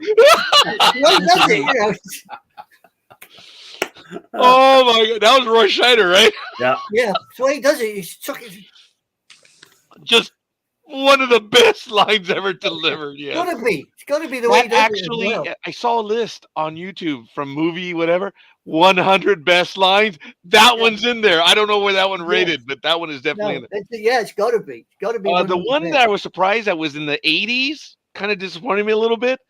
Very famous line from 1986, Summer blockbuster. You see her coming out in a yellow mech suit. Get away from her, you Ripley. Yeah. Ripley. Oh, Aliens. Oh, Yeah, man. Get away from her, you bitch. Oh my god. That is, and there are so many other lines. But yeah, the one from Jaws made it in there. going back to the Jaws movie, if I would have known you guys are such enthusiasts of the movie, I would have sent this picture to you. So I ran across that on Instagram. Some guy, I guess he's a graphic designer, and he built a. That's cool. He built a crib, but since he's a graphic designer, he Bloody built hell. it like Nice. Jaws coming biting the boat. So he has it so like the boat's getting ready to sink. Jaws is coming out of the water, and you place the baby in the crib so it looks like Jaws is eating the baby. heck no. And I was thinking, I would that's something I would buy to give to someone, but then I would probably be unfriended or my relatives would disown me or something. You'd be disenfranchised for life, big dog. You'd be disenfranchised for But life. it was so cool and That is so great looking because like I said, the guy's a graphic designer and artist. So the great white coming out eating half the boat, and the crib was fine, but he added to it so it was like the boat was up and like sinking, but the baby fit right in. That's cool. Sorry for the interruption. Just got a text message. He says hello.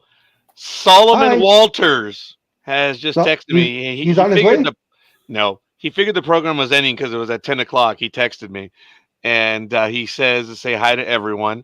This is our former NASCAR guru.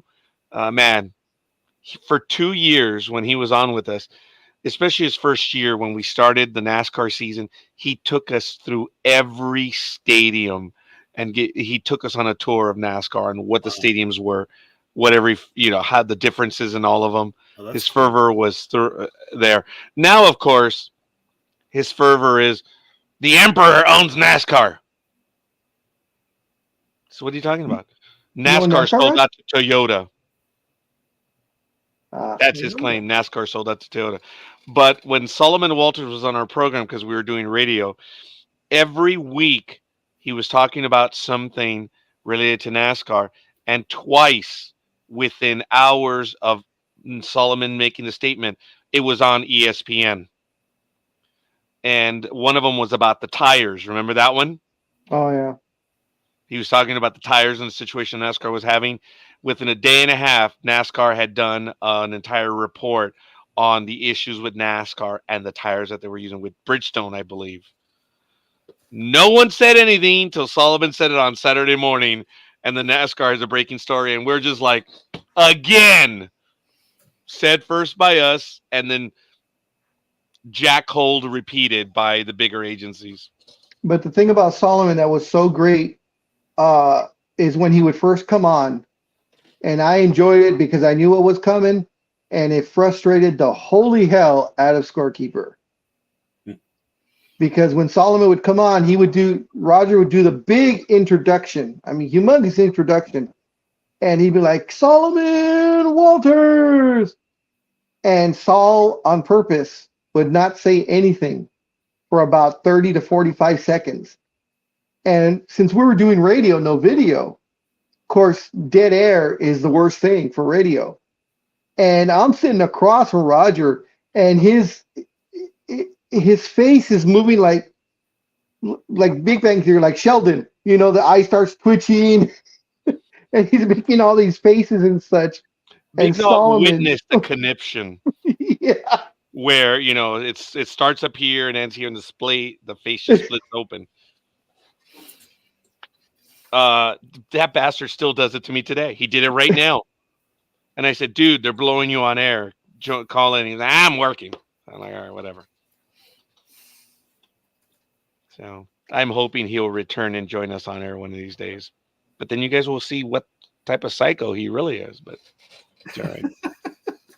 Ladies and gentlemen, Sports Talk with the Guys, home of the Monday Morning Quarterbacks on Saturday. Today is July 13th, 2024. What a glorious morning it is, and life is good in the hood, so they say. Of course, we have on with us Anime Girl, the token Brit. We have the best team in baseball right now, right there.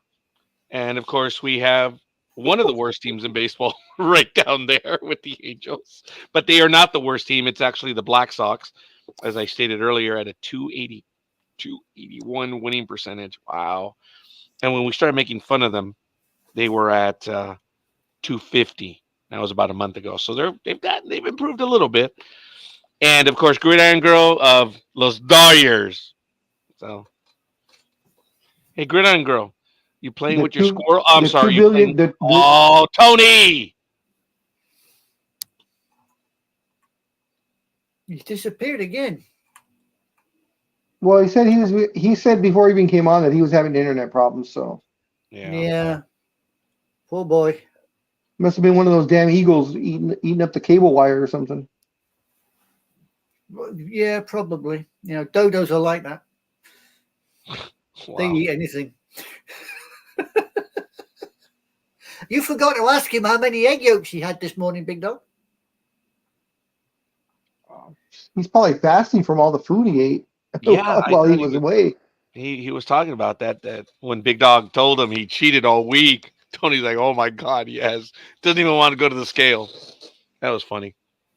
Well, hopefully he's able to return to us soon. So, anything else you guys have talk about, or did we go over? I've gone over everything I can find. Yeah, let's see. I mean, European soccer just really doesn't cut it for you guys, does it? So, What do you mean? well, you don't want to know about what the Spanish are thinking, or what England- Anytime, hey, Aren't- it's aren't your you guys- responsibility to bring those stories with you. It's not we're going to ask. Isn't England in some championship game today or tomorrow? Actually, we Tomorrow. did talk about that when you were out. Yeah, it's tomorrow, big dog. I believe it's this little island off the coast of Europe playing some Spanish football team. Might be the national side, England reckons football's coming home. Rest of Europe says no. A bit like the Del Monte man. Del Monte says no, but we shall see. We shall see. If they win, Scotland will never hear the end of it. But that's the end of it. Oh, yeah, huh? Yeah, I mean, we started with a 5-0, 5-1 drubbing and went south from there, basically. So, but the only thing I do have is there was a report from one of the German football papers. They're actually accusing England of cheating their way through to the final. Really? Yeah. How so? Well, they reckon they had an easy ride, and that some of the decisions that went for them shouldn't have gone for them. Yeah. So That's sour grapes. Probably. I mean, Germany got their posterior handed to them by Spain, I believe. So yes, they're probably not too happy. Scorekeeper and I have talked about that many times. If you lose a game because of a call, no matter what your sport is, you didn't deserve to win in the first place. I mean, if the game was that close that a call cost you the game, then you don't have anything to complain about. Oh yeah, I mean the big one that the big one that I think I caught parts of was the Swiss game or something. No, sorry, Netherlands. They reckon that the penalty that Kane scored from wasn't a penalty. So I think I saw that. I think I saw that on ESPN. I think they talked about that. Yeah. Yeah, they reckon it wasn't a penalty and he shouldn't have had it, but it's been played. So hey, Foxtrot Tango, get over it, as you say. You can't complain. Well, folks, I've always believed if a bad call goes against you, hey, one call, and that's how you lose the game. Look, I'm sorry. It's where were you for the rest of the game? Yes, people say, well, it was 0-0. You were fighting, and one bad call turns against you. Come on. You're a professional. It can happen. It is what it is. You're never going to be satisfied. Look, Yeah. I always go back to, and Tony knows this, the perfect game by pitcher Galarraga. It was a perfect game, but Jim Joyce got the call wrong. He called a runner safe at first. And they were talking about, oh my God, and I'm losing my mind. It's like, well, you appeal it, and everyone everywhere was saying you cannot appeal a judgmental call. I said, that's not true. You are wrong. What you appeal, and it's what the Kansas City Royals did to the Yankees in 1983 in the Pine Tar game. They appealed the umpire's determination, how he determined the call. The rule hasn't changed. You can still do it. So the Tigers immediately had to appeal it, said, we are appealing the determination and how he came to it.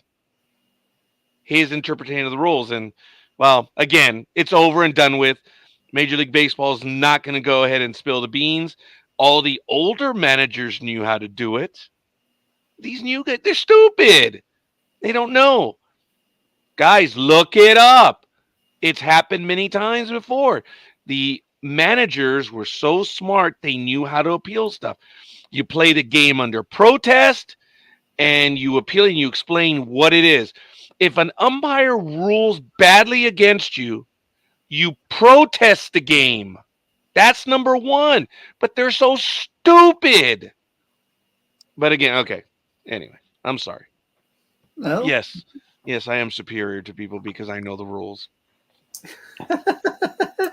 Can't hear you, big dog. Can't hear you. No, Yeah, you've all gone kidding aside, silent. cannot hear you. You've gone silent again, boy. Yeah. You're just having real good problems. You know what they say about pride comes before a fall, this goalkeeper, so be careful. Wait, what was that? Pride comes before a fall, so be careful. I'm on this network. How further can I fall? Oh, I don't know. You can get your significant other as your buddy on there.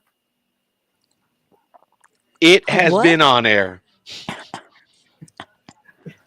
Oh, I think I just made gig joke. Yeah, no, it has been on air several times. One of the funniest ones was when I was in, I think we were still over in Southgate, and I was doing a program on Monday night, and it was joke night, as a matter of fact, and she and my daughter were listening in the other room, and I told a joke of, whenever I get depressed, I watch my wedding video in reverse. That way I can see me escaping the room. She came running over here and she was glaring at me. And I'm like, what? And you can hear it on air. Like, what? She's like looking at me. And my daughter's like, because of the wedding joke. That's the one you flipped out on? Weren't you listening 20 minutes ago when I was making fun of her? But, hey, whatever. So she's been on air. Scorekeeper, I sent you something via text. Yeah. To put onto the show before we leave. It's kind of a anime girl birthday present. Okay, I apologize. It's going to take me about a minute to do so right now. So let me work on it. Forgive me. No problem. And anime girl, I have to tell you that Big Dog was thinking about you for this, and it's worthy of your attention. So that's why when I saw it, I was like, worried. Now I'm getting real worried. Why?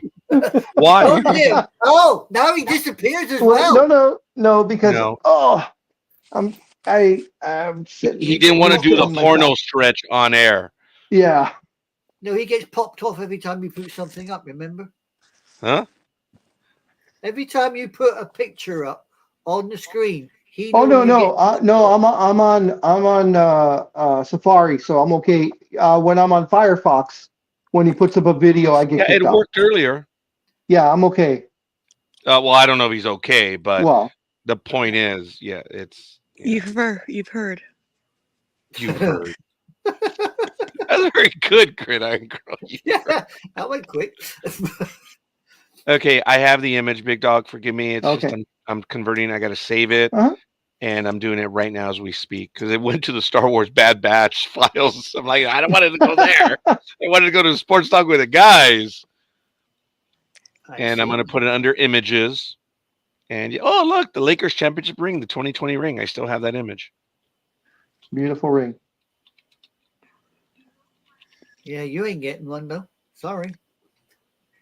You I'm can get sorry. What was that, young lady? What did you just say? who? He ain't Me or getting her? any.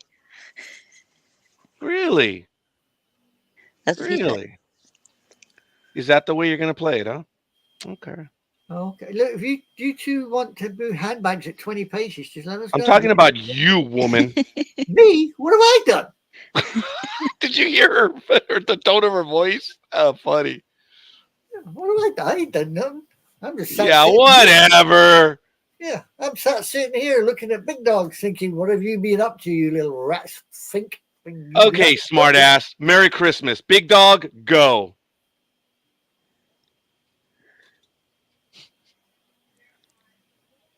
Happy Thank you. birthday to you. Oh, Hey, God, Bennett. oy vey. Oy vey is not what I would say. I'm being polite here. I'm biting my bottom lip so I do not swear loudly. Thank Why? you for the birthday present, Big Dog. Love you too. Much. Hmm.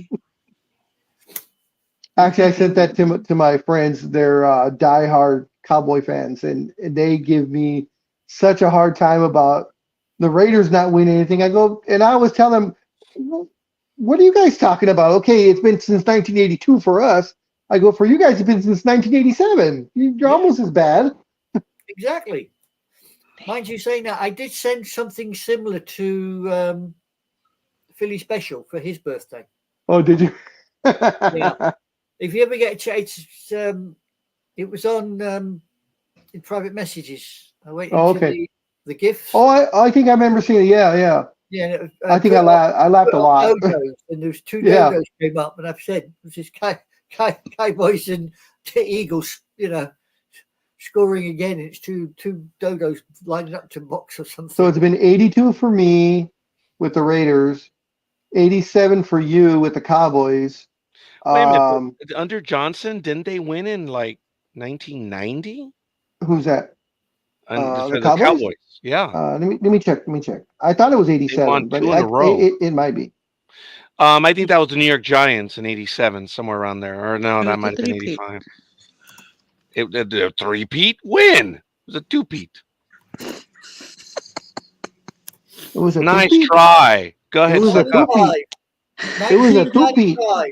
Yeah, go ahead and suck up. Nice try. It was a two-peat. Okay. Yeah. The Cowboys last won the Super Bowl in 1995. Okay, so yeah. Yep. They I defeated said 1990. Pittsburgh Steelers 27-17. So Okay, for that us, image is now forever on Facebook. So Merry Christmas. Yeah, love you so too. 90 or 82? 92, 82, 85. I don't know, whatever it has been for the Raiders. 95 for the Cowboys.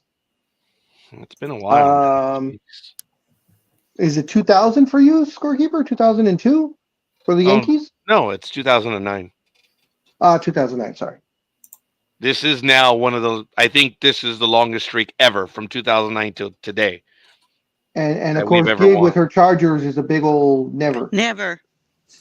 But, Yeah, but yours was 84. Apparently, it was a blowout against the Redskins.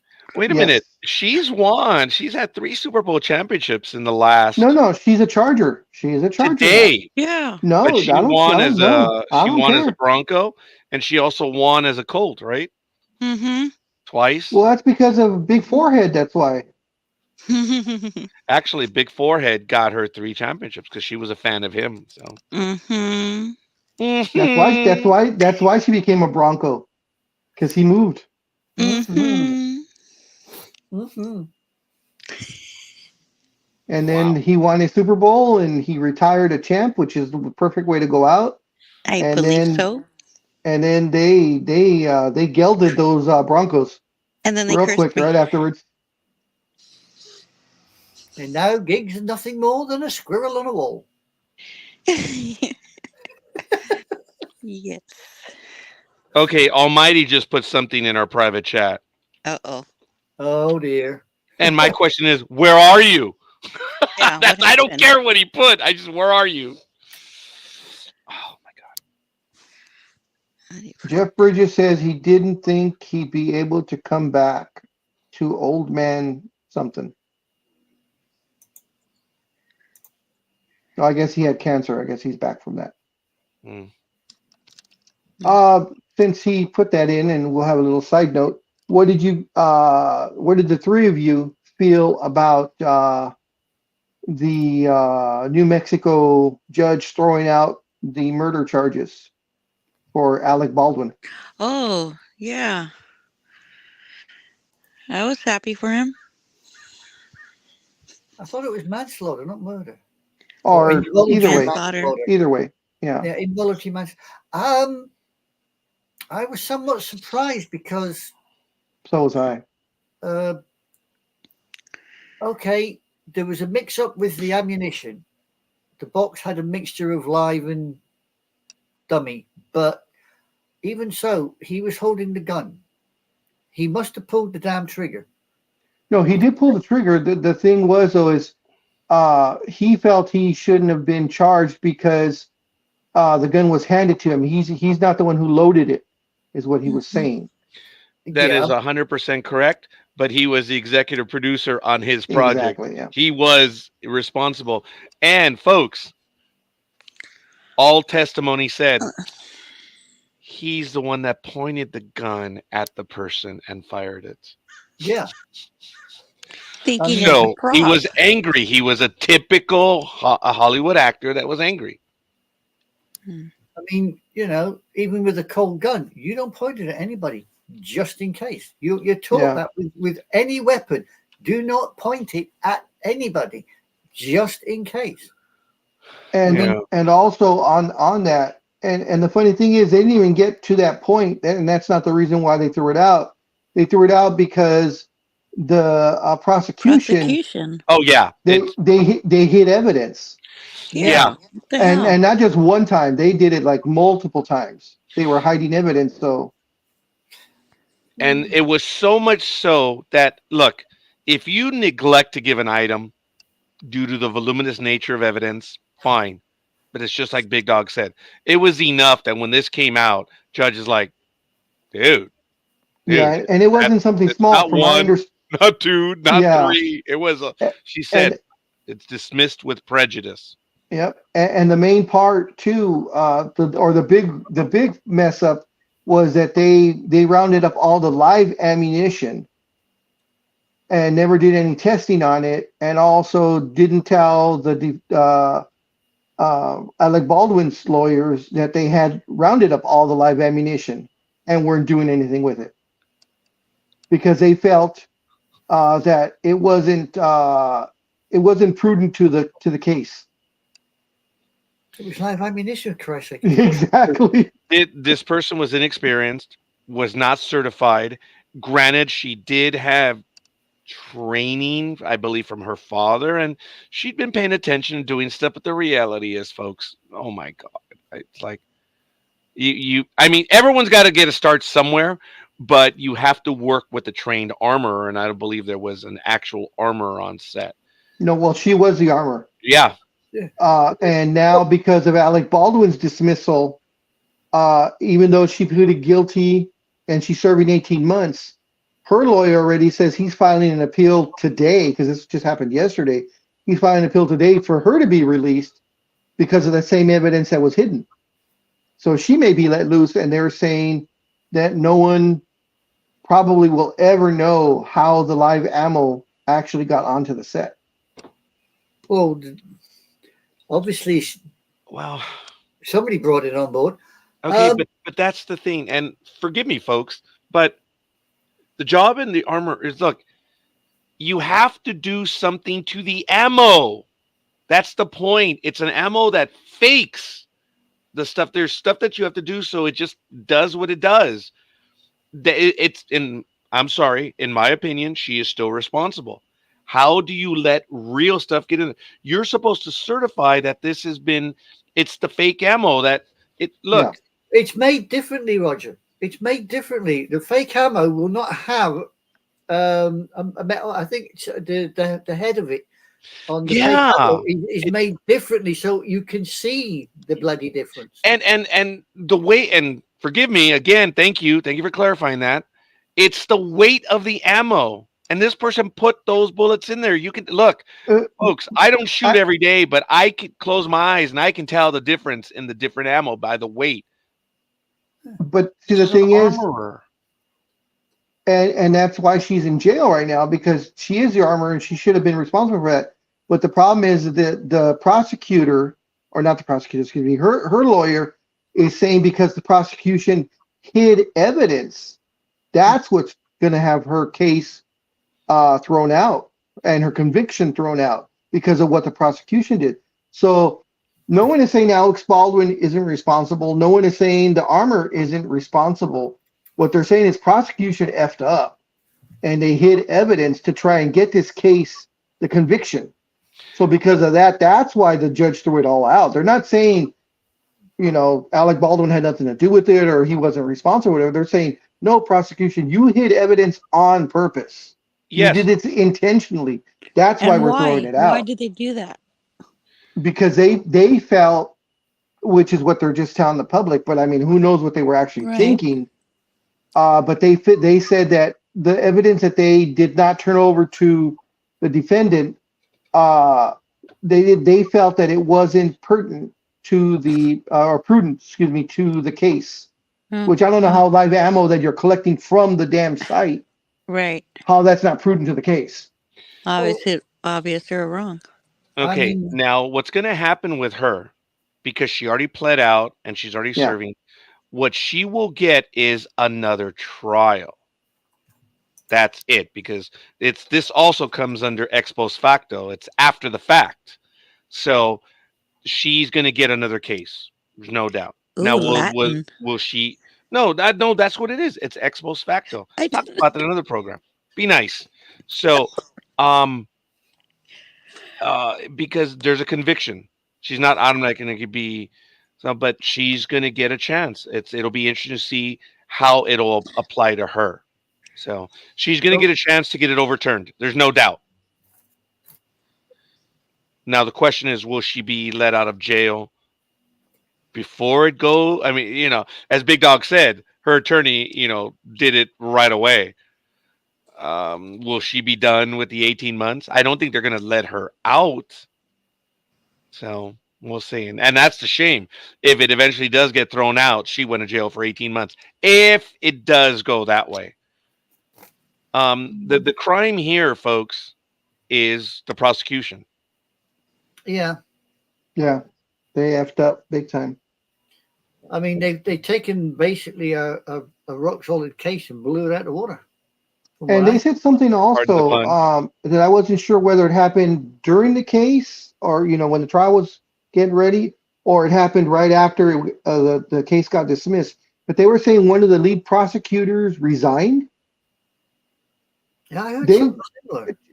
Channel 4, NBC is where I saw it on the news.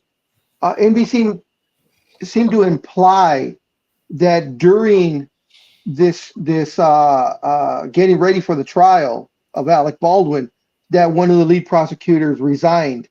But the way they worded it was kind of making you think that, but at the same time, it could have been like right after it got thrown out. Maybe she didn't want to get or he or she didn't want to get fired and resigned, for screwing up the case. So I don't know when that prosecutor resigned.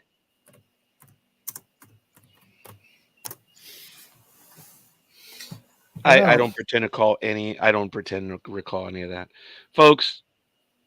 For the few people that I knew in Hollywood, and this isn't directed at anyone else here or anyone out, the commentary was that they were angry at Alec Baldwin because this was his pet project.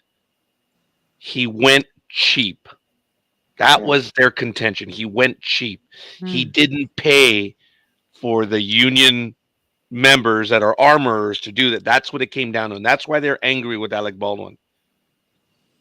It's not that this girl effed up in the way, the armor. It's that she didn't, if she was in training, in the Hollywood system, she would have had someone over her while they're training. Well, he went out of state because it was cheaper. And that was the first thing that came out of Hollywood on this. It's like, dude, he's eventually responsible for everything because he went cheap. He put lives on the line. And a lot of people don't like Alec Baldwin. I thought he was the best Jack Ryan ever, but then he disagreed with the producer and he got kicked off the second movie and the third movie. I Alec think he was the Baldwin is best who he is. Trump. You think he's the best Trump? That's funny. On Saturday Night Live. So much so that Trump himself Hmm. abhorred every time he was on. So I guess he was the best one. And all he was making fun of him. So, His little it is. hands. Oh yeah, dude! Just look at the videos. He has little hands. and what's her face? The porn star. Well, not the porn, but the young lady, The Stormy porn star. Daniels. She said, Porn star. "Yeah, the hands match too." Yeah. That was beautiful. So she was telling us, they match. Hmm. She goes, "It's true," and that drives him insane. I'm like, hey, whatever, dude. It's all right. You dip the wick. You're the one who has to pay for it. So good for you, Don. Good for you. I'm glad you live the life that you live, billionaire and whatever. So, but it's okay. We're gonna infuriate the audience because we're making fun of the guys. So it's all good. Well, We make fun of everyone here. Yes. As a matter of fact, I have a joke that right after the debate, Dan Schlossberg got me good. Because as you know, I'm his co-host on Travel Edge Radio. And Dan leans, if you know how he is, he told me this joke is, Raj, I have a new co-host for Travel Edge Radio. I'm like, oh, really? Who do you have? Yeah, Joe Biden. He's going to start after the 20th of January. Yeah, I heard that. I did hear Oh that. my God, that was funny. And I got it because of what happened in the debate. See, but our jokes aren't as mean, but they acknowledge what happened. I thought that was funny. He got me good on that one. We were going to announce like a day after the debate saying, Joe, we got a job for you, co-host Travel Edge Radio. But we did not go all the way with that one. That one was going to be kind of fun, though. But he's still running, he reckons. Well, he's in the race. I don't know if he's running, Anime Girl. Well, he reckons he's got a mandate from the people and he is going to stay in the race and he's going to win. Okay, well, he has a mandate as a candidate, yes. Actually, he did have a mandate because he had more votes. Did he get to 50%? I guess he did. I think so. Ooh, that is a mandate, folks. If you get more than 50% of the audience or the voting public, that's a mandate. Oh, did he get more than 50%? I forgot about that. I don't remember. So it's all good. It's all right. It just infuriates other people. Like, folks, we can't have a conversation. That's your problem. So we shall see. But all right, I think we're nearing the end. I think we may have lost the token brown guy for a moment. Anime Girl, do you have anything else? Gridiron Girl, anything? Do you want to talk about your squirrel, Anime Girl? No, Anime Girl doesn't have a squirrel. Anime Girl has anime. I apologize. I meant to say Gridiron Girl. Did you want to talk about your squirrel, which is on screen? That was great photography and great imagery when we were live. That was beautiful. Yeah, that's my guy. The prosecutor who resigned in the Alec Baldwin Rush case was Orlando Ocampo Johnson. And she said she believed in the manslaughter case against Baldwin, but that withheld evidence meant the case should be dismissed. I would be a far better option. I would have a very busy off the books program when I ran the country, though. Thank you, Lethal Migraine. Thank you. Thanks for making an appearance. Yeah. I talked about him earlier, but I had to call him 3 times to get him to respond. So I should have done that. I actually should have sent him a message, and that was my fault. But we've learned when you say someone's name 3 times. Oh, Dodo boy. Oh, no, you have to say it. Call him. He won't come back because we're nearly finished. How do you know? I'm telling you. All Donate right, more fine, money. fine, fine. Sorry, just kidding. Okay, throw your teddy out the corner. I do not care. Excuse me. Now, I need you to understand that if you say it like that in America, throw your teddy out the. You see, even she laughed. A teddy is not what you think. A little I know bear. what a teddy is in America. Yeah. So no. I don't have a teddy. Thank you very much. Well, I I know just you woke up. I'm an old man. I need my rest. Oh, whatever, dude. Oh man. Oh man. These are my Whatever. jokes. Hey, Roger. I think I've got him by 15 years. You need to shut up, dude. Roger, you need to keep hold of that particular comment, because next time he comes on and starts chirping at people, you can put that up and say, well, just remember you said this. Yeah. Save it. Save it. I'm on it. I'm on it. He just So, shot guys, himself in the foot. so guys, did you enjoy the video of Roger dancing around unshaven? Pardon? What video? I missed this. What video are we talking about there? I had that in the PM yesterday, I believe, Mm-hmm. in the Facebook private message. Really? I said this is Roger when he doesn't shave for a week. Or no, what did I say? No, what did I put? Something about Roger that's actually his night job. And Roger So, Roger answered back, "You so stupid." Well, I wasn't going to write what I really felt. yeah. And it was a little much more than that. You That's- should have. No, I pretend to respect you. Aw. Yeah, I thought it was pretty clear. He says, next time when I'm busy chirping, it's because I have old man pain and I couldn't sleep. I have my bases covered. Yes, you do. All right, that was funny. But it didn't take long for it to end up being here. There it is. Just woke up. I'm an old man. I need my rest. Oh, I got to put the date on there. Mm-hmm. Yeah, you got to put your date on there. Don't be without a date. Oh my God! It worked! It did work! It did! And Beetlejuice. we're still at war though. Beetlejuice!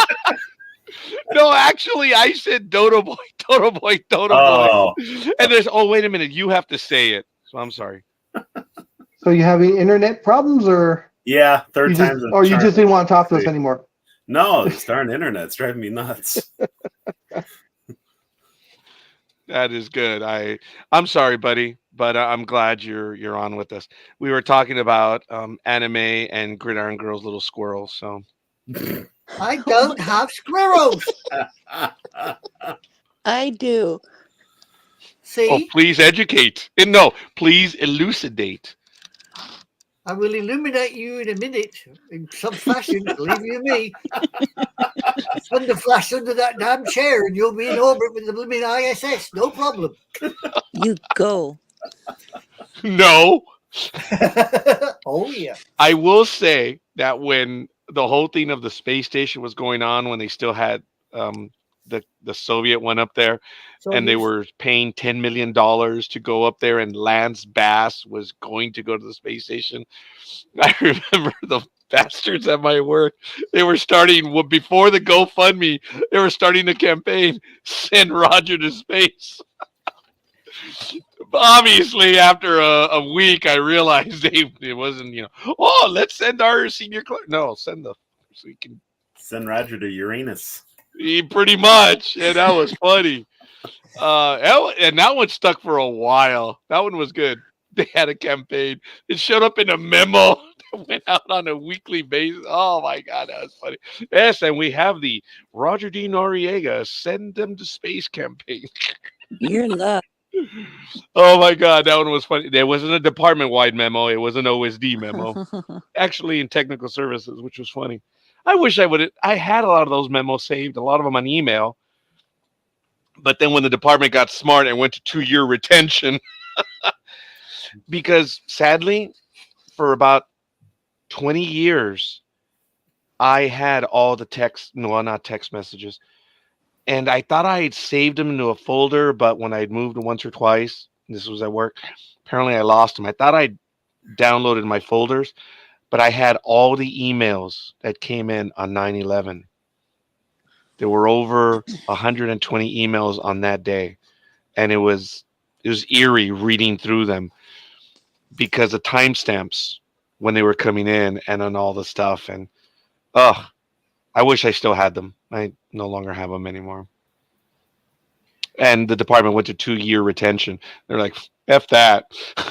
I wonder why they went to 2-year retention. Lose many lawsuits, maybe? Philly, can you Yeah. keep moving? Because every so often I keep looking at it and you haven't damn well moved and think the fuck is frozen out again. Just wave your hand or jump up and down. Or Beep! Wow, you swore. I know. I did nothing. Apparently you did. Oh, we're still at war, dude. You're getting ornery. He's always ornery. He's a dodo. He's an Eagles. He's from Philly. They're all ornery. It's built into their DNA when they're born. That's true. True, true. The city of brotherly love. I'm like the Whatever. I'm like the calmest one too. Yes, you are. Yeah. I've seen videos of Philly people. Yes, you are. You are Yeah. one of the calmer ones. Yeah. Especially your friends. Yeah. They're crazy. Yeah. But Okay. that's why we like our Philly special, because he's a nut. Right. Tony, because you No, I was just going to say I was waiting during the week to see that one picture of all you and your friends without your shirts on. Oh my God, that's what I was gonna ask right now. Spelling out Philly on your chest. One PHILL. I was waiting But for that remember, one. it was the college kids that misspelled their. Remember? Yeah. That was all there. If it was like UCLA, they put ULCA or something. I don't think it was UCLA. It was some East Coast college. But Tony, that's what I was saying. You're from Detroit. You're from Philadelphia. Have you ever done that on a winter game, dude? Heck no. I don't like the cold, so no. What is it with those guys, man? I mean, I I don't know know. they're They're usually in their crazy. 20s. I get it. They're liquored up. Yeah. Yeah, they don't feel the cold. No, you don't feel nothing. Now, Kelsey's excuse, I don't know what his was, when he took his shirt off in the playoffs. He said he got caught up in the moment with the Bills No, Mafia. The only thing our Philly gets caught up in is his bloody coat. Have you seen some of the coats he wears when he goes to those games? He's wrapped up like Nanook of the North, I'm telling you. Right. Thank you, Marcia. I appreciate the message. If you're laughing, I'm glad. We do get a bit punchy from time to time. So if you're laughing, I'm glad you are, because that's why. I mean, we're done and we're sports, man. We've been done for a while now. Yeah. But we're still on for a while. And so, Marcia, thank you. Appreciate it. Thanks for stopping in. Wow. So What's the there's plans for 50. next How week, many Joe? days, Gridiron Girl? How many days for football season? 54. Oh. Oh. I'll never say it again. You know what's crazy? The Dodgers are in town now here. They followed me from Philly. They're in Detroit now. We gotta Oh. win. We gotta win. They're You playing. gonna go they see him will. or? They're playing the Tigers right now. It's 1-0 Yeah. Dodgers. You're the good luck charm then, Tony. Don't go. Don't go. I'm going back to work tomorrow, so yeah, I can't go to the games. Okay, thank Oh, you. that means we're gonna miss you for a little while. Yeah. Well, I took a vacation day today, so I was supposed to be working today. So Tony, you are Uh-oh. absolutely awesome. We're still at war though. Let me see. Oh my God! He got all red. Oh, Oh my God! Sorry. I'm the I didn't know until recently that Jason Kelsey was a pretty good high school hockey player in Cleveland. Oh, didn't know that, and I'm Didn't sure either. it altered my life irrevocably. So how many weeks are going to yeah, what a dick move up. How many weeks are we going to be without you there, Philly Special? I think just next week, because it's usually 2 weeks. So I should have been gone today and next week. So So 2 weeks on, 2 weeks off? Oh, Yep. how you think you are, a professional? Oh, yeah, you are. Yeah. That little laugh. So you only get a 1 week break from me instead of 2. Oh, well, we can handle that. We can handle that.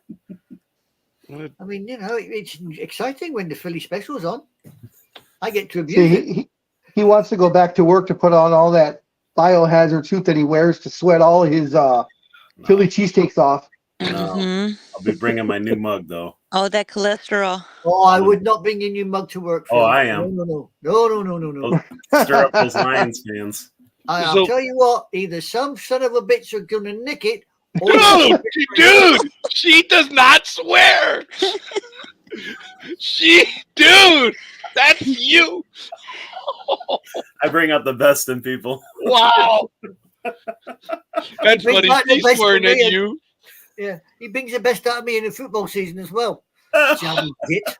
Got more jab than heart Wow. with that boy. Beep! I mean, even the neighbors Ouch. over here are like, what the hell's going on? They keep hearing these beeps. Oh my God. But the funny thing is, Tony, I did do the Dodo Boy 3 times.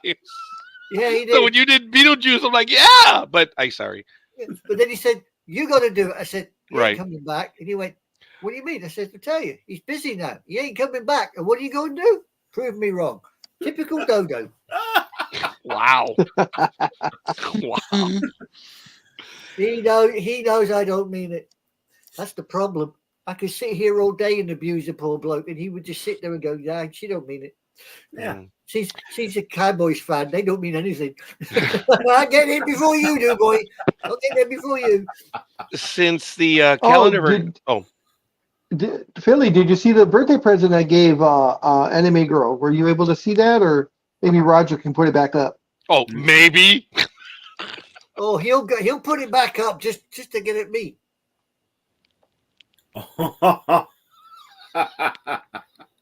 Wow. That's not what I said. Well, it's not what I thought. Now, here's a funny thing. Whoever you are, just kidding. No, Tony, Really? notice I actually did. I'm like, shit. Who are you? It's my memory. I wasn't kidding. That was one of those sad moments. Tony, Yeah. she swears at you. I know. When Big Dog does something, she's just like, okay, Big Dog. All right, that's what you want to do. Whatever. No, it's because she only says SOB or whatever to Philly. What she wants to tell me is going to get us thrown off the air permanently. So that's Oh, like the overtime. She's going to say stuff that's going to make a Marine blush. So Oh, I can make a Marine. I can make more than a Marine blush. I can make a Marine retreat. Believe you me. oh. And that going to make takes a some Marine doing. cry. I admit that the day that she swore at me, I kind of flinched. I'm like, whoa, that was a few months ago. I think, was it on Waffle or some other program? I Something got like that. under her skin and she told me. And every now and then I get Foxtrot Echo or Oscar. whatever. Foxtrot Oscar. Foxtrot Right Oscar. Yeah. way of swearing. Foxtrot Oscar. Yeah, I've gotten that one a few times, which is all right. So it's all good. Hey, Raj, You know when you've really upset me because I look at you straight and I go, November Foxtrot India. Yeah, that's right. Yes, I've had that once or twice from you, and that was it. But she will not swear like she does with Philly. That is a genuine cowboy Eagles thing. That is a genuine love-hate relationship. That's funny, Big Dog. But that's the fun of the program. You see, you can get two fans at two ends of the country or two ends of the world as it is. One in America, one in the Brits. And we can knock some balls of crap out of other, but we do not take it personal. In the That's right. 16 years that we've been on air, I know that with the first 5 or 7 years with the hosts that were on this program, that would have been impossible. Wow. Yeah, it wouldn't have worked. It was never done. It wouldn't have happened. The only one, Cuervo, he was a damn good sport of it because he was smarter than all of us. He'd come in and, yeah, my team's not doing well. And we'd all deflate like, no, there went that. You can't attack when the other guy's like, my team's bad. What are you going to do? Pile it on? Most people don't. He was much smarter than all of us. but there were other hosts on this program that that would not tolerate it. So that's why I think it's absolutely awesome that those that we have now are much better at it. I don't like it. I don't do it. So, Ah, but everyone else does. Okay. next liar stand up. Wait a minute. I rub my team in people's face. No, I don't do that. No, you take the Even when mickey they out- you win, take I the mickey out of never do everybody that. else, though, when they lose. I'm sorry, what? You take the mickey out of everybody else when they start losing, though. I'm not sure I understand that. Yes, you do. Well, he just Yes, we're still on because if you wanted to do a program, tough shit. Titty. You need to let me know when you want to do a program. Oh, That's we not good if you have a talking tough titty. about I'm sorry, what was that? Oh, boy. Because you said tough. Oh, Gig and said what she said. Gig said titty. And as you were talking, I said that's not good if you have a tough titty. Oh, put it away, please. Tony's showing more than I am. I always have my collar up. Actually, it is getting a bit warm. I had the first button down. Sorry. Come on, dude, join us. That's when he's in his sexy mood when he has his one button down. Yes, what button is the down is the problem. It's so Okay, sad. One all right. button down. Peace treaty between he and I right now. No. Okay, this guy's a lot more than I am. I'm like, are you kidding me? That's what I've heard. Oh, what have you heard about? What the hell's his name? Tony? I mean, the Folks, problem is okay, I'm genuinely admitting it. I really had the blank. I had the blank where I'm like, so I made a joke of it. I'm like, who the hell are you? The Sometimers is kicking in today. Sometimers? I think they're all Sundowners. Yeah, I think it's all the time. Oh, that's good. just think, You you saw gave up something? work for this, Tony. I don't know. You can give this up anytime, I tell you. No, I think it's because of how I moved. The sun got blocked out, but I was like, oh man, that was a big shadow right now. But no, I think it's because of the angle of where I moved. So yeah, come on. We're still on, dude. Get your head out of your ass. Come on over. Well, keep poking the bear because he's going to bite. Well, we are going to end in a few minutes anyway. Unless you kids want to go ahead and continue, you're more than welcome. I am going to be. I think. Oh, what I was going to tell you guys is when I'm in Comic-Con next week, I will probably be doing a few programs from there. Yeah, a week after, whatever. You see, sometimes it's kicking in. I don't even know. Next week's actually not going to be a fun week, but the week after, I'm probably going to do a few live. I'm going to program them in advance, so we'll see. And I'm not going to do any from the where they have the programmed events. The panels? Yeah, I'm not going to do that. I'd like to continue returning. I have a media pass. I don't have a broadcasting pass from them. So I want to keep going back. But it is a lot of fun. And it's really kind of cool. I never thought I would go. I told Big Dog after a while because I had set up my account for Comic-Con 8 years ago, like Big Dog said I was supposed to do. And I never followed up. I thought it was way too much of a hassle. But Big Dog was good at always. I think there was one year where he really wanted to go, and that was the one year he couldn't get in. And when he told me that, I'm like, dude, they don't care for returning. The lottery system. That sucks, and that's so messed up.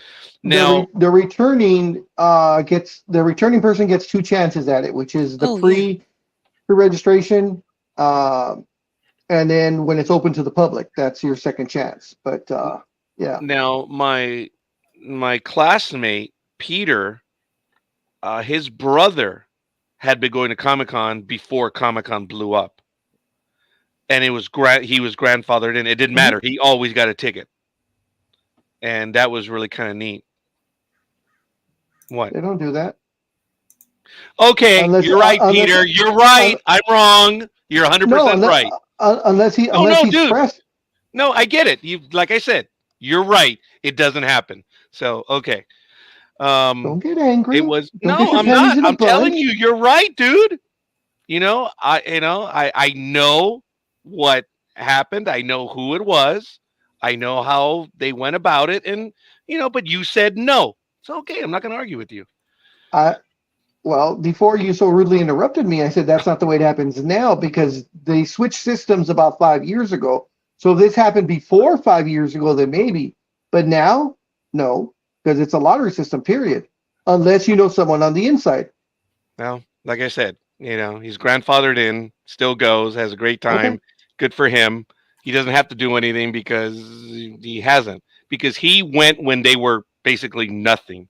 He's been going for so many years. So, So did I.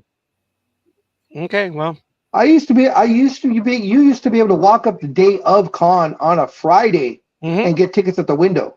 things have That's changed. that's when I was going. Yep, things have changed. So, Mhm. yeah.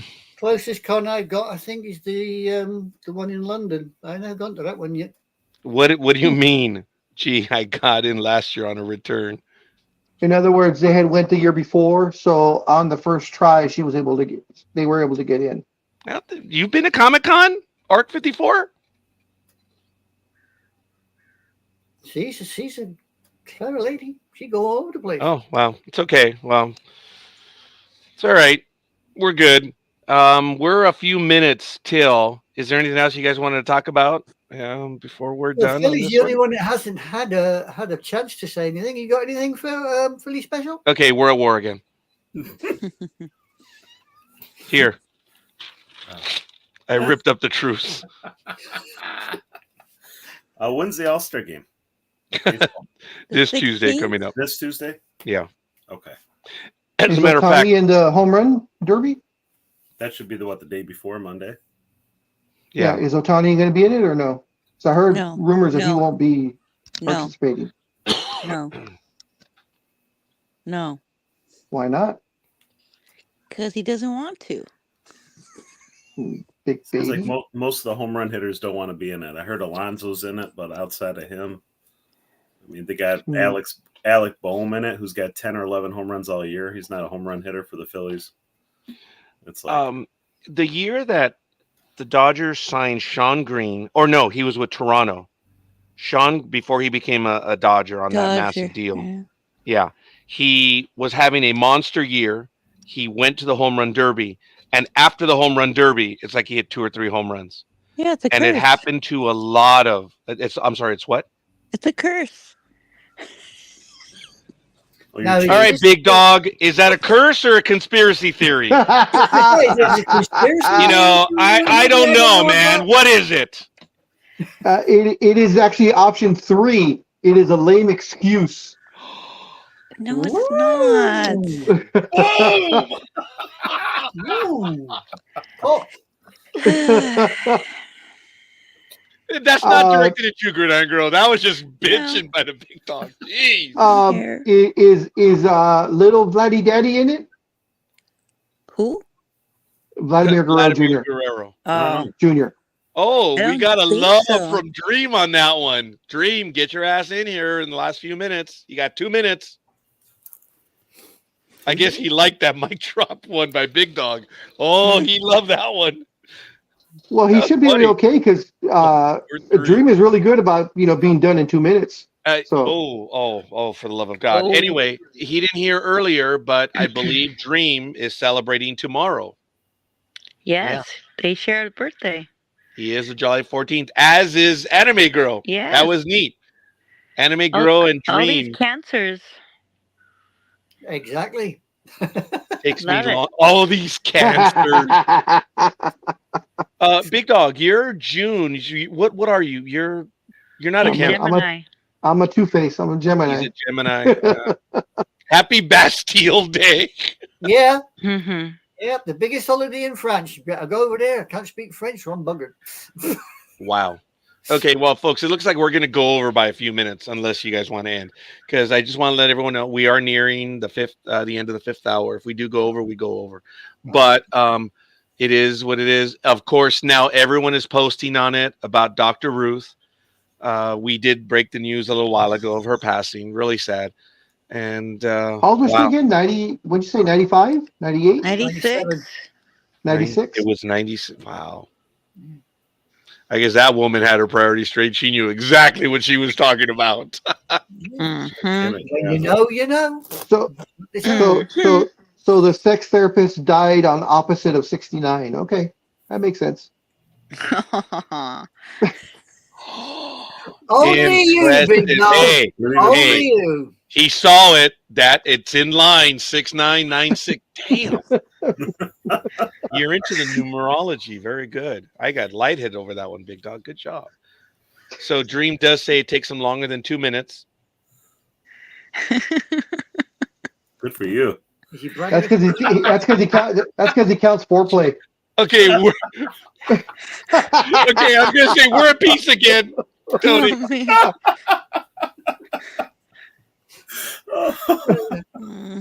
Love a duck. Right. Oh, God. Tony's laying eggs on the bed. The dogo's trying to lay eggs. Come on, Tone. Keep it Okay, going, boy. this one is bad. It is very bad, but I just saw it on Facebook. I'm gonna go Okay. ahead and this is for all you English majors. She just texted me and said I can still smell your colon on my pillow, and this is why spelling matters. Oh. Oh, boy. Actually, I'm surprised this is not a big dog one. Oh, I just saw this one right now. That's why I had to show that one. It was by a friend on Facebook. That one was funny. Ugh. Yes, spelling does matter. Big Dog and I have over the years we just die because of the posts that we see, and it's way too much. For a while there, we were doing the stupid posts on our program, which was a long time ago. Oh wait, Thomas now. Okay, well wait. This was Thomas's reaction, and then gotta preheat the oven. LOL. So again, is that part of the 2 minutes? Yeah. I hope not. No. You play with the oven before the 2 minutes starts. Mm-hmm. You're supposed to. Yeah. Can't go in cold. Get stuck. I just heard some door creak. No, it's not. It's Tony. I think You were the one that was creaking? Any second now, the poor guy's going to explode, I think. Oh my God, that's actually very creative. You could have colon on the pillow, the essence of Bartolo. That's actually pretty good, dude. The picture, Oh, yeah. Bartolo. yes. The Who's still pitching? But who's still pitching? By the way. No. Yeah, somewhere in the Yeah, world. he pitches in Softball league? some Mexican league. Oh. Dude, that guy is He's got to be Fernando pushing again. 300. Yeah. Though when he hit the home run in San Diego, that was Oh awesome. yeah. Oh my God, that was awesome. I mean, at that point, he's done everything. It was every fat guy's fantasy come true. Yes, it was for me. Speaking of fat guys, is Panda still playing? I forgot his real name. They call him the Panda. Oh, Pablo Sandoval. There we go. Okay, thank you. I Yes. think he's in the minor league somewhere. I don't think he's done. He's because this was like a year or two ago that they finally released him. Yeah. This is still recent. Let's look up Pablo Picasso, whatever. Oh, he shows up fairly quick. Venezuelan baseball, third baseman. He's 37 years old. His birthday is on August. Geez, only 37? Wow. Well, he's Dominican, so he could be like 45 to 50. Okay, three-time World Series champion Pablo Sandoval gets several. This was on March 27th, 2024. Oh, he was given ovations in San Francisco Oh, on okay. May. So he's no longer playing Major League Baseball, but he could still be playing somewhere. Dude, he's 37 years old. Wow. He's Dominican though, isn't he? I believe. No, Venezuela. Well, it says Same thing. Venezuelan baseball. Same thing. Same thing. They cheat on their birth certificates too. Oh God.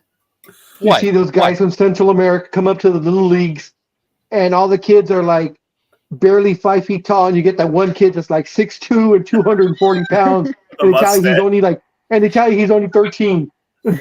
And the He's got the mustache. Yeah, he's got the 5 o'clock shadow and everything. Well, he's only 13. The minute you said that, Philly special about I remembered Aiden Murphy. It's like, why don't you want to kiss your rat? Oh, Kids don't give a fuck. Because she's got a mustache. That was Eddie Murphy, man. I was like, oh my God. Oh, there it is. Lethal Migraine. Apparently he plays for the Staten Island Ferry Hawks in the Atlantic League. Yeah. there you go. Kind of thought he was still playing the minor leagues. Wow. Wow.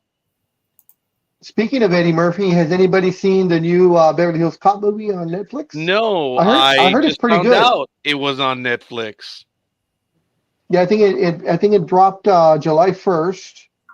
I haven't had a chance to see it. It's in my check, but I watch all kinds of other shit. So Yeah, I think I'm gonna check it out. I definitely want to. I'm hearing good things. I'm hearing they said it's actually pretty good. So we'll see.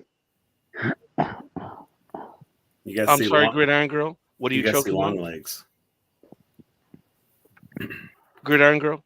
Yes. She's choking on the squirrel. Yeah, I heard you. I was like, I mean, what?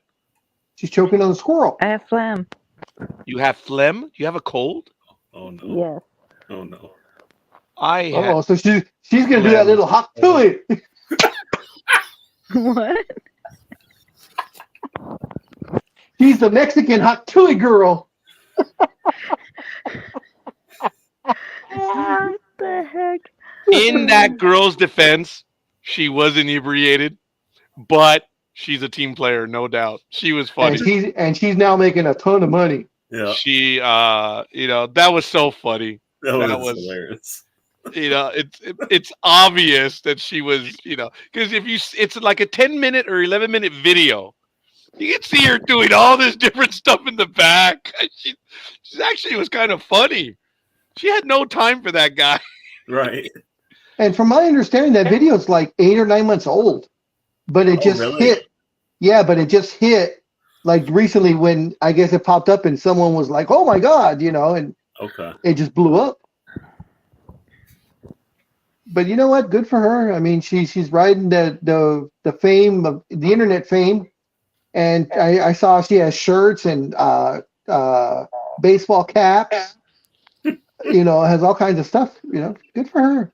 Hell yeah. Good for her.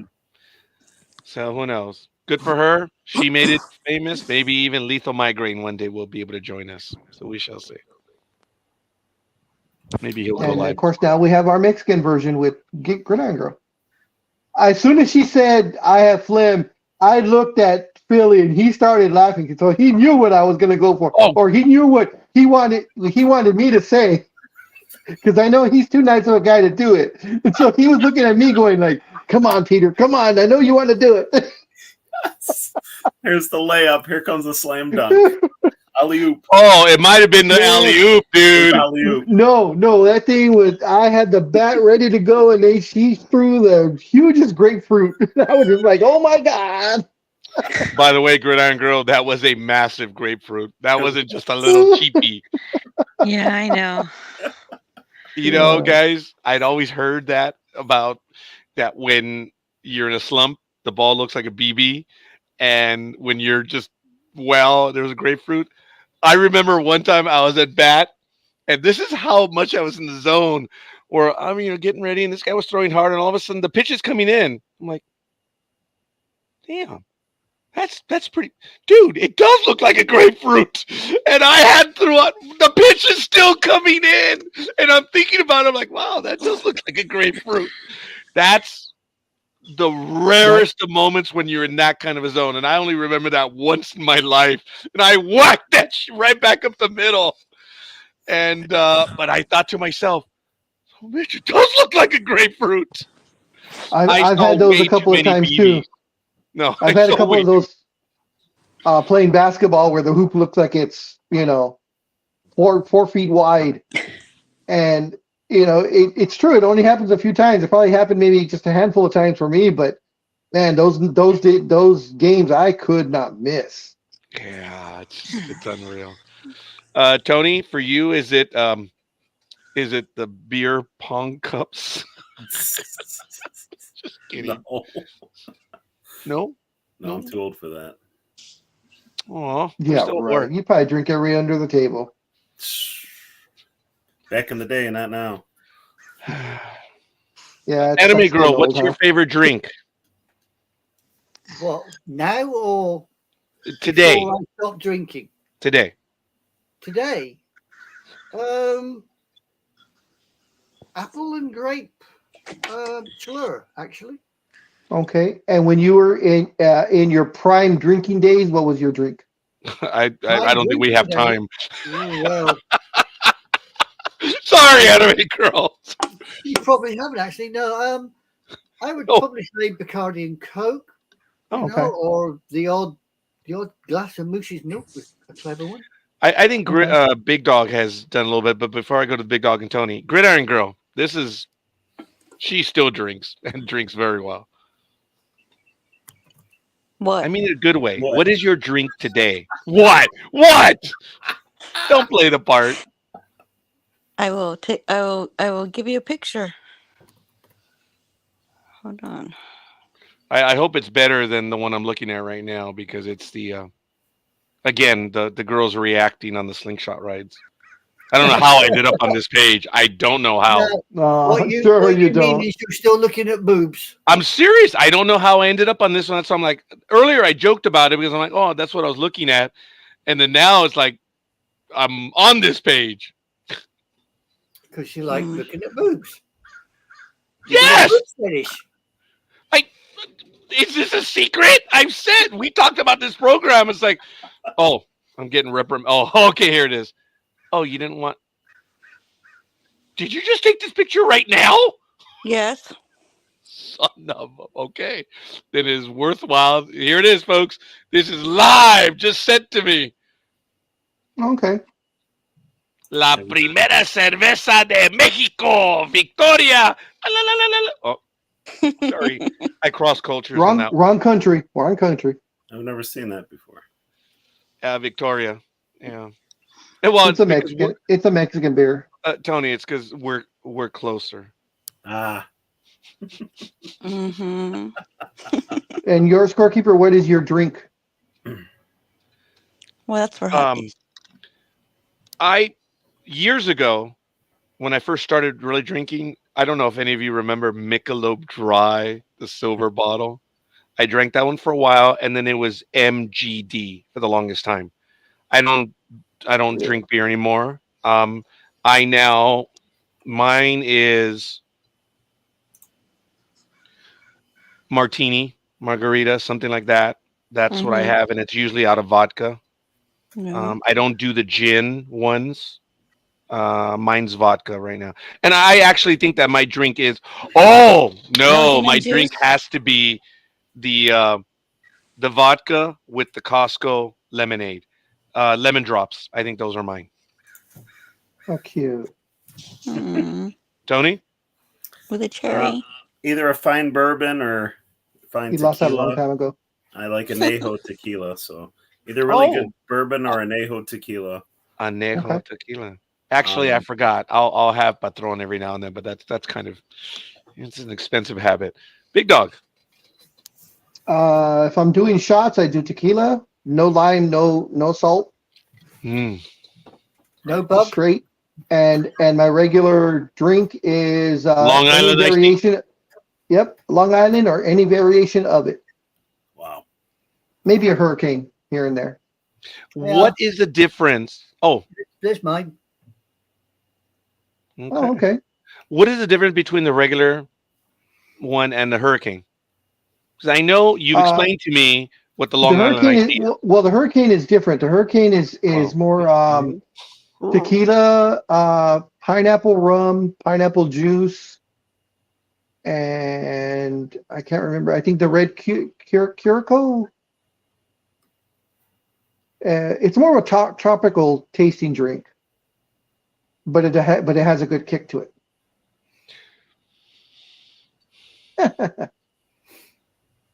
No. If I'm in a drinking mood, then it's Long Island's all day long, all night long. When Big Dog and I have gone to see some events, yeah, I've noticed that. And it also depends which one of us is driving. I've noticed that too. Like if Big Dog's driving, he might get one Long Island and then we get sodas. If I'm driving, obviously I'm the one getting the sodas and the Big Dog. But then Big Dog, he can easily drink me under the table. But when you spend time with the Big Dog, he nurses his drinks too. He's not pounding. It depends on who I'm with.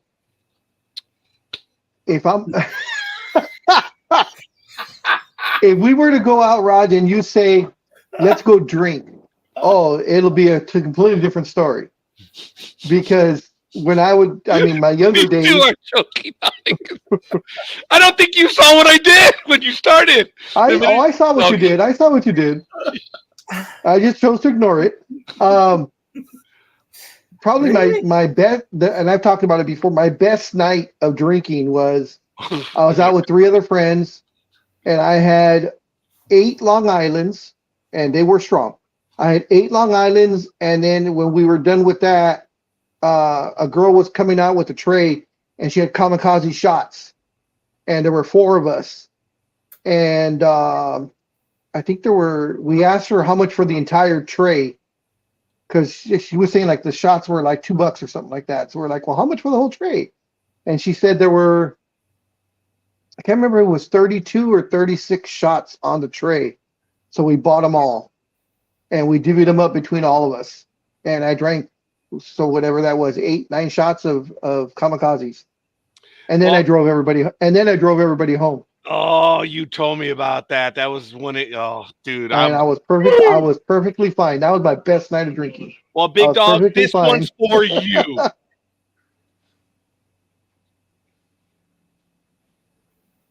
There you go, Big Dog, just for you. Oh, I heard what's her face laughing. You see, this is one of those that unfortunately is not covered up. That's for you, Big Dog. There you go, Big Dog.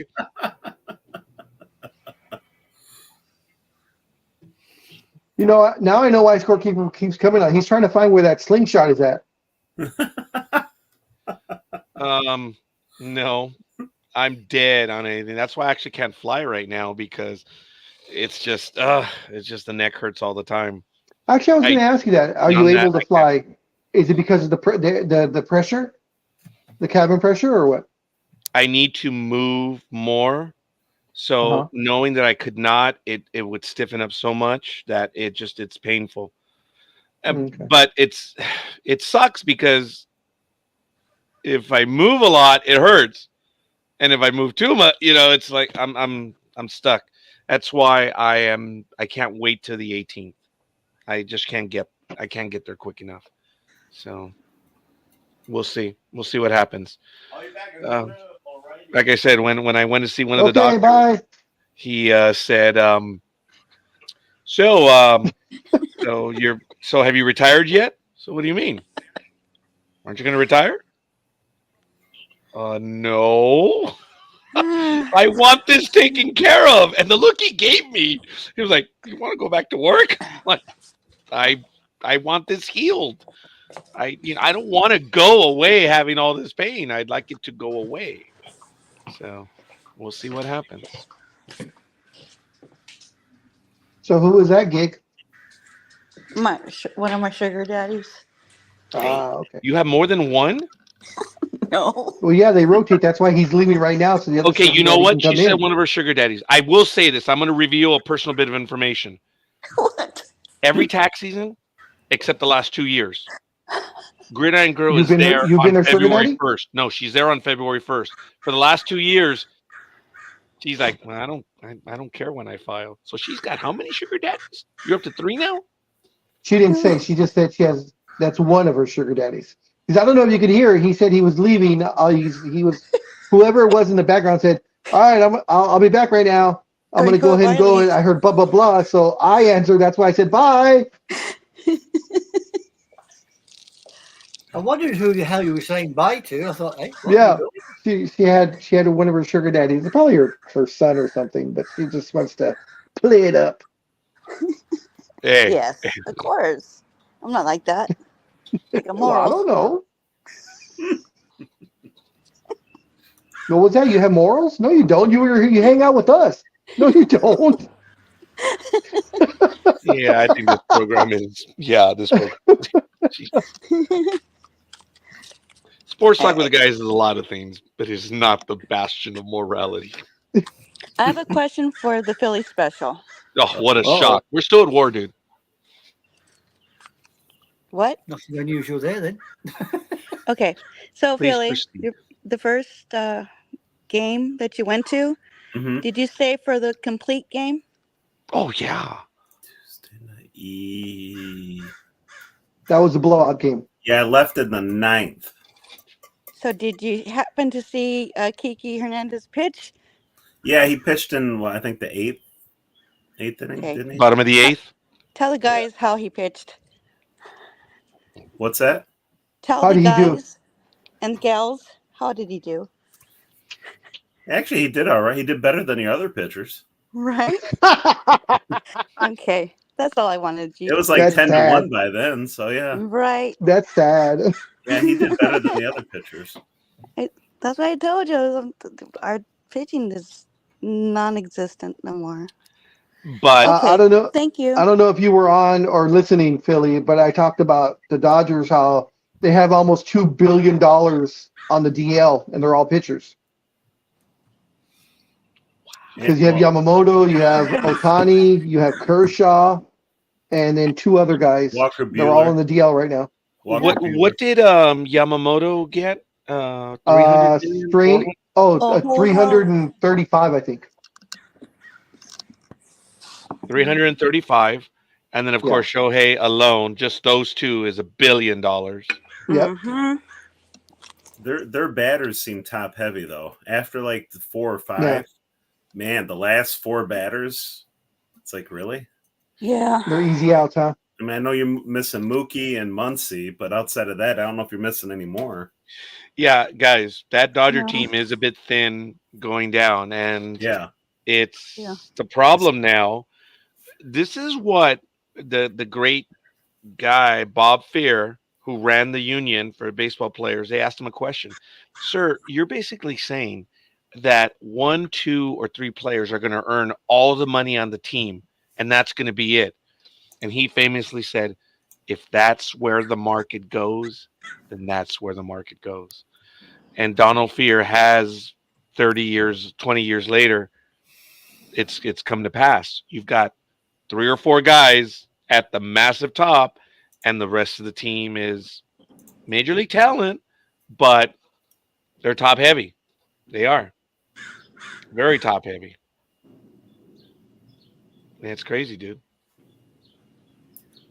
I mean, the money goes to all the top guys. I mean, it's just the way it goes. Like with the NBA contract. I don't know if you heard, Philly. The new TV deal that they signed was for 11 years and for, what did I say, $12.5 billion or something or other, which are both record-breaking numbers for length and amount. But they were saying because of that the salary cap is the salaries of the salary cap for each team is going to go up by 10% every year for the next 11 years because of all this money coming in. And they were saying by the year 2030, you're going to have 1 or 2 or 3 players that are going to be making $100 million a year. wow.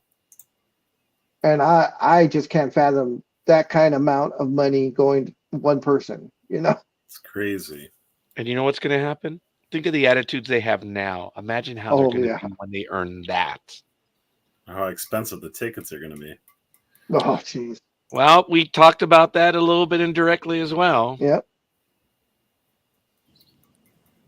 I lucked Yeah, out. for sure. I got my ticket for under $60, 7 rows from the Really? field. Yes. Wow. Well, when you just buy one ticket, you get a heck of a Yeah, deal.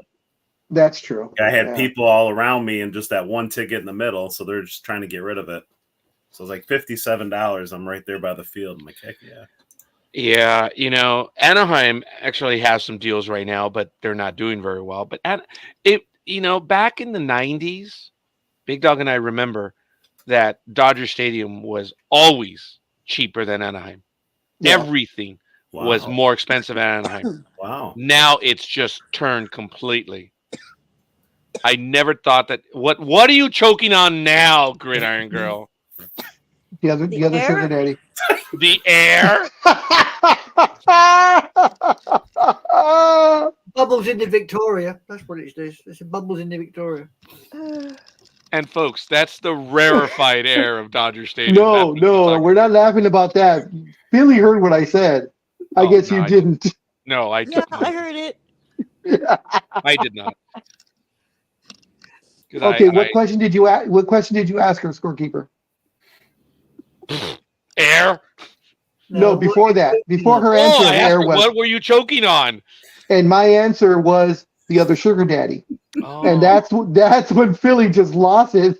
He fell on the floor. no, I didn't see that because I took the headset off. That Okay. was my thought exactly. You said it as soon as I thought it.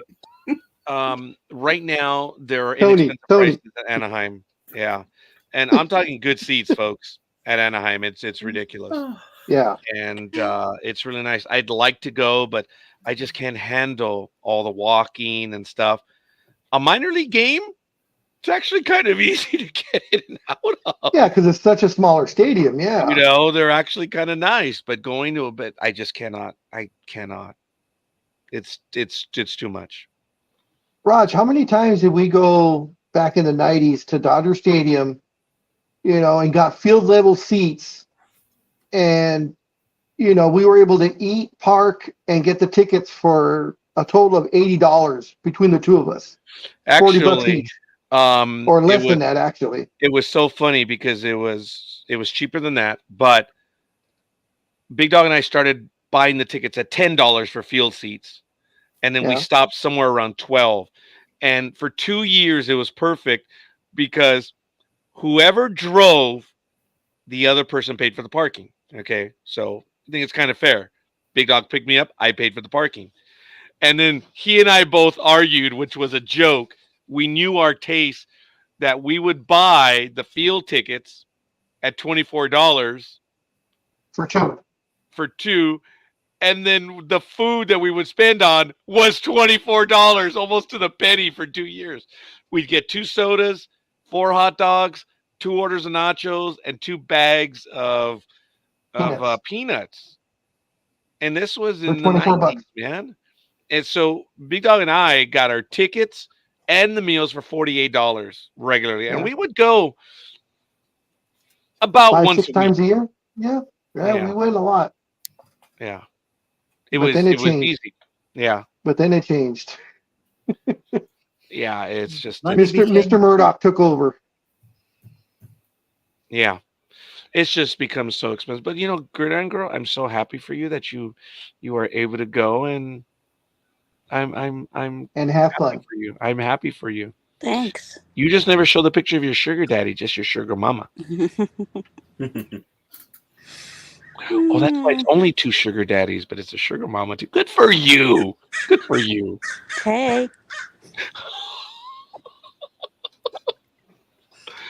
I don't. I have to go Tuesday nights, $2. And even my daughter's like, $2 make you holla. And I'm like, yeah, nah, baby. Oh my god. Well, I've taken Big Dog to those $2 games. It's sorry. They're fun. I mean, we, like I said, we go for just to be there. Oh yeah, dude. It's absolutely out of control. Now, I noticed that after July 1st, when you buy tickets here in California, due to the law that passed, if say the team is Yeah. advertising $2 tickets, when you go to the seat map, you cannot find $2 tickets because it's truth in lending, I guess, truth in sales. Because with the fee, it's $2.17. So a ticket of $2 costs you like $4.17. So they're actually listing the price as $4 for the ticket. I'm like, ooh, wow. I love buying them at the grandstand because $2. Hmm. $2. The parking's $2. So Yeah, Ticketmaster. In fact, isn't there a lawsuit right now on Ticketmaster and the other? What is it? Vivid? yeah, there Aren't they there being is. sued because of all the surcharges that they put on?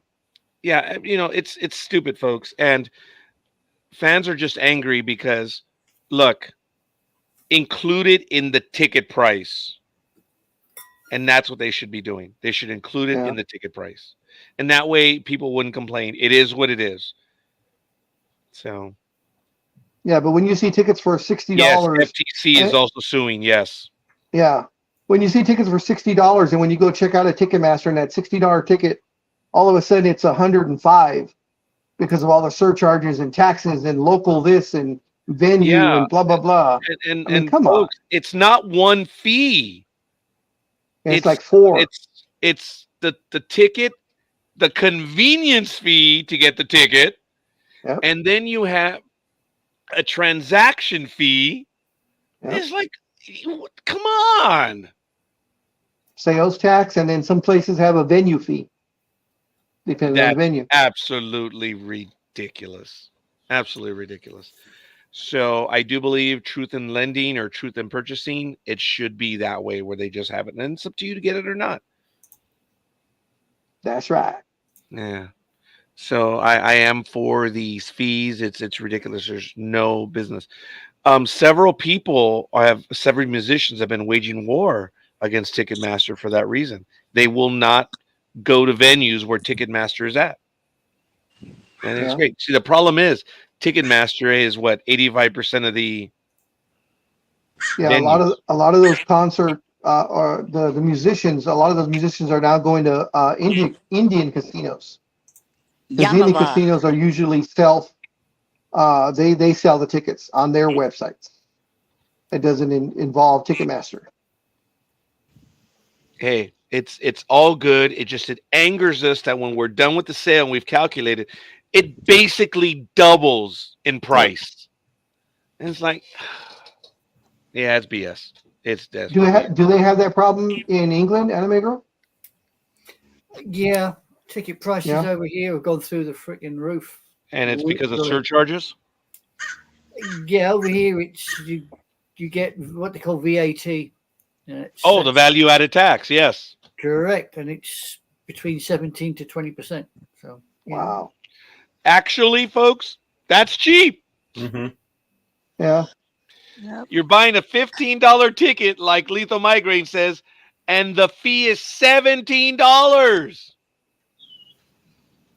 It's ridiculous. It's just not fair. So the one that they have to fix as well is when you go on a cruise, you can buy the ticket and they tell you that you've got to, pay this and this, but most of the time the fee is there. But the one that angers me is then they do the tips separately. So sorry, Carnival. I love going with you guys, but this is BS where you pay the whole thing at the very end. The what do they call it? Gratuity. Not the what? Gratuity. The Gratuity. gratuity is added on. And it's like, so I have to pay the gratuity. That's BS. And when you buy the ticket, you don't have to pay the gratuity, but before you leave, you're billed. So you have to pay it before you leave the ship. I was like, that's BS, man. It should be included in the fare. But all right. Sorry. And I always thought, and that's another thing too, because gratuity is supposed to be an option. Mm-hmm. It's not mandatory unless, of course, you're like in a restaurant, you're going with a group of 10. That I can see. But people that you buy cruise tickets or whatever, gratuity usually is like you said, it's included. If it's not, then I'm sorry, you can't force me to give you money. I got some sports news for you if you like. Oh my God. Sure. Please. Right, sports news just in. Barbara Krejcikova has been crowned the Wimbledon women's singles champion after defeating Jasmine Polini. Oh, There you go, latest rating. Gridiron Girl was not happy with that. She's like, I oh, was it's only tennis. so drawn into Wimbledon that I was waiting with bated breath. Bated breath. Yeah. Yes. oh, how funny! I was thinking just exactly the same thing. Oh shit. Are we on the same page? Oh, for the love of God. Don't you just love it?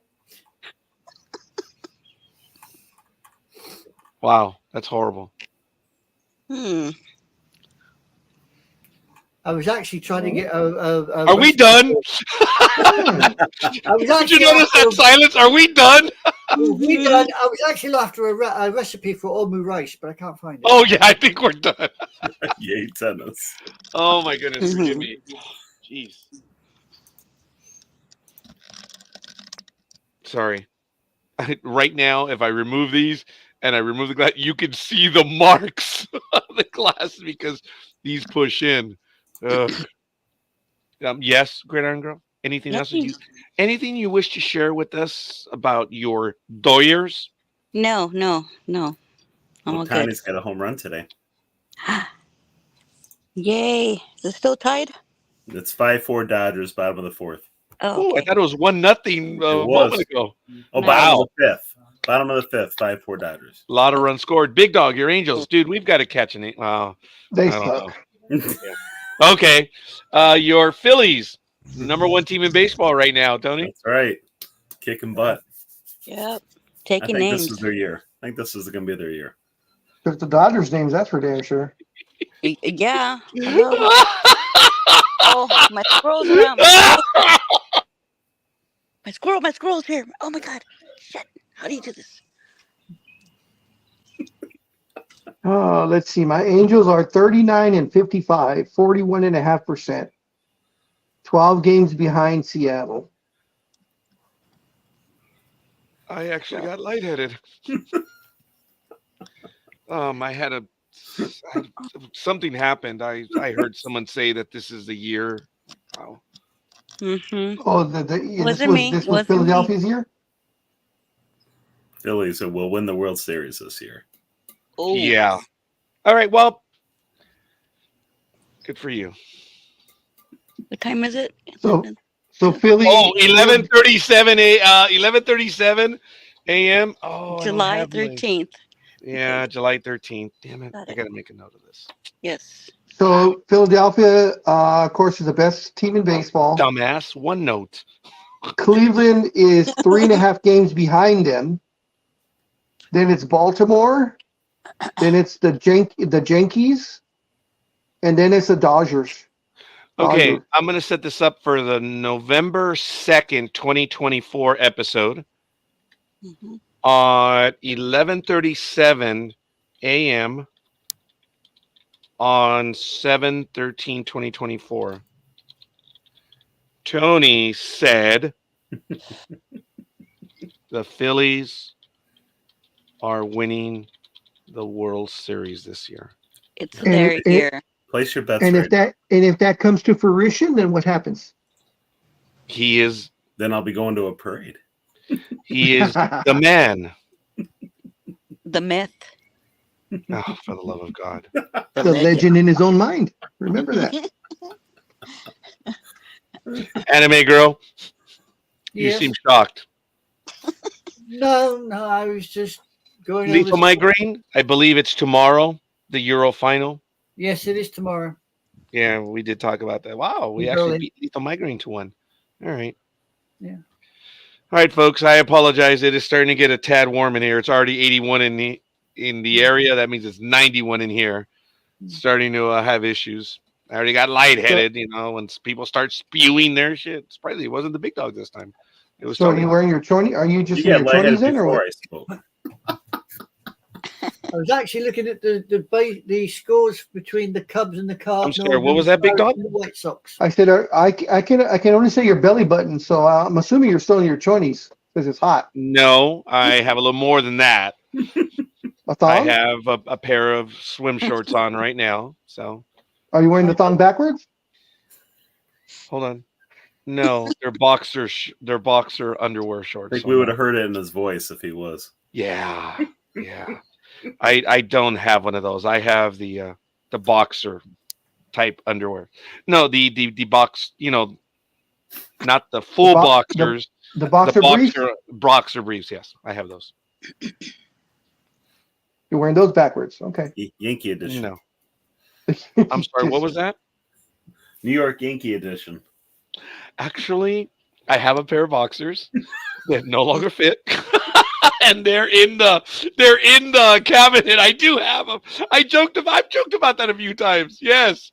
I was given a pair. Was it actually Double D that gave? Sorry, lethal migraine. I don't know if it was Double D. She might have given me something from Star Wars, but it might have been the Yankee ones because she's a Dodger fan through and through. Double D, Miss Double D. If it's Star Wars, is the lightsaber in a certain spot on the underwear? It's a T-shirt, pal. It's a T-shirt. Oh, If she either gave me the T-shirt, which I'm thinking of, or it would have been the Yankee boxers. So because Gig has the Dodger chonies. yeah, she does. Yeah, she does. Hey, What?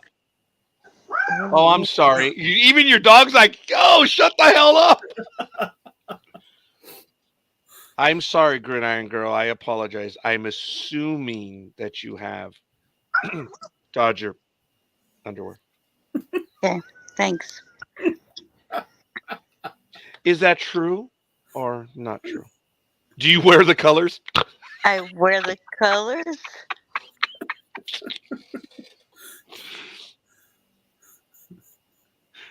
Anime Girl, do you wear the Dallas Cowboys? No. Oh, Does it look like I wear Dallas Cowboy colors for crying out you loud? are wearing. What is that? It's not a kimono, right? No, it's a yukata. Hey, watch your language. Which is this is the lowest. That was way too easy. Sorry. Yeah. Treat it with So contempt. the yukata is the robe, then, right? It's actually a member of the kimono family. It's the lowest rank kimono you can get. This shit's alive. It's the lowest rank kimono you can get. It's used for summer festivals, birthdays, Christmas, birthdays and what have you, religious ceremonies. So how many different type of kimonos are there then? Since you said it's the lowest rank. Remember rightly, I think I watched a program on it. I think there's something like 13 different ranks of kimono. Wow. Are the Japanese? I have to say this carefully. Are the Japanese superstitious when it comes to particular numbers? No. Yes. But yes. No? Yes, they are. Number 4. It is number 4, huh? Okay. Number 4, yeah.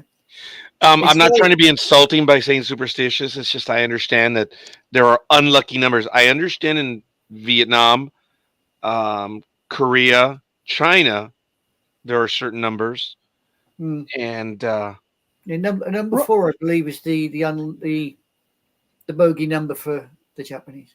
Folks, Raj, help me out on it. What was the whole thing in Monterey Park where the Asian community there? I'm not sure what part of Asia they were from, that they were trying to protest the changing of the 213 or the 213 to the 818 because they said 818, the 8 was a bad luck number. Do you remember that?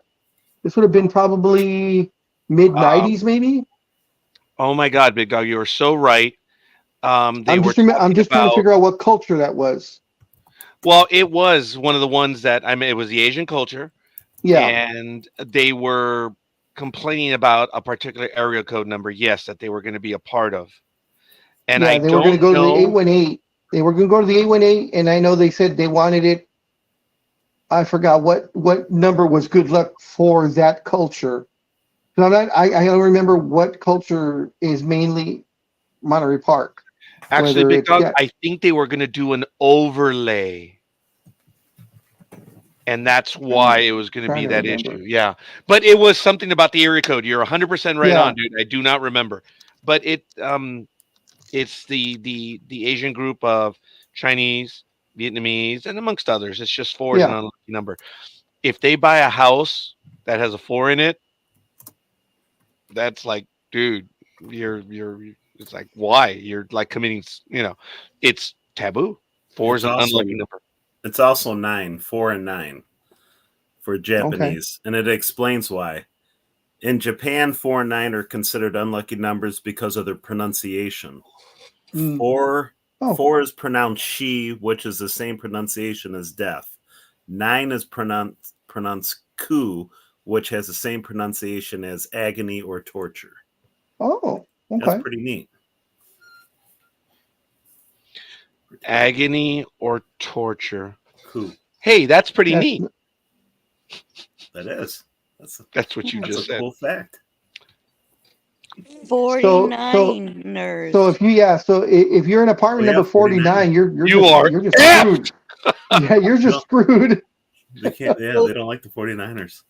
According to this, Oh, there you go. lucky numbers in America are 3, 7, and 12. Yes. And the most famous, unluckiest number of all, 13. so much so that many buildings don't have. 13th floor. That's Yeah. right. They just don't. I know that our building, right, Gridiron Girl, was 13 floors, Yes. but they got rid of it by the mid after number 1, the lobby. There was this one called the mezzanine. It was the mezzanine, yes.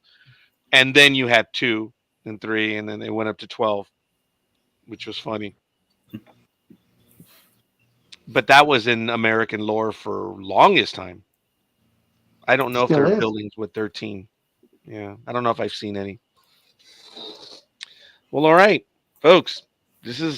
I have no desire to set a record. We are doing very well. And, whoa, stop swearing, but go ahead, anime girl. No, Tell us. I put that up there because I want you to say it. Because I no chat. Number phobia, okay, is the fear of number 666. Well, that's also biblical, folks, because it's in Revelation 13:18. Because, and I'm paraphrasing here, anyone can figure the number that's, of the beast, because it is a number that stands for a man, and the man's number is 666. It's biblical. It's easy. That's why whenever, how you guys see John 3:16, wherever I go, REV 13:18. And that's mine. It's the number of the beast. And then what is hilarious is when I used to do it at different places, I'd see people are paying attention. Every now and then, someone who knew, they would look and they would chuckle because they actually knew. Very few people know it's 13:18 in Revelation, so it's all right. I do Stone Cold 316.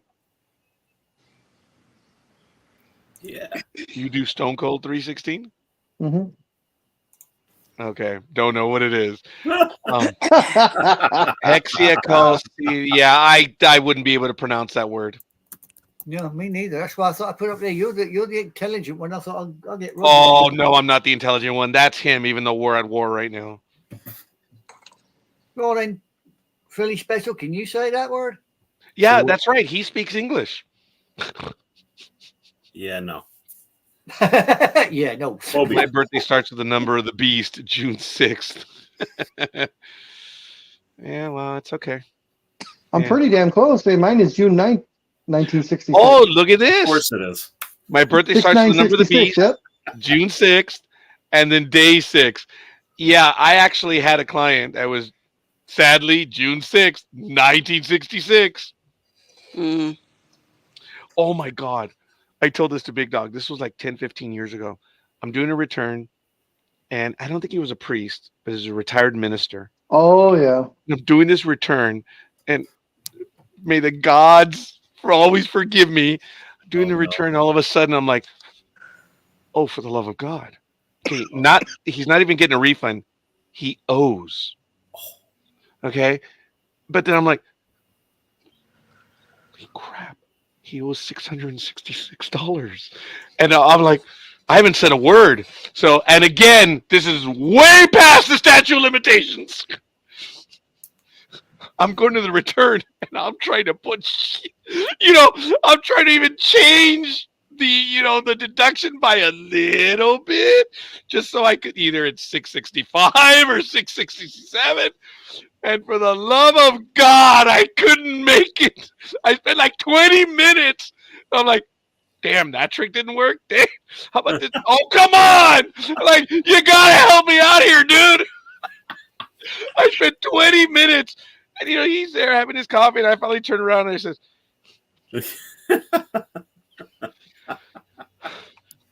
"This may be the last time you and I have this conversation, and I have to tell you that I am sorry, but I have failed you." And he was, well, dude, well, it's okay if I owe money. Oh, no, no, no, no. I have failed you on a biblical level. And he's like, and then he actually smartly said, is this the talents 13 times something? That was pretty good. And I'm like, no, you owe 666. Dude, it wasn't even a second. He looked at me and he died laughing.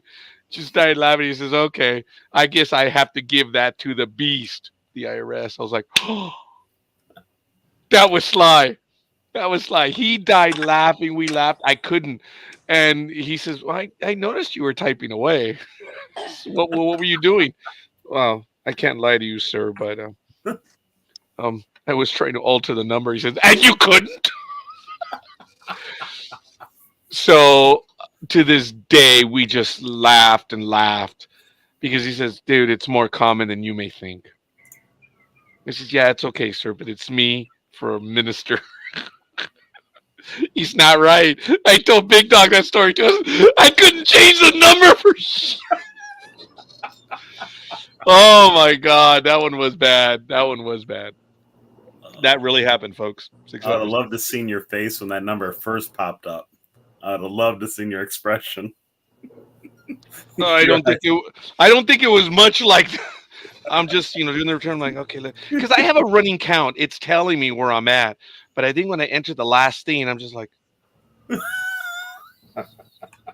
and then look, I'm looking at the screen really because it's what I'm doing, and I see it up on top, and I'm looking, I'm like, oh no, the withholding's right. Okay, the earnings, because I'm looking at the screen, and I'm doing a lot of this twitchy-eyed stuff.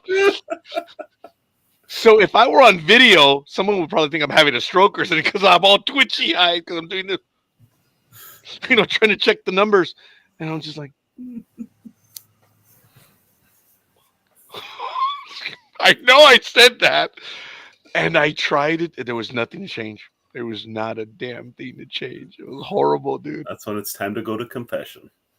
Yep. But the hilarious thing was, the moment I told him, he looked right at me and just died laughing. And I told him, I'm sorry, I spent 20 minutes trying to do anything, and it wouldn't work. Says, some rich developer should build a 15-story luxury apartment with floors 13-1, 13-2, 13-3. Actually, that's pretty good. 13-4, 13-5, yeah.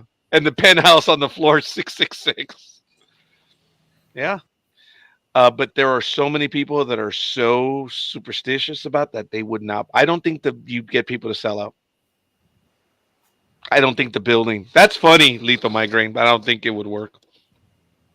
Wow, that's hilarious. I like that. Never thought of doing that.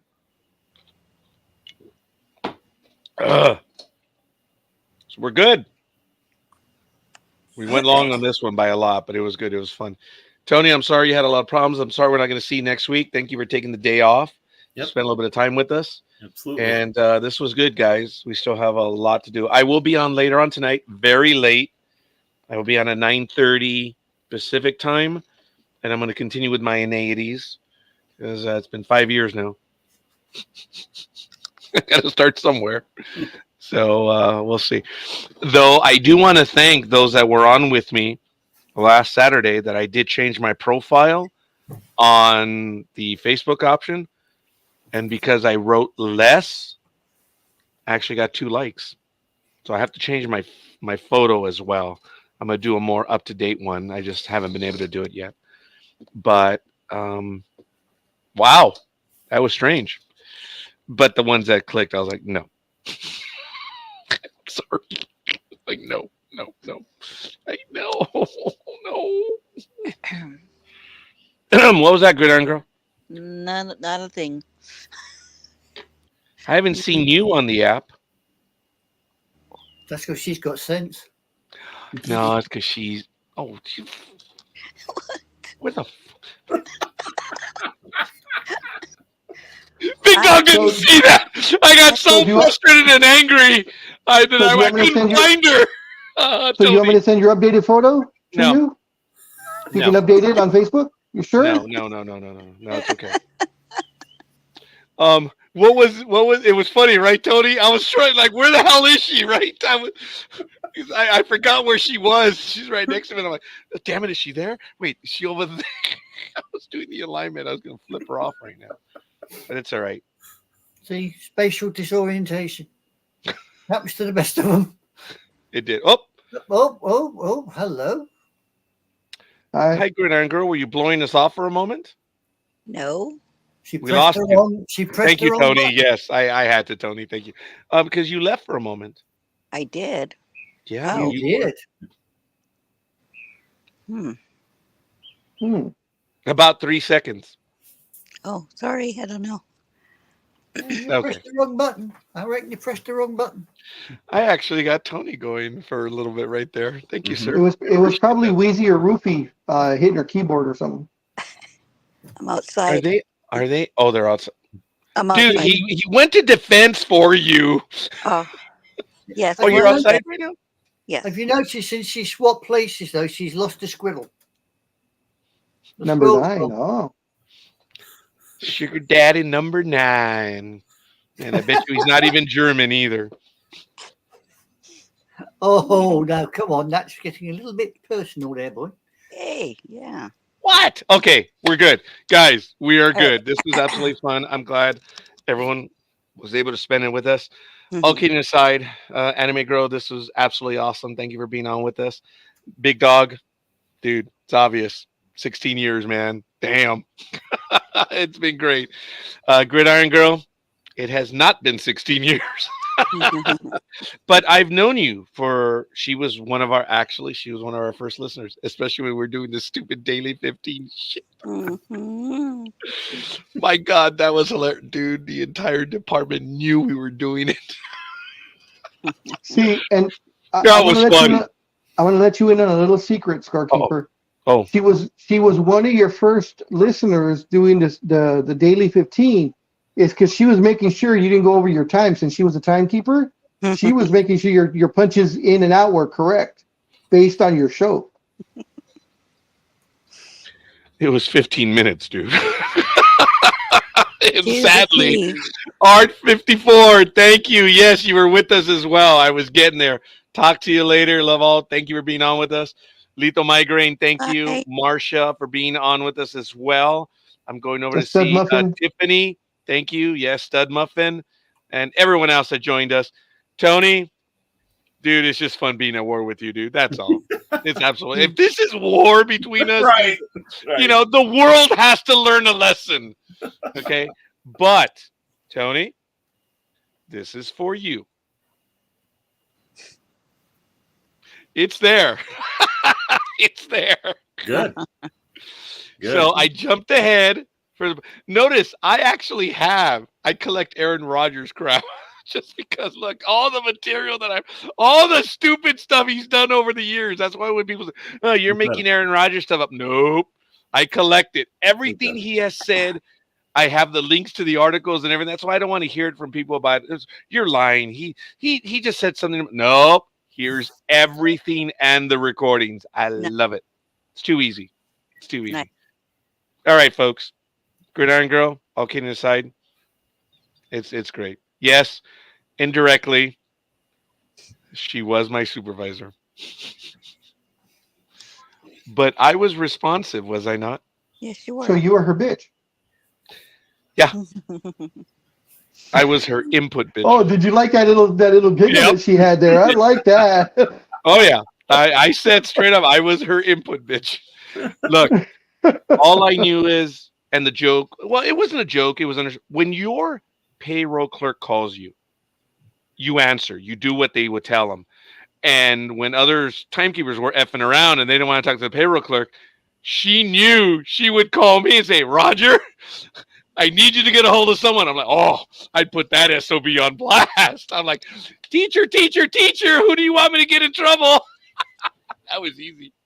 But it's okay. Thank Memories. you. Memories, yes. It was good stuff. Guys, we're out of here. We're going to finish up before the 6 hours. Thank you, everyone. This is Sports Talk with the guys. We'll see y'all next week. Hopefully, Tony can take another day off. I know he won't, but hopefully he will. Guys, that's it. We got 30 seconds. Tony, I don't think I've ever asked you. Take us out of here. Everyone, enjoy the rest of your weekend and the All-Star game coming up. Make sure you don't miss that Tuesday night. And everybody have a good barbecue today. That'd be my suggestion. Nice. All right. We'll see you Have a guys. happy birthday tomorrow, Aisha. Adios. Yes. Bye. And dream. Bye.